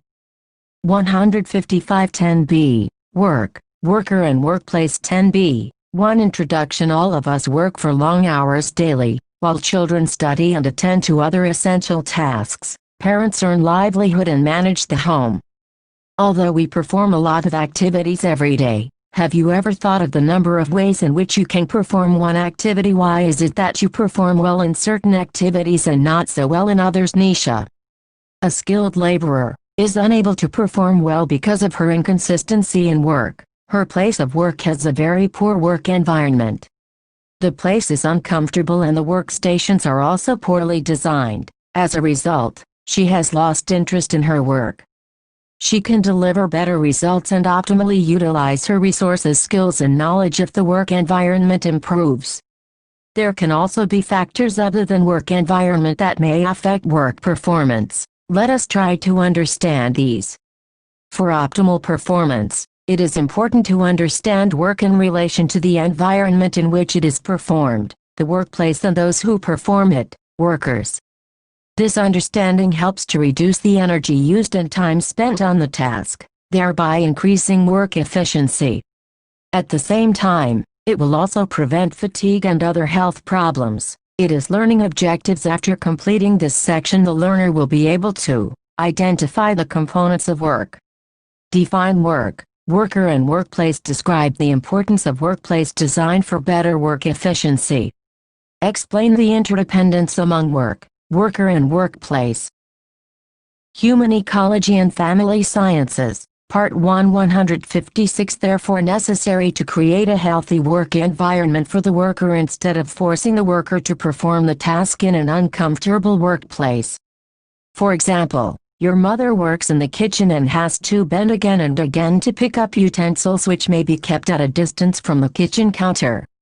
In this case, she would be using more energy and spending more time to take out the utensils and will also experience fatigue and backache.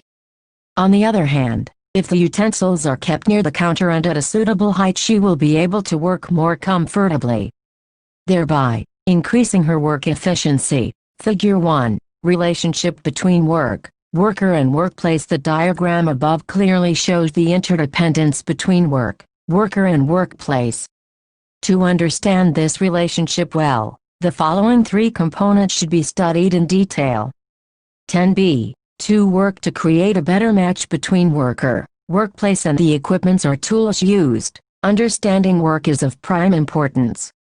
Work is defined as the activity directed towards making or doing something. Work is to exert oneself physically and or mentally in order to do or complete a task. It forms the basis for accomplishing our goals. It is something that is done or performed, especially a duty, task or an activity. For a student, work, worker, work, workplace.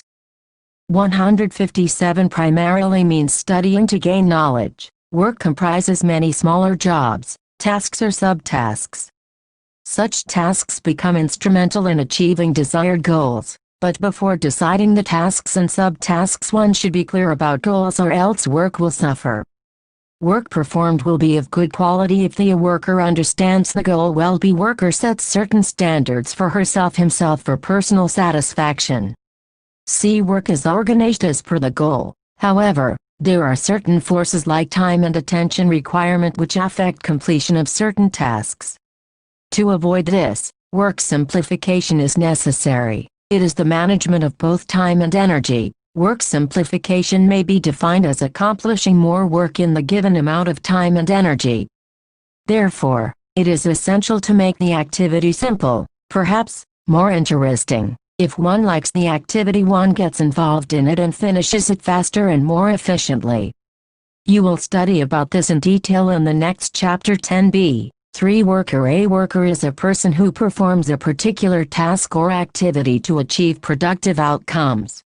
A student doing his schoolwork, and a homemaker cleaning the house, are examples of a worker.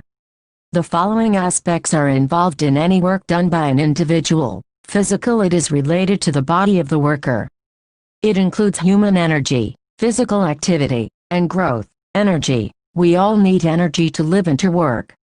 Where does this energy come from? Energy is supplied by the food we eat. The dietary energy needs depend on the factors that include age, sex, body type, type of work and duration of work. Physical activity. The amount of energy needed by the individual to do any work depends on type of activity, intensity of work and duration of time, age and sex of the individual. The more the number of muscles used and the longer the duration of work, the greater is the energy demand or energy requirement. The following table shows the energy required to perform different concerns and needs in diverse contexts.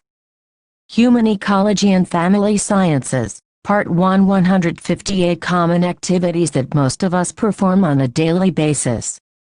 Table 1. Energy costs of some common activities: kcal per minute per kg. Body weight. No activity. Males, females. General personal activities: 1 sleeping, 1 lying, 1.2 1.23 sitting quietly, 1.2 1.24 standing, 1.4 1.55 dressing, 2.4 1.63.36 plating, air, 1.87 eating and drinking, 1.4 1.68 walking slowly, 2.83 activities involving household tasks: 1 dusting, 7.62 mopping, 12.23 washing clothes, 10.54 ironing, 7.95 cooking, 6.46 storing water, 13.97 grinding, Masalist, 9.7 Source: Varghese, M.A., Atria, N., Bhatnagar, A., Chatterjee, L.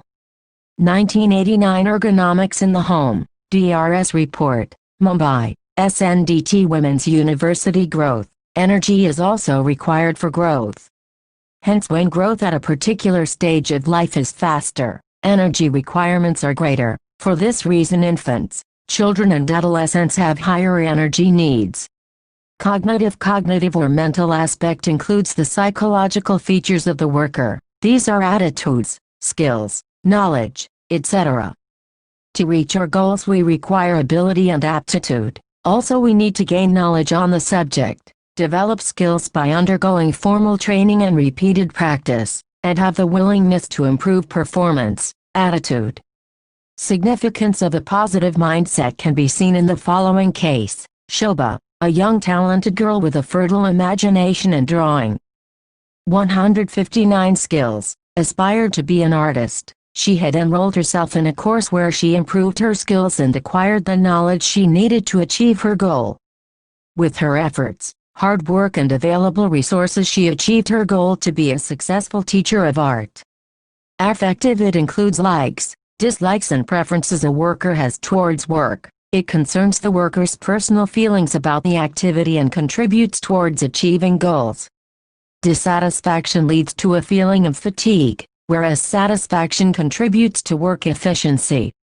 Temporal. This is concerned with time management. Sometimes the number of activities that one has to perform in a specified time period is large. This requires good management of time, which you will study in the next chapter. Thus, an understanding of these components of the worker is an indicator that every worker is different and has different physical, cognitive, affective and temporal compositions. Perhaps tools, equipments and workspaces should be designed according to different body types. For example, tools such as scissors must be designed in order to suit both left-handed. Make a list of activities under the following headings. Physical activities that require extra energy expenditure. Activities which require mental work and skills. Activities you like and dislike. Activities that require time management. Activity 1 and right-handed workers. Equipment should also be designed such that they fit the safety needs of all workers. 10b. For workplace. This is the place where a worker performs a job. Some examples of workplace are school, office, study room, kitchen, etc.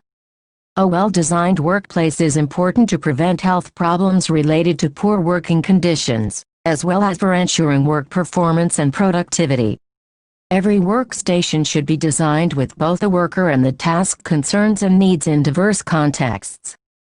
Human Ecology and Family Sciences, Part 1 160 in mind so that the work can be performed comfortably, smoothly and efficiently with minimum energy expenditure. A workplace includes the following components: physical and chemical environment. Workplaces typically contain a number of physical and chemical environmental factors. We cannot completely avoid being exposed to these factors, but we must ensure that we are not exposed to them to such an extent that our health is adversely affected. The environmental factors which are of concern while selecting or designing a workplace are noise. Exposure to high levels of noise affects our concentration while performing a task. The source of noise can be indoor like TV volume, whistle of a pressure cooker, running of a tap, machines, etc., or outdoor like road traffic, loudspeakers, processions, etc. Illumination. Illumination is the amount of light that falls on the work surface. A workplace should be well illuminated depending on the task to be performed, age of the worker, duration of activity, placement of light fixture, color scheme of the work area, etc. Climate. The four important factors which influence climate are air temperature, radiation temperature of hot and cold surfaces, air velocity and relative humidity. These factors also influence the energy cost for the individual at work. The indoor climate can be controlled by artificial means like fans, exhaust fans, room heaters, coolers and air conditioners. Radiation. As you may have studied in physics or chemistry, when a substance sends out rays or waves that are electromagnetic in nature, it is called radiation. Full stop. Radiation has some benefits and some harmful effects, depending on the type: alpha, beta, gamma, X-rays, UV rays, intensity and duration of exposure. Microbiological pollution. We are constantly exposed to microorganisms in the environment because they are present in air, water, food, as well as in our bodies. When individuals do not maintain good standards of hygiene and cleanliness, it promotes microorganisms. If they are harmful, they can cause disease. For example, a person preparing food should wash his hands before starting work, or else the food will be contaminated with the microorganisms on his hands.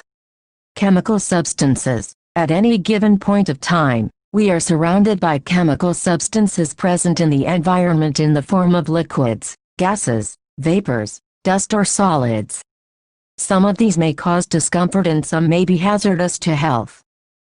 161 Work surface. Apart from the physical and chemical environment of a workplace, work surface design also affects a worker's comfort and health. This concept is concerned with the height, width and depth of the workstation. Appropriate storage design and equipment design are also important factors which affect work surface design.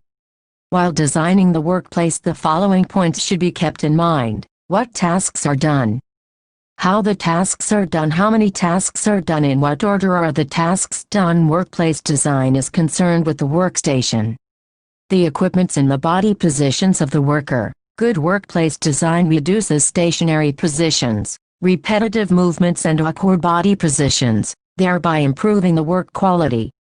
Following points should be kept in mind while designing a good workplace. Equipments or tools should be kept in places and at positions where the worker can easily reach them. For example, in a kitchen, used utensils and washed utensils should be kept on either side of the washing area. Utensil detergents and cleaners should also be within easy reach of the worker. For work that needs detailing, the workbench should be at a lower position than for heavy work. Hand tools and other equipments used should be comfortable to handle and should not cause injury. While performing a task, the worker should not stay in difficult positions, such as reaching or bending for long periods of time. For most of the tasks that are performed, A worker may not have the option to choose his workplace. However, he can design it as per his needs and requirements. A well-designed workplace of a student should include a well-lit study area, preferably with a table. Room temperature should be comfortable and there should be minimum noise in the room, if using a chair. The height of the chair should neither be too high nor too low, but according to design your study area as per your requirements, keeping in view the three components: work, worker and workplace. Activity 2: Concerns and needs in diverse contexts. Human Ecology and Family Sciences, Part 1 162. The height of the study table, books and stationery cupboard shelves should also be placed nearby and easily accessible to the student. The interface between worker and workplace can thus be strengthened by judicious use of resources such as time and space. Let us learn more about these two important resources in the next chapter on resource availability and management. Key terms: work, worker, workplace, work environment, energy cost review. Questions: 1. What is work? List the components of work. 2. What components of a worker facilitate efficiency of work? 3. Discuss the environmental factors that can inhibit a student's work-related activities. 4. How will you explain the interdependence between work, worker and workplace? 2018 1. 16310C, Resource Availability and Management Learning Objectives. After completing this section, the learner will be able to describe time and space as important resources. Analyze the need for managing time and space. Discuss ways of managing time and space. Discuss tools in time management. Explain the principles of planning space. As you have learned in the previous chapter, resources are possessions, material or funds which can be used to achieve goals. You have also learned that money, time, space and energy are some examples of resources. These resources are assets for an individual. They are rarely in abundant supply and are also not equally available to everyone. Therefore, to achieve our goals, appropriate management of all the resources that are available to us is important. If these resources are wasted or not utilized properly, we may be hindered in reaching our goals. Timely and efficient management of resources enhances their optimism utilization. In this chapter, you will learn about time and space management. Money as a resource and its management will be dealt with in Unit IV 10C. 1. Time management. Time is limited and irreversible. Time is measured in years, months, days, hours, minutes and seconds. We are provided with 24 hours of time each day to use it as we like. The key is how we use the time. If not managed properly, time keeps slipping away in spite of our effort to control it. No. Human Ecology and Family Sciences, Part 1 164. Matter how important and valuable an individual may be, one cannot stop time, nor slow it down, or speed it up. Once passed, time can never be regained. In today's fast-changing lifestyle, our demands and responsibilities at home, at school and at work have increased. This has made the need for managing time very important. To be successful, it is essential to develop time management skills.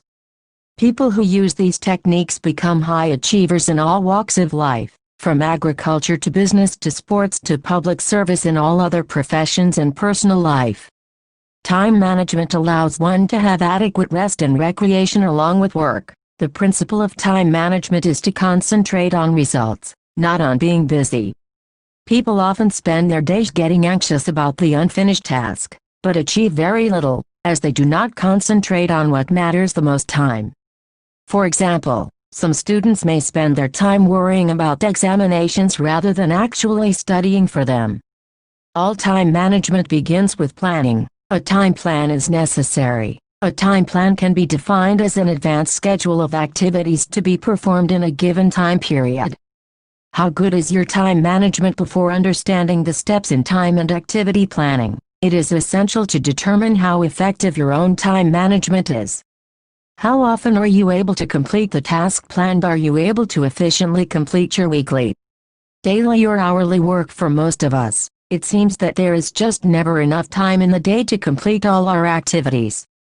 The activity given below will help you identify your own time management skills. Instructions. Score the questions given below and determine how well these statements describe you. The following are the ratings for your answers: not at all, 1, rarely 2, sometimes 3, often 4, very often 5. Examples: if for the first question the answer of your choice is often, then write a score of 4 in the respective box, and if your answer is rarely, you may write your score as 2, and so on. After answering all the questions, add your scores across all the questions to get the final total. Activity 1. 165 question: not at all, rarely, sometimes, often, very often. 1. Are you able to complete your highest priority tasks during the day? 2. Are you able to place all your tasks according to their priority? 3. Are you able to perform your tasks in the given time period? 4. Do you keep separate time for planning and scheduling? 5. Do you keep track of the time spent on the jobs done by you? 6. How often are you able to work without distractions and interruptions? 7. Do you do goal setting to help you decide the various tasks you would work on? 8. Do you keep extra time margin in your schedule to deal with the unexpected? 9. Do you prioritize the importance of any new assignment given? 10. Are you able to complete your task without being pressured by deadlines and commitments? 11. Are you able to work effectively on important tasks because of distractions? 12. Are you able to complete your work at the workplace instead of taking it home? 13. Do you prepare a to-do list or an action program before carrying out the tasks? 14. Do you consult persons with experience before setting priorities for a given task? 15. Do you consider whether the task would be worth the time put in before you start your task? Total concerns and needs in diverse contexts. Human Ecology and Family Sciences, Part 1, 166 Steps in Time and Activity Plan to start your work as quickly as possible. Do not waste time in avoiding or delaying the task. When a student reaches home, he should relax for a while, have a meal, and then start with the schoolwork without postponing it for the end of the day. Get into a routine every day. Choose a time to accomplish certain tasks, such as completing schoolwork, doing household chores, and then stick to the routine activities. The student should make an everyday routine to complete work in time, without any delay. Prioritize your tasks. Before picking up any new task, make sure it does not impact the already existing activities. Do not undertake too many activities at a particular time. If the time available is less and work is more, then keep the optional tasks for a later time and complete compulsory activities first. For example, if the student has a class test, he should first study for the test, then do homework, and later get involved in other activities. Do not commit yourself to unimportant and low priority tasks. Learn to say no. If you have less time and more tasks in hand, you should be able to say no to the tasks which are not very important. For example, the student can avoid watching television if he has to complete a task for the next day. Divide the big tasks into a series of small manageable activities. The day's schoolwork big task can be divided into smaller tasks by dividing the work as per different subjects. Do not waste energy and time on tasks which do not need much attention. Deal with the task one at a time till it is completed, or decide when to deal with it. Do not put it aside before completion. Arrange start and stop times to schedule activities. Appropriate time should be allotted to each subject without spending too much time on each subject. Score interpretation score comment 4675. You are managing your time very effectively. However, check the section below to make it even better. 3145. You are good at some aspects, but there is scope for improvement elsewhere. Focus on the key issues in the section below and you will most likely find that work becomes less stressful. 1530. The good news is that you have a great opportunity to improve your effectiveness at work for long-term success. However, to realize this you have to improve your time management skills. 167. Make a schedule of your activities and tasks. This will help to effectively manage time allocated to each task. A proper time schedule should be prepared for the entire day, which must always include leisure time. Types of activities: compulsory, optional, daily, weekly, monthly, yearly. Example: daily dusting and cleaning of house, school assignments, preparing for school, cooking, resting, etc. Example: washing clothes, ironing clothes, weekly cleaning of house, buying grocery, preparing for weekly school assignments, etc. Example: paying monthly school fee, rearranging cupboards. Example: final examination, annual school events, health checkups, etc. Example: going on a journey, planting trees and herbs at home, participating in some functions, etc. Figure 1. Types of time schedules, concerns and needs in diverse contexts. Human Ecology and Family Sciences, Part 1. 168 time plans are made according to the individual needs of a person. Every individual has different goals and requirements, and therefore, a different routine. For example, a time plan for a student is very different from a time plan of a person who goes out to work. An example of a time and activity plan of a student studying in Class 12, who lives in a small town and lives near the school, is given below. In the next column, write your own time and activity plan.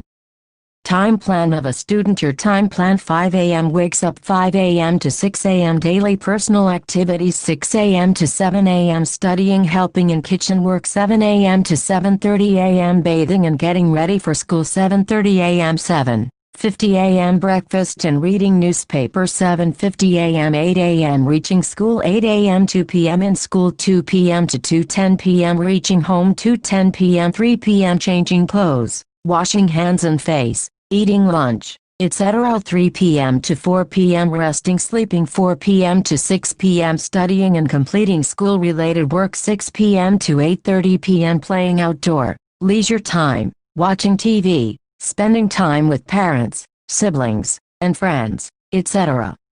8:30 p.m. 9 p.m. dinner, 9 p.m. to 10 p.m. studying and preparing school bag for next day, 10 p.m. to 5 a.m. sleeping. Activity 2. 169 time plan of a rural homemaker. Your mother's time plan: 4 a.m. wakes up, 4 a.m. to 5 a.m. feeds and milks the cow, 5 a.m. to 5:30 a.m. bathes and offers prayer, 5:30 a.m. 7 a.m. cooks and serves meal to family, 7 a.m. to 9 a.m. works in the fields, 9 a.m. to 10:30 a.m. finishes other household chores like cleaning the house, utensils, washing clothes.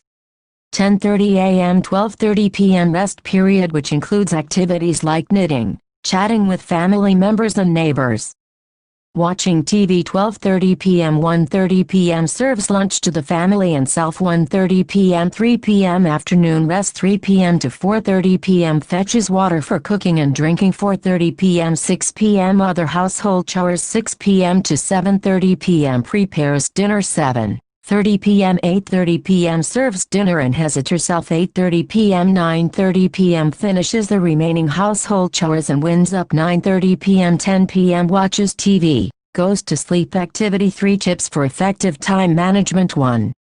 Create a simple to-do list. It helps you to identify the activities, reasons for doing them and a timeline for completing them. Concerns and needs in diverse contexts. Human Ecology and Family Sciences, Part 1. 170 Yes No. Activity day, date of completion, reason for carrying out the activity. 2.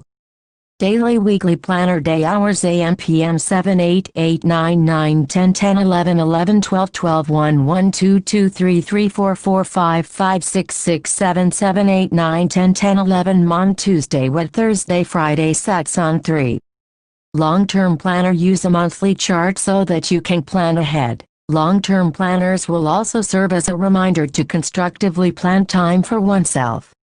January, February, March, April, May, June, July, August, September, October, November, December. 171 Tools in time management. Following are the tools which help in managing time effectively. Peak load period. It is the maximum load of work during a specified period of time. For example, early morning time or dinner time. 2. Work curve. A device to trace the work against time. Here, a to B is warming up period, C is plateau of maximum ability to do work, and D is maximum fall due to fatigue. 3. Rest periods. Break periods are defined as unproductive interruptions of working time. The frequency and duration of rest period is very important. It should neither be too long nor too short. Work simplification can be defined as the conscious seeking of the simplest, easiest and quickest method of doing work. It implies proper blending and management of two important resources, namely time and human energy. It aims at accomplishing more work with a given amount of time and energy, or at reducing the amount of either or both to accomplish a given amount of work. In order to bring change in work procedure as well as to simplify it, 3 levels of changes are important. These include the following: change in hand and body motions. It involves changes in hand and body motion only, keeping the same work tools and product. Many tasks can be completed with less effort by identify your daily peak load and rest periods. Activity 4 time work break. ABC concerns and needs in diverse contexts. D. Human Ecology and Family Sciences, Part 1 172 I. Eliminating and combining certain processes. For example, allowing dishes to dry on utensil racks eliminates the need to dry them by wiping. Making a list of all the items required from the market and buying them together rather than getting each item separately. 2. By improving the sequence and rhythm of work, for example doing like tasks together, while cleaning the house. All the processes of dusting, sweeping and mopping should be done in continuation in all rooms together, rather than cleaning each room separately. This also helps in maintaining rhythm. 3. By developing skills at work, knowing and mastering a job will help to eliminate extra motions, thereby saving both time and energy. By improving body posture, that is, maintaining a correct and good body posture. See Figure 2 below. Using muscles effectively, keeping the body parts in alignment and finally carrying the maximum weight on the bony framework, thus releasing the muscles of all strains. For example, use of long handle on the broom instead of bending and sweeping in order to maintain a stable posture. See Figure 3. Figure 2. Figure showing alignment of body parts in line with gravity. Good standing posture. A good standing position is one in which the head, neck, chest and abdomen are balanced one upon the other, so that the weight is carried mainly by the bony framework and minimum effort and strain is placed upon the muscles and ligaments. Similarly, good sitting posture for work is a well-balanced and poised position. The weight is carried by the bony support of the skeleton, thus releasing the muscles and nerves of all strain. The poise is such that as much adjustment is done as is necessary to carry out the work. 173 Figure 3 Change in work, storage space and equipment used. This requires organizing storage spaces, rearranging kitchen equipment, planning work surfaces with proper height and width according to the user, using labor-saving devices like pressure cookers, washing machines, microwave oven, etc., which help in saving time as well as hand motions. Change in the end product. These changes result from the use of different raw materials, for example, using ready-made ground spices instead of whole spices, using organic seeds to grow produce, etc. Making different products from same raw materials, for example, making coffee instead of ice cream, Loki paranthus instead of cough to curry, etc. Changes in both the raw material and finished product, for example, using ball pen instead of ink pen, etc. 10c. 2 Space management. Space is utilized by people to carry out various activities at home, outside the home and at workplace. You must have observed that a well-designed room gives a sense of spaciousness, while a room with similar dimensions, if not managed well, results in the room looking apparently cramped or cluttered. Space management involves planning of space, organizing it as broom with handle of comfortable length, broom with uncomfortable handle leading to bending of back and strain of back muscles. Concerns and needs in diverse contexts. Human Ecology and Family Sciences, Part 1 174 Per the plan, implementing the plan in terms of its utilization, and evaluating it in terms of achieving functionality and aesthetic appeal. A well-managed space not only offers comfort while working but also appears attractive. Space in the home: sitting, sleeping, studying, cooking, bathing, washing, entertainment, etc. are the major activities to be carried out in the home. To conduct each of these activities and the actions that may follow them, Usually specific areas are identified in the home. Wherever there is space available, specified rooms are built to carry out such activities. Most urban middle socioeconomic status says homes are likely to have sitting room area, bedroom rooms, kitchen, storeroom, bathroom and toilet, veranda courtyard optional. Besides the above, some homes may additionally have other rooms like dining room, study room, entertainment room, dressing room, guest room, children's room, garage for scooter, car, stairs, passages, puja room, garden, terrace, etc. Let us learn how to plan spaces. Make a list of different rooms areas in your house and the activities carried out in each of these. For example, rooms activities, kitchen cooking activity. 5 Principles of space planning. Space must be planned for its optimal utilization. Following are the principles to be kept in mind while designing work areas in the house.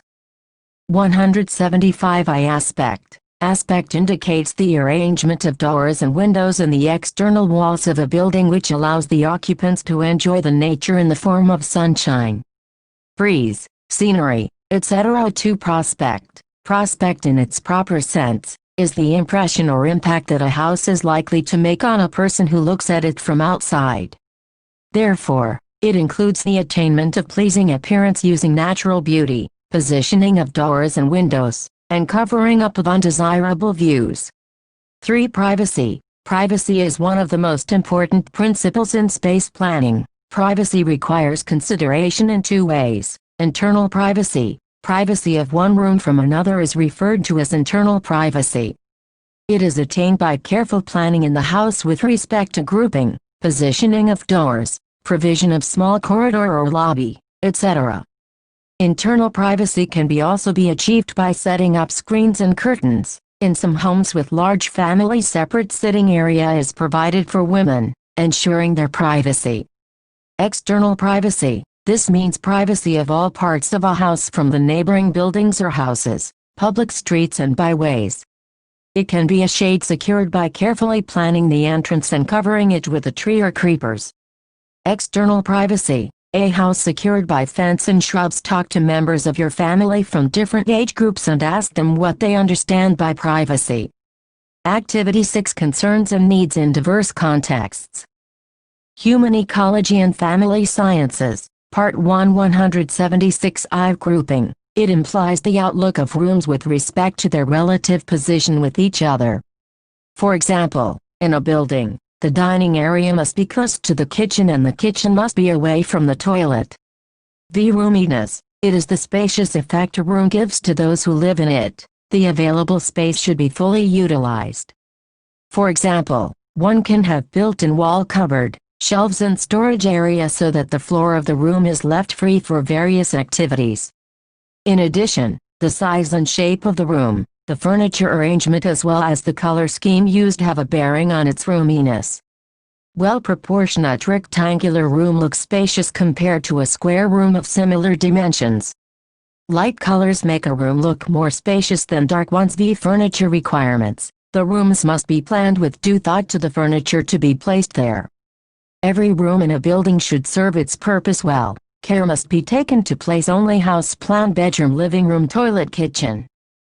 177 Required pieces of furniture. Furniture must be arranged in such a way so that one gets free circulation spaces. Unfurnished rooms, which are later furnished, meeting all the furniture requirements, concerns and needs in diverse contexts.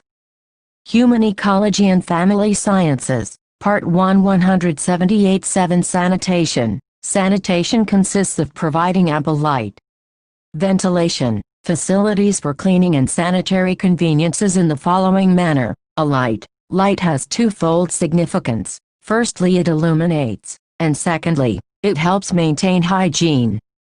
Light in a building may be provided by natural or artificial sources. Windows, bulbs, tube lights are some sources of light. B. Ventilation. It is the supply of the outside air into the building. Good ventilation is an important factor which affects comfort in the building or room.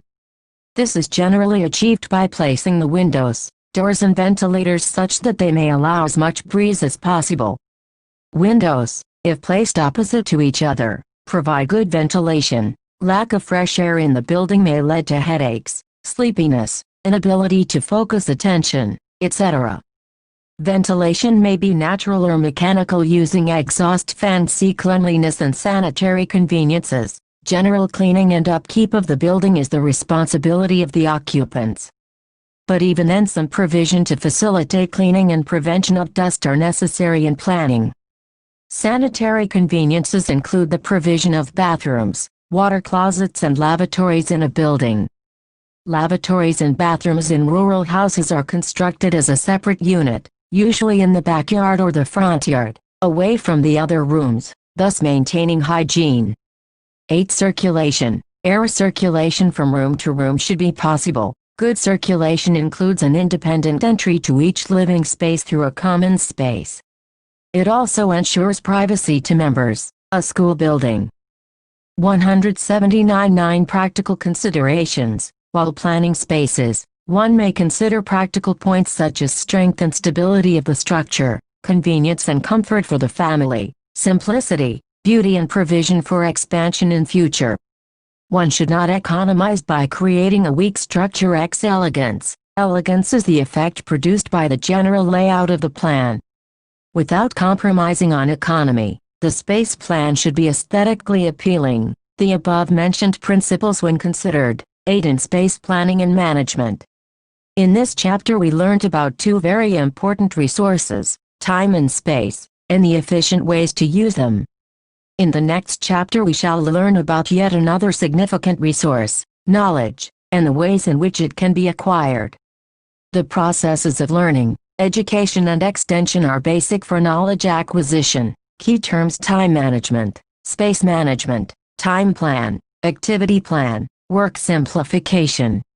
Review questions. 1. Describe time and space resources. 2. Why is time management necessary? 3. Discuss the steps in a time and activity plan.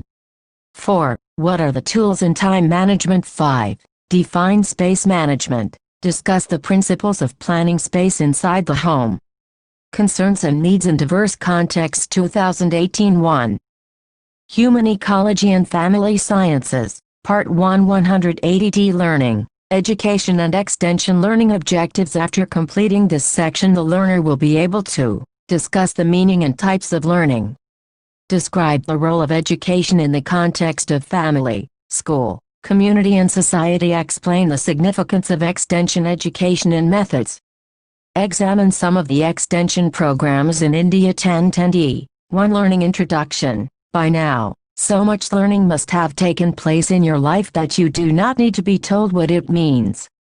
You would agree that learning plays a very vital role in our lives. It is the key to our knowledge, understanding and behavior. We start learning from the moment we are born. In fact, research has shown that the fetus learns even in the mother's womb. In other words, learning begins with life. Thus, learning can be described as the acquisition of new behavior or the strengthening or weakening of old behavior as a result of experience. The process of learning involves 3 main components: learner, whose behavior gets modified; training required for behavior modification; resources, human and material. 181. Learning can be of 5 types. I. Verbal learning. Acquisition of verbal behavior such as learning of languages is the result of verbal learning.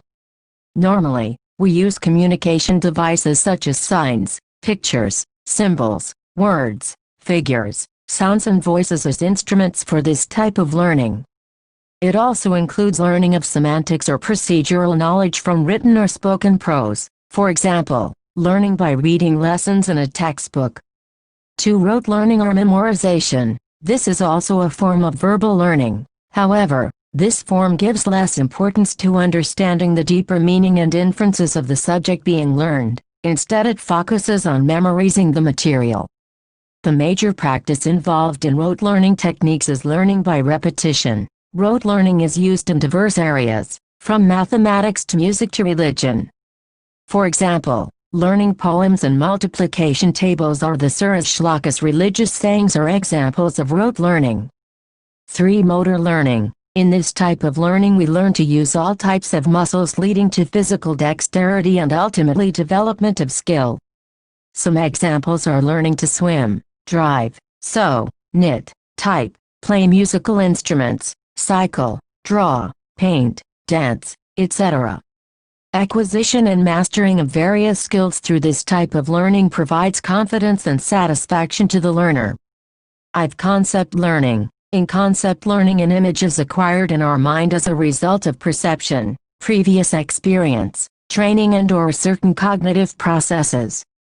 A mental image denotes a generalized idea about something. For example, when we have developed a concept of an animal called dog, every time the word dog is uttered, a mental image with all the characteristics of a dog comes to our mind.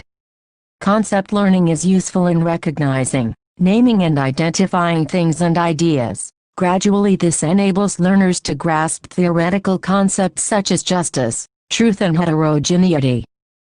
Problem solving. As the name indicates, problem solving denotes higher order learning. It requires cognitive abilities like thinking, reasoning, discrimination, generalization, imagination, ability to observe, to infer, and draw conclusions. People of all ages are engaged in problem solving. An infant solves her his problem of being hungry by crying for milk, while a student solves her his problem of finishing an assignment by working on it in earnest. Thus in the process of problem solving one learns a lot. Concerns and needs in diverse contexts. Human Ecology and Family Sciences, Part 1 182. To sum up types of learning: verbal learning, e.g. learning a new language; rote learning, e.g. learning of poems, multiplication tables, religious hymns; motor learning, e.g. driving, typing, sewing, cycling, swimming; concept learning, e.g. national flag, liberty, emotion; problem solving, e.g. math sums, puzzles, crossing a busy road. 10e. To education. Have a look at the picture on this page and respond to the following statements. In your daily experience, does education mean reading a lot of bulky books and memorizing them? Yes, no. Sometimes be something that is taught in the formal system using a predefined curriculum. Yes, no. Sometimes C. Acquiring new concepts. Yes, no. Sometimes D. Realizing one's potential. Yes, no. Sometimes. In this section we will see how education contributes to our understanding of human ecology, that is, the family, the school, community and society. Education facilitates our understanding of the world through our physical, emotional, cognitive and transcendental experiences. It also helps in unfolding the potential that human beings have. Education can occur in various settings, both formal and informal. Formal education implies teaching through focused instruction, whereas informal education refers to learning that is accomplished with relatively little input. In everyday, unstructured settings, it is critical to understand that teaching can only be meaningful when learning has happened, and that learning is a process that a student undergoes rather than something that is done to a learner. The central aim of education is the building of the powers of the human mind and spirit. It is the evoking of knowledge and will, and of the power to use knowledge, character and culture. Sri Aurobindo, a 20th century Indian philosopher. 183. As a student of Class Psi, you may wonder how the processes in education mentioned above are linked to your education so far. In school, you are a student in formal education, although a lot of your learning and education take place outside school as well. The figure that follows provides a graphic representation of the different components of institution-based education. Concerns and needs in diverse contexts. Figure 1. Components of education. Education in the family. You have read in the chapter on family in Unit 2A that the family begins to perform the function of socialization from well before the child goes to school, and also while he attends different educational institutions. Socialization includes educating the child about the family's ways of living, its values, beliefs and attitudes. Thus the child not only learns to speak the language of the family, but also learns, for example, how to behave when visitors arrive, and what he must not do to displease the parents and others. Now, the question is, how does education contribute to our understanding of the family, its concerns and needs? From Figure 1 you can see that all formal education has content, referred to as curriculum. Throughout different stages of education, from primary to tertiary, there are many learner adult or child male or female urban or rural learning environment and other physical settings research activities education curriculum content themes language teacher educator facilitator extension activities. Human Ecology and Family Sciences, Part 1 184 Lessons and subjects that inform us about the family. Starting from writing your first essay and drawing a picture of the family in a primary class, you began to form the broad concept of a family. Then many aspects of the social studies curriculum also provided information about diversity and families in the world. Subjects like sociology, and now human ecology and family sciences enrich your knowledge further in this area. Thus, we get to know that there are urban, rural and tribal families with varied needs and experiences. Recall the first time you may have written an essay on my family. If you were to write on this topic today, which 5 points will you highlight in it? 1, 2, 3, 4, 5. Activity 1. 185 Education in the school. Most of you associate education first of all with school. You have read about the significance of school in forming relationships in a chapter in Unit 2A. In the present times, the school is an important institution in providing formal education to children from classes I to classes 12, in many parts of the country. The preschool group is also attached to the formal school. In many systems after class X, the students join a college to complete classes I and 12.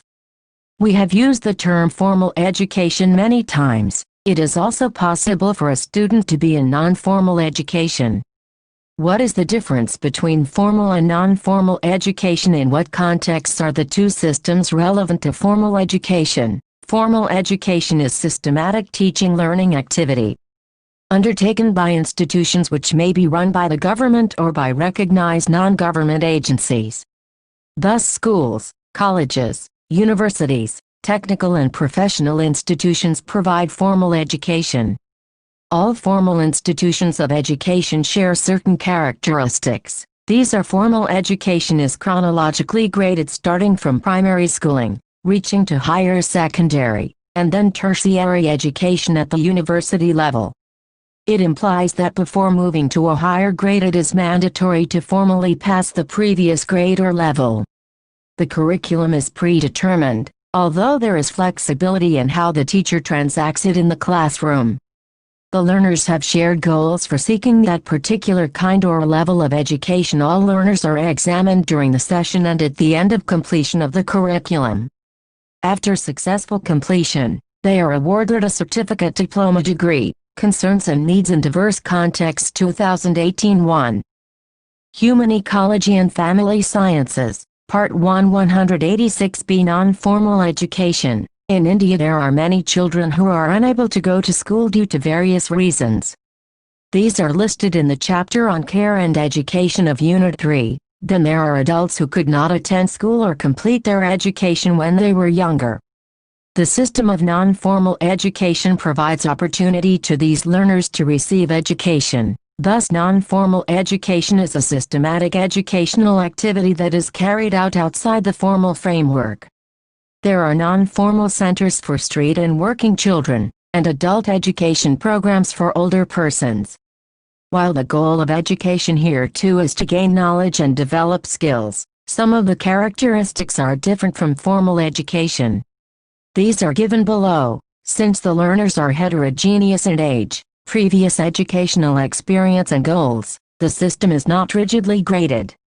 The instruction is learner-centered and learners' perspective is given importance. Teachers act as facilitators and the curriculum they impart is need-based.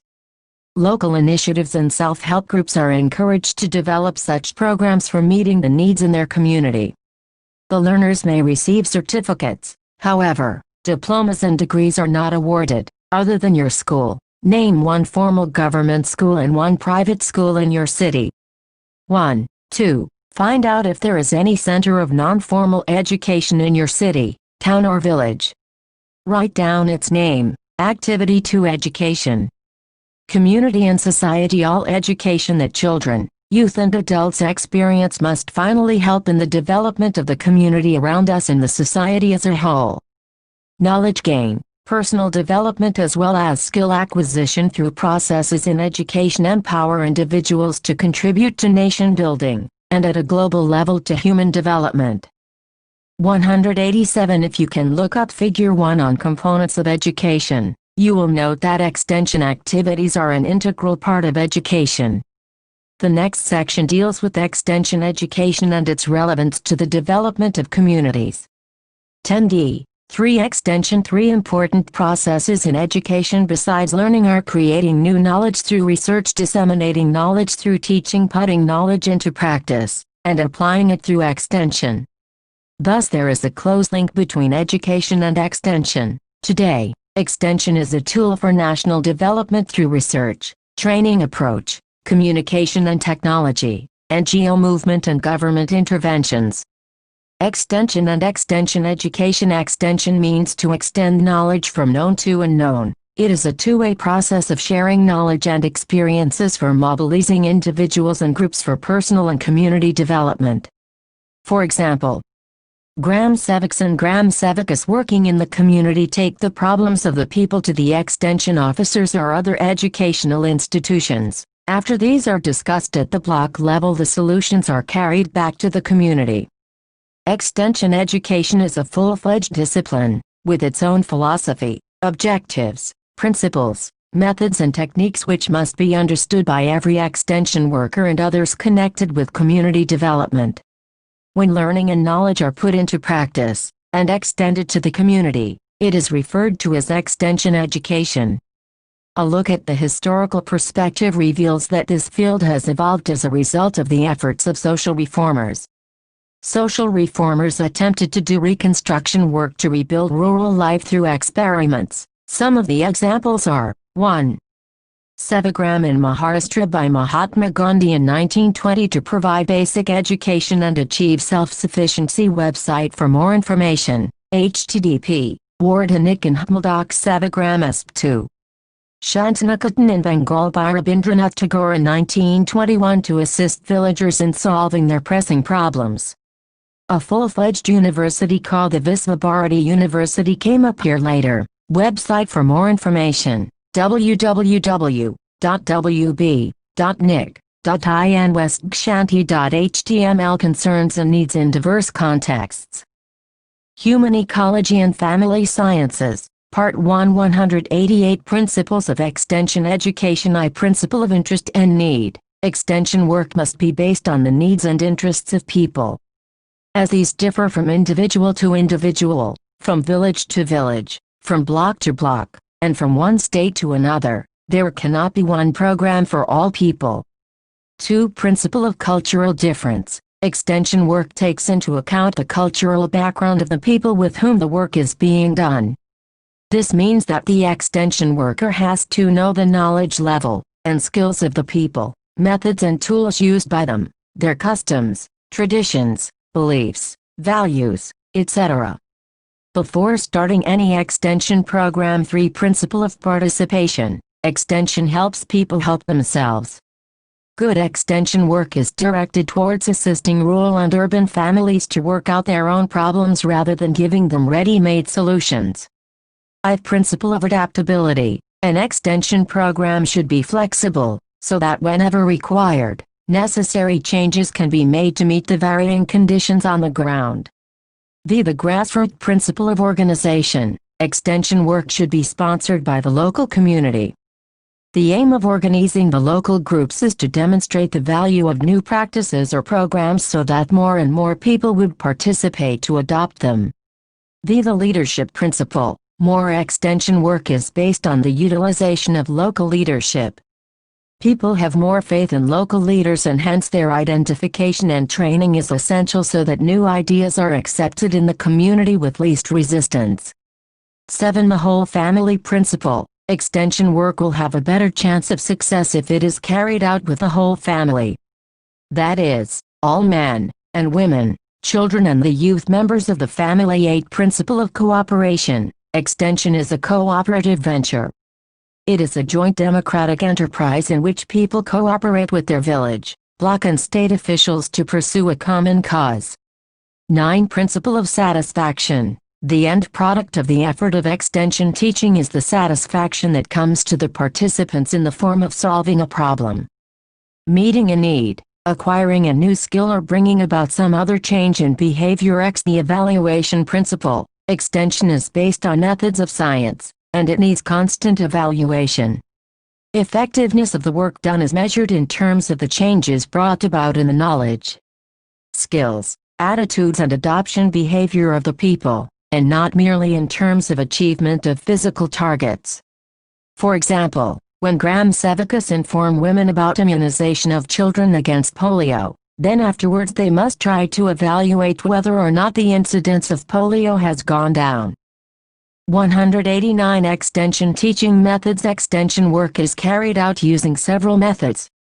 These are I-farm and home visits. These constitute the direct or face-to-face contact by an extension worker with the individual and the members of the family to exchange information and to get acquainted with their problems. 2. Result demonstration. Result demonstration is an educational test to prove the advantages of recommended practices and to demonstrate their applicability to the local condition. This method can be used to show the superiority of certain practices, such as the use of fertilizers, insecticides and pesticides in high-yielding varieties of seeds in farming. 3. Method demonstration. It is used to show the technique of doing things or carrying out new practices, e.g., preparing a nursery bed, treating seed with insecticides and fungicides, line sowing, taking a soil sample, grafting fruit trees, etc. 5. Group discussions. All the farmers cannot be contacted by extension workers individually because of their large number. It is convenient and feasible to contact them in groups. This method is commonly known as group discussion. The exhibitions. An exhibition is a systematic display of information, actual specimens, models, posters, photographs, and charts, etc. In a logical sequence. It is organized for arousing the interest of the visitors in the items displayed. Exhibitions are used for a wide range of topics, such as planning a model village or demonstrating improved irrigation practices. The general meetings. These are usually held for passing on certain information to the people for future action. For example, to prepare the community for celebration of Van Mahotsav, a national festival. 7. Campaigns. Campaigns are used to focus the attention of the people on a particular problem, e.g., rat control, village sanitation and plant protection, the production of rabi crops and family planning.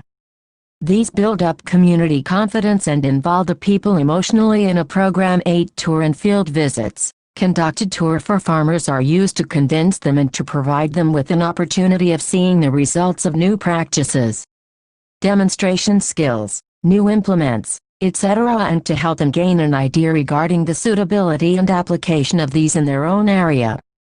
9. Use of audiovisual aids such as printed matter. Literature includes newspapers, magazines, bulletins, leaflets, folders, pamphlets and wall news sheets for communicating information to a large number of literate people. Concerns and needs in diverse contexts. Human Ecology and Family Sciences. Part 1. 190. Radio is a mass medium of communication and can reach a large number of people at any given time involving the least expense. Television is one of the most powerful medium of communication. It combines both audio and visual impact and is very suitable for the dissemination of all kinds of information. Motion pictures. Movies are an effective tool for arousing interest among the people, because they involve seeing, hearing, and action, and sometimes to near-life experiences.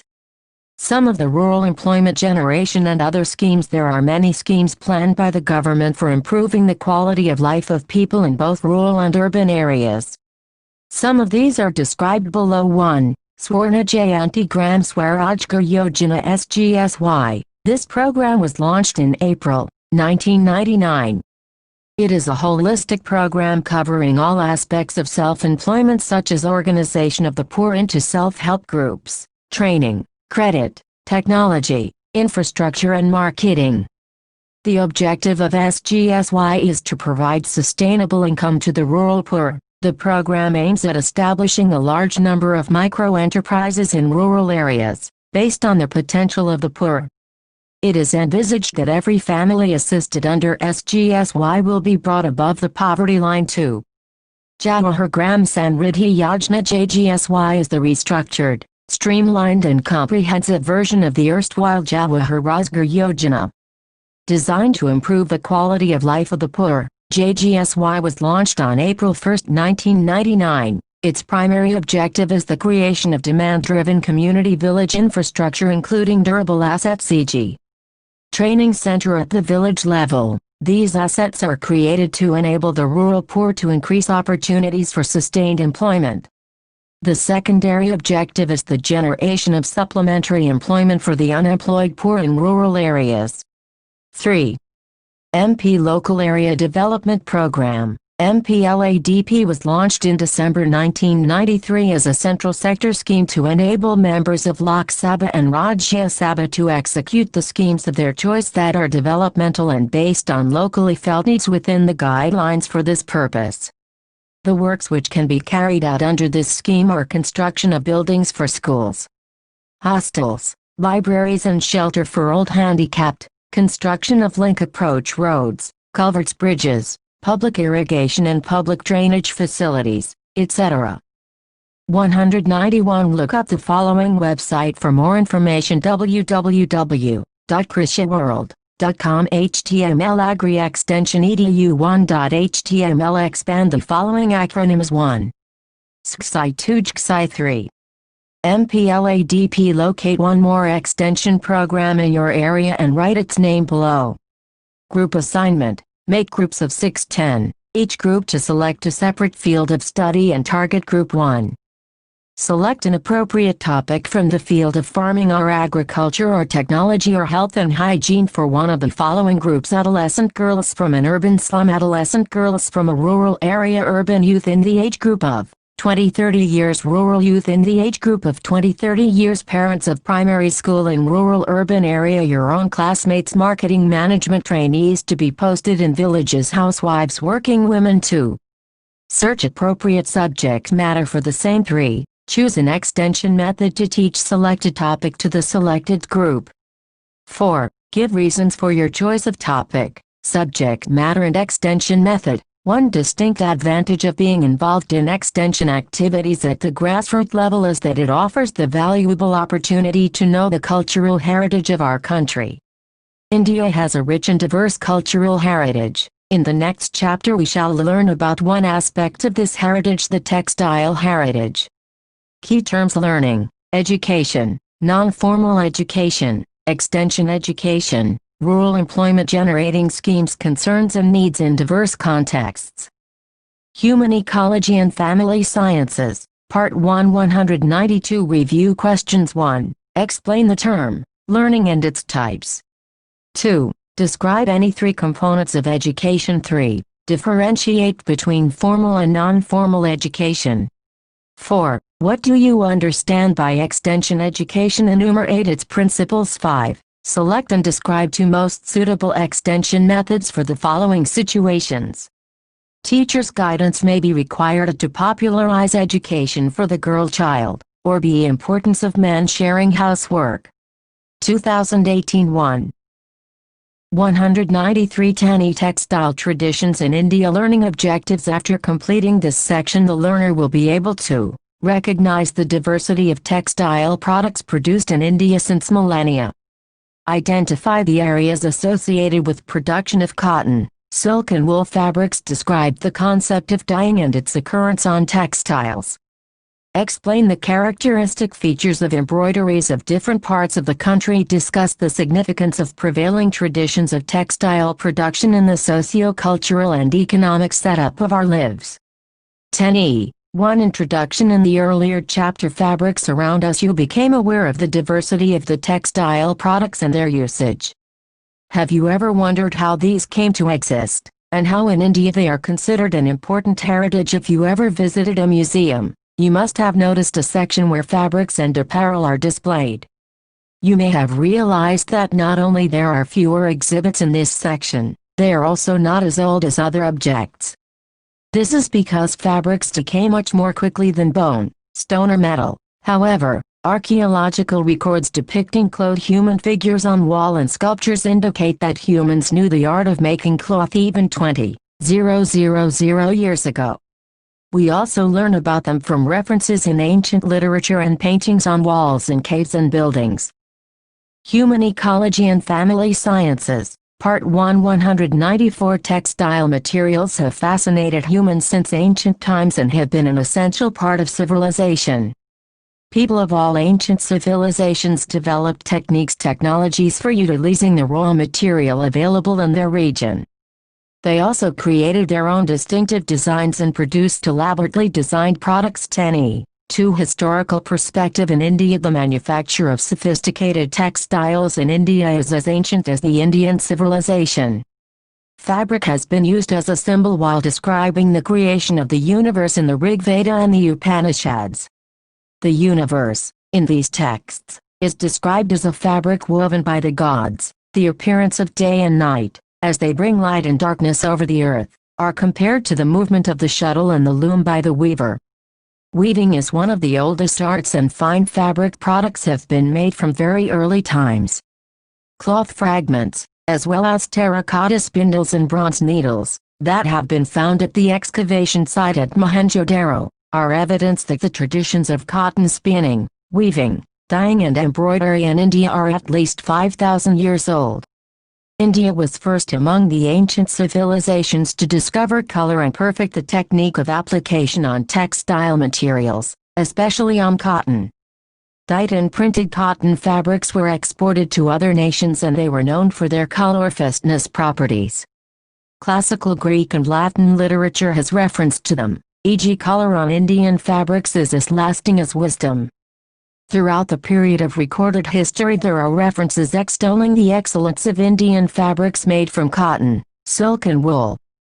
They were known for their fabric characteristics as also for designs produced on them through weaving, resist dyeing, printing and embroidery. They soon became coveted items of trade, helped in political linkages and influenced the establishment of such industries in other countries. From around 15th century onwards, India was the greatest exporter of textiles ever known. The setting up of the various East India companies by the European nations was associated with textile trade from India. 10e3 The three main fibers. Traditionally, Indian fabric production is associated with three main natural fibers, which are cotton, silk and wool. Let us now discuss their significance. Cotton. 195 India is the home of cotton. Cotton cultivation and its use in weaving are known since prehistoric times. The spinning and weaving techniques developed here produced fabrics, which came to be known for their extreme fineness and decorations. Cotton traveled from India to all over the world. That it was a trade item is learned from the material recovered from archaeological digs in the ancient land of Babylon with Harappan seals. When the Romans and Greeks first saw cotton, they described it as wool that grew on trees. The legends associated with cotton weaving are many. Dhaka now in Bangladesh produced the finest fabric, the mulmul kasar, the royal muslin. It was so fine that it was almost invisible and thus had poetic names: Baftava woven air, Abra in flowing water, Shabnam evening dew. The Jamdani, or the figured muslin traditionally woven in Bengal and parts of North India using cotton, is one of the finest brocade products of Indian weaving. In regular weaving, the filling yarn passes over and under the warp yarn in a specific sequence. But when brocade designs in silk, cotton, or gold-silver yarns are to be woven, these yarns are transfixed in between regular weaving. Depending upon the fiber content used for patterning, there may be cotton brocades, silk brocades, or sari metallic yarn brocades. Besides the proficiency in making cotton fabrics, India's crowning textile accomplishment was the creation of pattern in the cotton cloth with brilliant fast dyes. Until the 17th century, Indians alone had mastered the complicated chemistry of cotton dyeing, which was not mere application of pigments to the surface, but produced fast and lasting colors. Indian gents printed and painted cotton cloth had revolutionized European fashion and market. Indian craftspersons were the master dyers to the world. Cotton is woven universally all over India. Superfine yarn is still spun and woven in many places, though the bulk production may be thick. The materials are made in a variety of designs and colors and find specific usages in different parts of the country. Silk fabrics have been made in India since ancient times. We learned in the earlier chapter that the origin of silk was in China. However, some silk must have been used in India as well. Silk weaving is mentioned as early as the 3rd century BC, and distinction is made between Indian and Chinese silk. The silk weaving centers developed in and around the capitals of kingdoms, holy cities or trade centers. As the weavers migrated, it helped in the development and creation of many new centers, different regions' concerns and needs in diverse contexts. Human Ecology and Family Sciences, Part 1 196 in our country have specific silk weaving styles. Some of the important centers are Varanasi in Uttar Pradesh, which has an old tradition in weaving special styles. Its best-known product is the brocade or kinkwab. Its splendor and elegance and the high cost of the fabric gave it its name, kinkwab meaning something a person cannot even dream of or a fabric which is seldom seen in a dream or the golden kin dream kwab. West Bengal is traditionally famous for its silk weaving. By using a loom similar to that of Jamdani weavers, the weavers of West Bengal weave a silk brocaded sari called Balachur. This style originated from a place called Balachur in Murshidabad district. It is now successfully being produced in Varanasi. Here the plain woven fabric is brocaded with untwisted silk thread. The most characteristic feature of these saris is their pallav or the end piece. It has unique designs, depicting scenes from epics, royal court, domestic or travel scenes with riders and palanquins. Mango motif is most commonly used in borders and pallavs. Gujarat developed its own style of kinkwabs. Very fine textiles were produced in Bharuch and Cambay, which were popular in the courts of Indian rulers. The Ashavali saris of Ahmedabad are known for their beautiful brocade borders and pallavs. They have rich gold or silver metallic background on which patterns are woven with colored threads, giving the fabric an animal appearance. Human, animal and bird motifs are frequently incorporated into the pattern as they are an integral part of Gujarati folk tradition. Kanchipuram in Tamil Nadu is a famous brocade weaving center in South India from ancient times. The traditional saris display bird and animal motifs with rich brocaded pallav. Dark colors like red, purple, orange, yellow, green and blue predominate in South Indian fabrics. Paithan, located on banks of Godavari River near Aurangabad in Maharashtra, is one of the oldest cities in Deccan region. It is famous for a special silk sari with gold inlay weaving for borders and motifs. The tapestry weave used in Paithan is the oldest technique of decorative weaving. It is known for its closely woven golden fabric. In the shimmering gold background, various patterns beauties, the tree of life, stylized buds and floral borders are worked in red, green, pink and purple glow like jewels. Tapestry weave utilizes the principle of discontinuous weft or filling yarns, thus allowing multicolored yarns to be used. It results in the fabric appearing the same on its face and reverse side. Surat, Ahmedabad, Agra, Delhi, Burhanpur, Tiruchirappalli and Tanjavur are other traditionally renowned centers of sari brocade. 197 Concerns and needs in diverse contexts from Kanchipuram kinkwabs Paithani Balachur. Human Ecology and Family Sciences, Part 1 198 Banaras brocade Kulu shawl Jamar shawl. 199 Weaving, wool. The development of wool is associated with the colder regions like hills of Ladakh, Jammu and Kashmir, Himachal Pradesh, Uttar Pradesh, hills of West Bengal, some NE states, Punjab, Rajasthan and a few places of central and west India. Specialty hair, that is, the hair of animals other than sheep, mountain goats, rabbits and camels have also been used in India. The earliest references of wool make mention of very fine hair obtained from mountain goats and some deer-like animals. Kashmiri literature of 11th century confirms the weaving of multicolored woolen fabrics during the period. From the 14th century, the Persian influence led to the production of shawls. It utilized the most complex tapestry weave in a multitude of colors and intricate patterns. The best shawls were made from pashmina and shatus, the hair of mountain goats. The Mughal emperors were responsible for promoting this art, and shawls of Kashmir became world famous. Like the printed cotton, these were a major export item from 18th century. Later embroidery was also introduced in shawls. The designs of the shawls copy the beauty of nature of Kashmir. The mango motif, also known as paisley, is seen in countless varieties and color combinations. Akbar is said to have introduced the style of jamor shawls. These were large shawls designed in a manner which were also suitable for making garments jama, that is, cloak and war, meaning yardage. You may have noticed in paintings in museums or illustrations in books, the Mughal rulers usually have large shoulder wraps and intricate designs. The shawls of Himachal Pradesh are mostly woven in angular geometrical motifs grouped in straight horizontal lines, bands and stripes, one or two placed vertically as well. Kullu Valley specifically is known for shawl weaving and several other woolen fabrics like patu and doru wraps for men. In the recent years, shawl weaving in other places have also gained importance. Special mention can be made of Amritsar and Ludhiana in Punjab, Uttarakhand and Gujarat. 10e. For dyeing, we have already learnt that the history of dyeing in India is very old. Before the middle of 19th century, the dyes were obtained only from natural concerns and needs in diverse contexts. Human Ecology and Family Sciences, Part 1. 200 sources. Most of the dyes used were from plants, roots, bark, leaves, flowers and seeds. Some insects and minerals also yielded color. The analysis of the old samples confirms that Indians had a deep knowledge of chemistry of dyes and techniques of dye application to produce fabrics.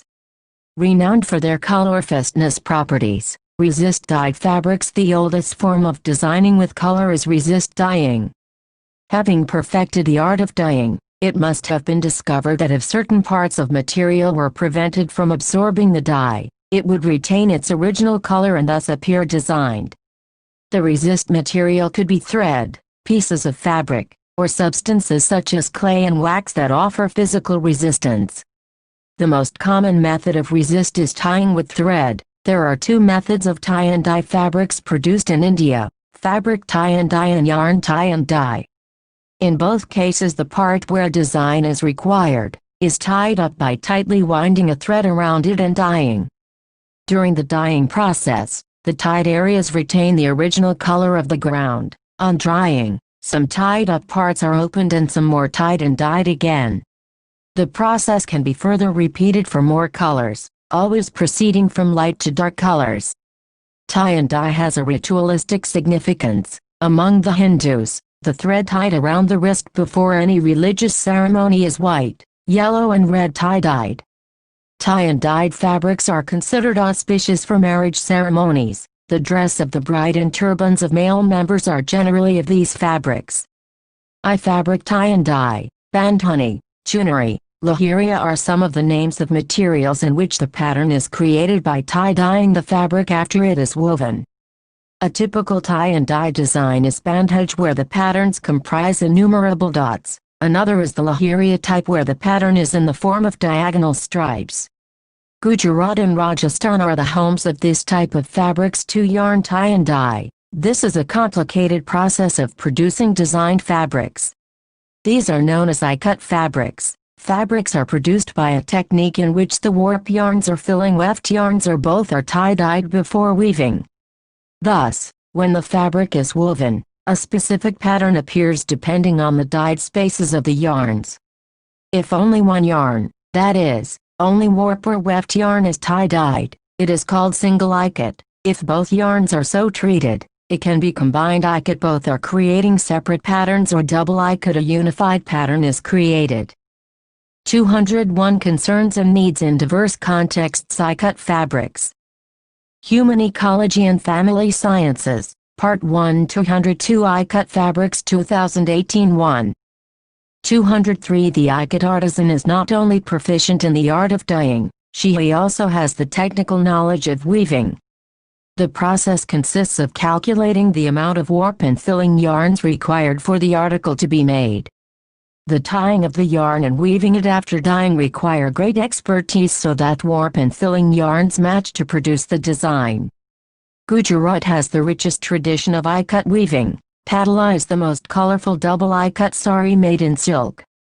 Its manufacture is concentrated in Patan, in Mehsana district. Apart from geometrical design patterns inspired from local architecture, other designs are flowers, birds, animals and dancing dolls. The colors most commonly used are red, yellow, green, black and white. They tend to flow into one another without the harshness of outline. Orissa is another region where ikat saris and fabrics of cotton and silk are produced. The process here is known as bandla, which may be single or combined ikat. Compared to Patala, the designs here have a softer and curvilinear quality. They are also characterized by the addition of extra weft yarn woven in small figurative designs. Pochampally and Kerala in Andhra Pradesh have the tradition of production of cotton ikat fabrics called Telia rumals. These were designed 75-90 cms square pieces of fabric usually woven as a pair. The coarser ones were used as lungas, shoulder cloth or loincloth by the fisherman community, and the finer ones as dupattas or veils. 10e. 5. Embroidery. Embroidery is the art of surface ornamentation of fabric with threads of silk, cotton, gold or silver using needle or needle-like tools. Embroidery, an ancient art form, referred to as painting with the needle, was practiced in many parts of the world. In India too it has been practiced from very early times, and there is evidence to indicate that embroidery was prevalent all over the country at all socio-economic levels, from the nomadic cattlemen to members of royal households.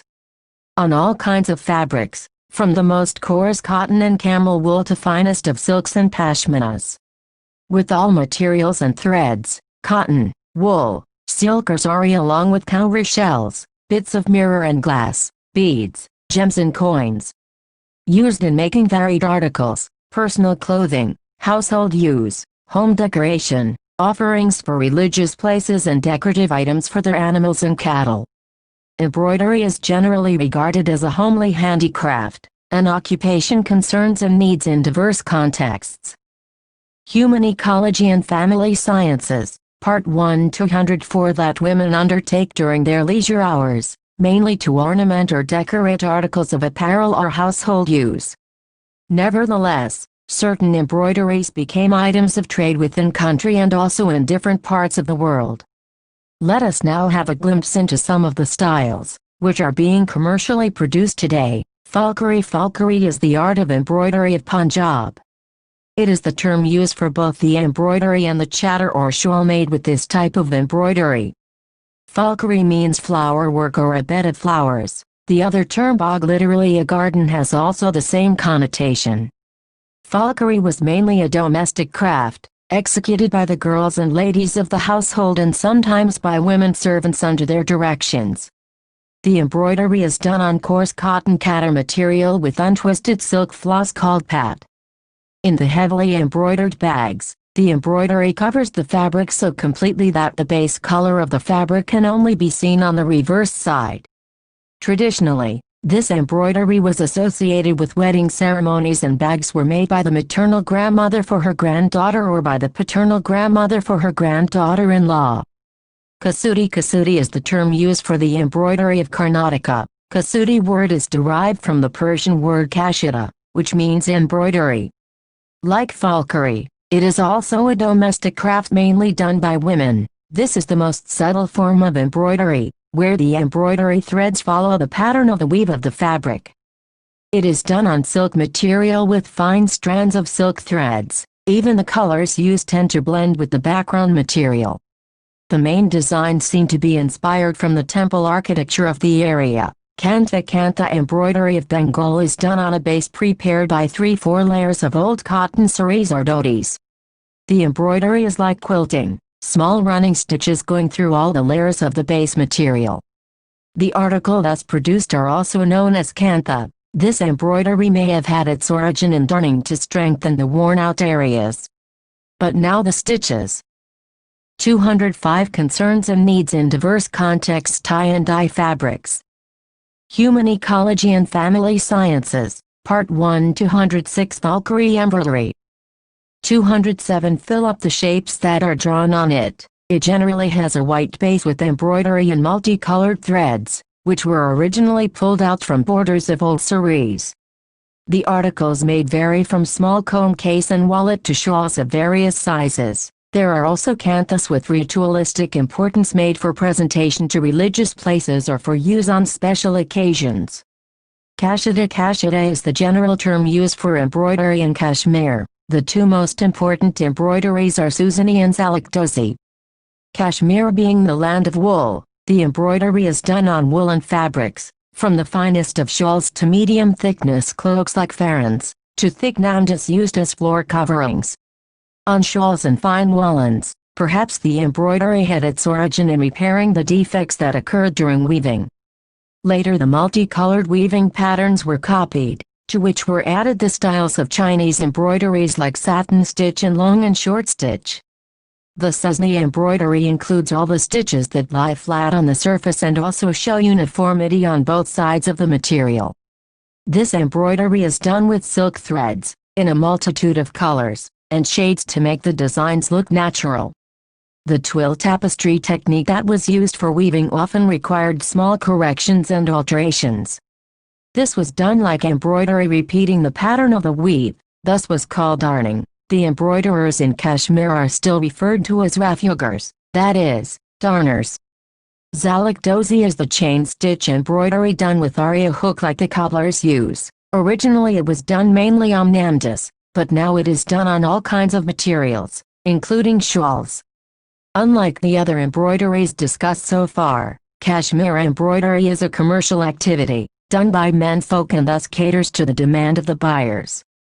Chikankari of Uttar Pradesh is the embroidery, which was commercialized at a very early stage. Although ladies do the main work, the master craft persons and organizers of the trade are mainly men. Lucknow is considered the main center for the work. Originally it was done on white material with white thread. The main effects produced are shadow work by embroidering concerns and needs in diverse contexts. Human Ecology and Family Sciences, Part 1. 208 On the wrong side of the material, net-like surface by tightening the yarns of the fabric with embroidering, and raised patterns on the face of the fabric by knotting stitch resembling rice or millet grains. The past few years have also seen the inclusion of zari threads, small beads and shiny discs sitara incorporated in the designs. Since it is a commercial activity, the designs and styles keep changing with fashion. Gujarat has a very rich tradition in embroidery. It has basically been a land of nomadic tribes who have thus been responsible for amalgamation of designs and techniques of various cultures. Here embroidery is used for all aspects of life. Decoration of the doorways with torans or pachapatas and walls with chaklas or chandras. Ganesh Thapnas. All these are important in a nomadic lifestyle. Garments for men, women and children in styles specific to various tribes, coverings for cattle, horses, elephants. Many of the embroideries are known by the names of the tribes Mahajan, Rabari, Machibharat, Kanbibharat, and Sindhi. Most of the colors used are bright and loud. Applique work in Gujarat has its own style. It is a patchwork, in which the pieces of fabric with different designs are cut in different sizes and shapes and sewn on a plain background. This is used mainly on household items. Beadwork of Saurashtra and Kutch is also an important art. It is not an embroidery, but interlacing of different colored beads through a network of threads to create coverlets for utensils, hangings, purses, etc. The close proximity of the states of Gujarat and Rajasthan, and because Rajasthan also has a tribal population, has resulted in embroidery in a similar style. The colors and the motifs used vary between the tribes and the occasions for which they are produced. Chambarumals 2018 1. 209 Concerns and needs in diverse contexts. Chikankari embroidery. Kasuri embroidery. Human Ecology and Family Sciences, Part 1 210 Kantha Embroidery Chikankari Chaklatoran 211 Chamba rumals, from the erstwhile hill state of Chamba in Himachal Pradesh, were made mainly for covering trays of gifts, when being presented to dignitaries or special guests. They depicted mythological scenes similar to Payati paintings, by using running stitch in outline and darn stitch in filling. At their best, the scenes appear the same on either side of the textile. 10e. 6. Conclusion. India has beautiful textiles which have been recognized the world over for their beauty and craftsmanship. Repeated and persistent invasions, migrations, political upheavals and many other ups and downs led to a synthesis that enriched the textile craft of India. The richness and diversity of contemporary form of art practiced in India owes much to the coexistence of numerous cultural strains on its soil. Specific geographical regions in India have age-long traditions associated with fabric production. This is in terms of different fiber groups, cotton, silk and wool, and different manufacturing processes, spinning, weaving, dyeing and printing and surface ornamentation. With changing times, the production centers have evolved their own grammar in terms of color, design and ornamentation and their usage for specific products. A large number of such centers continue to be important in the social and economic life, not only for the production of items associated with religious and social rites, also in their effort to make a statement which fits into contemporary usage. Thus they are making an effort to go in for product diversification and alternate usage of traditional textiles. Gradually the emphasis is also shifting from customized products to mass production. Almost all the traditions of Indian textiles have survived. New design development has only enriched these age-old traditions. Numerous government and non-government organizations, along with many academic institutions, have joined hands to preserve, revive and contemporize the textile traditions. Key terms: brocade, mulmul, jamdani, kinkwab, shawl, tapestry, tie and dye, ikat, padla, embroidery, fulkari, kashida, chikankari. Review questions. 1. From which historical sources of information can one learn about the antiquity of Indian textile art? 2. What are the two aspects of cotton production which made the Indian fabrics world-famous? Concerns and needs in diverse contexts. Human Ecology and Family Sciences, Part 1 212. 3. Name some of the areas associated with silk brocade weaving. What are the special characteristics of each? 4. Why were the Indians called master dyers to the world? 5. What do you associate with the following terms: fulkari, kasudi, kashida, kantha and chikankari? Practical. 11 Textile traditions in India. Theme: documentation of traditional textile art. Craft of neighboring area. Task: make a folder or catalog giving information and pictures of traditional textile art and craft of any one selected area. Purpose of the practical: Indian craft and its millions of practicing craft people are a huge and important resource of traditional knowledge and indigenous technologies. It will help the students to understand and appreciate the craft traditions of India. They will be able to collect relevant information and develop their creative skills in expressing textile traditions. Also, it is a means of linking rural and urban youth. Conduct of the practical: visit a nearby exhibition or craft mela or museum to collect information on selected textile craft in terms of origin history, fabrics, techniques, color, design and products of the selected craft, presented in the form of a folder or a catalog. Craft could be associated with any one more of fabric production processes: spinning, weaving, dyeing, printing or embroidery. 2018 1.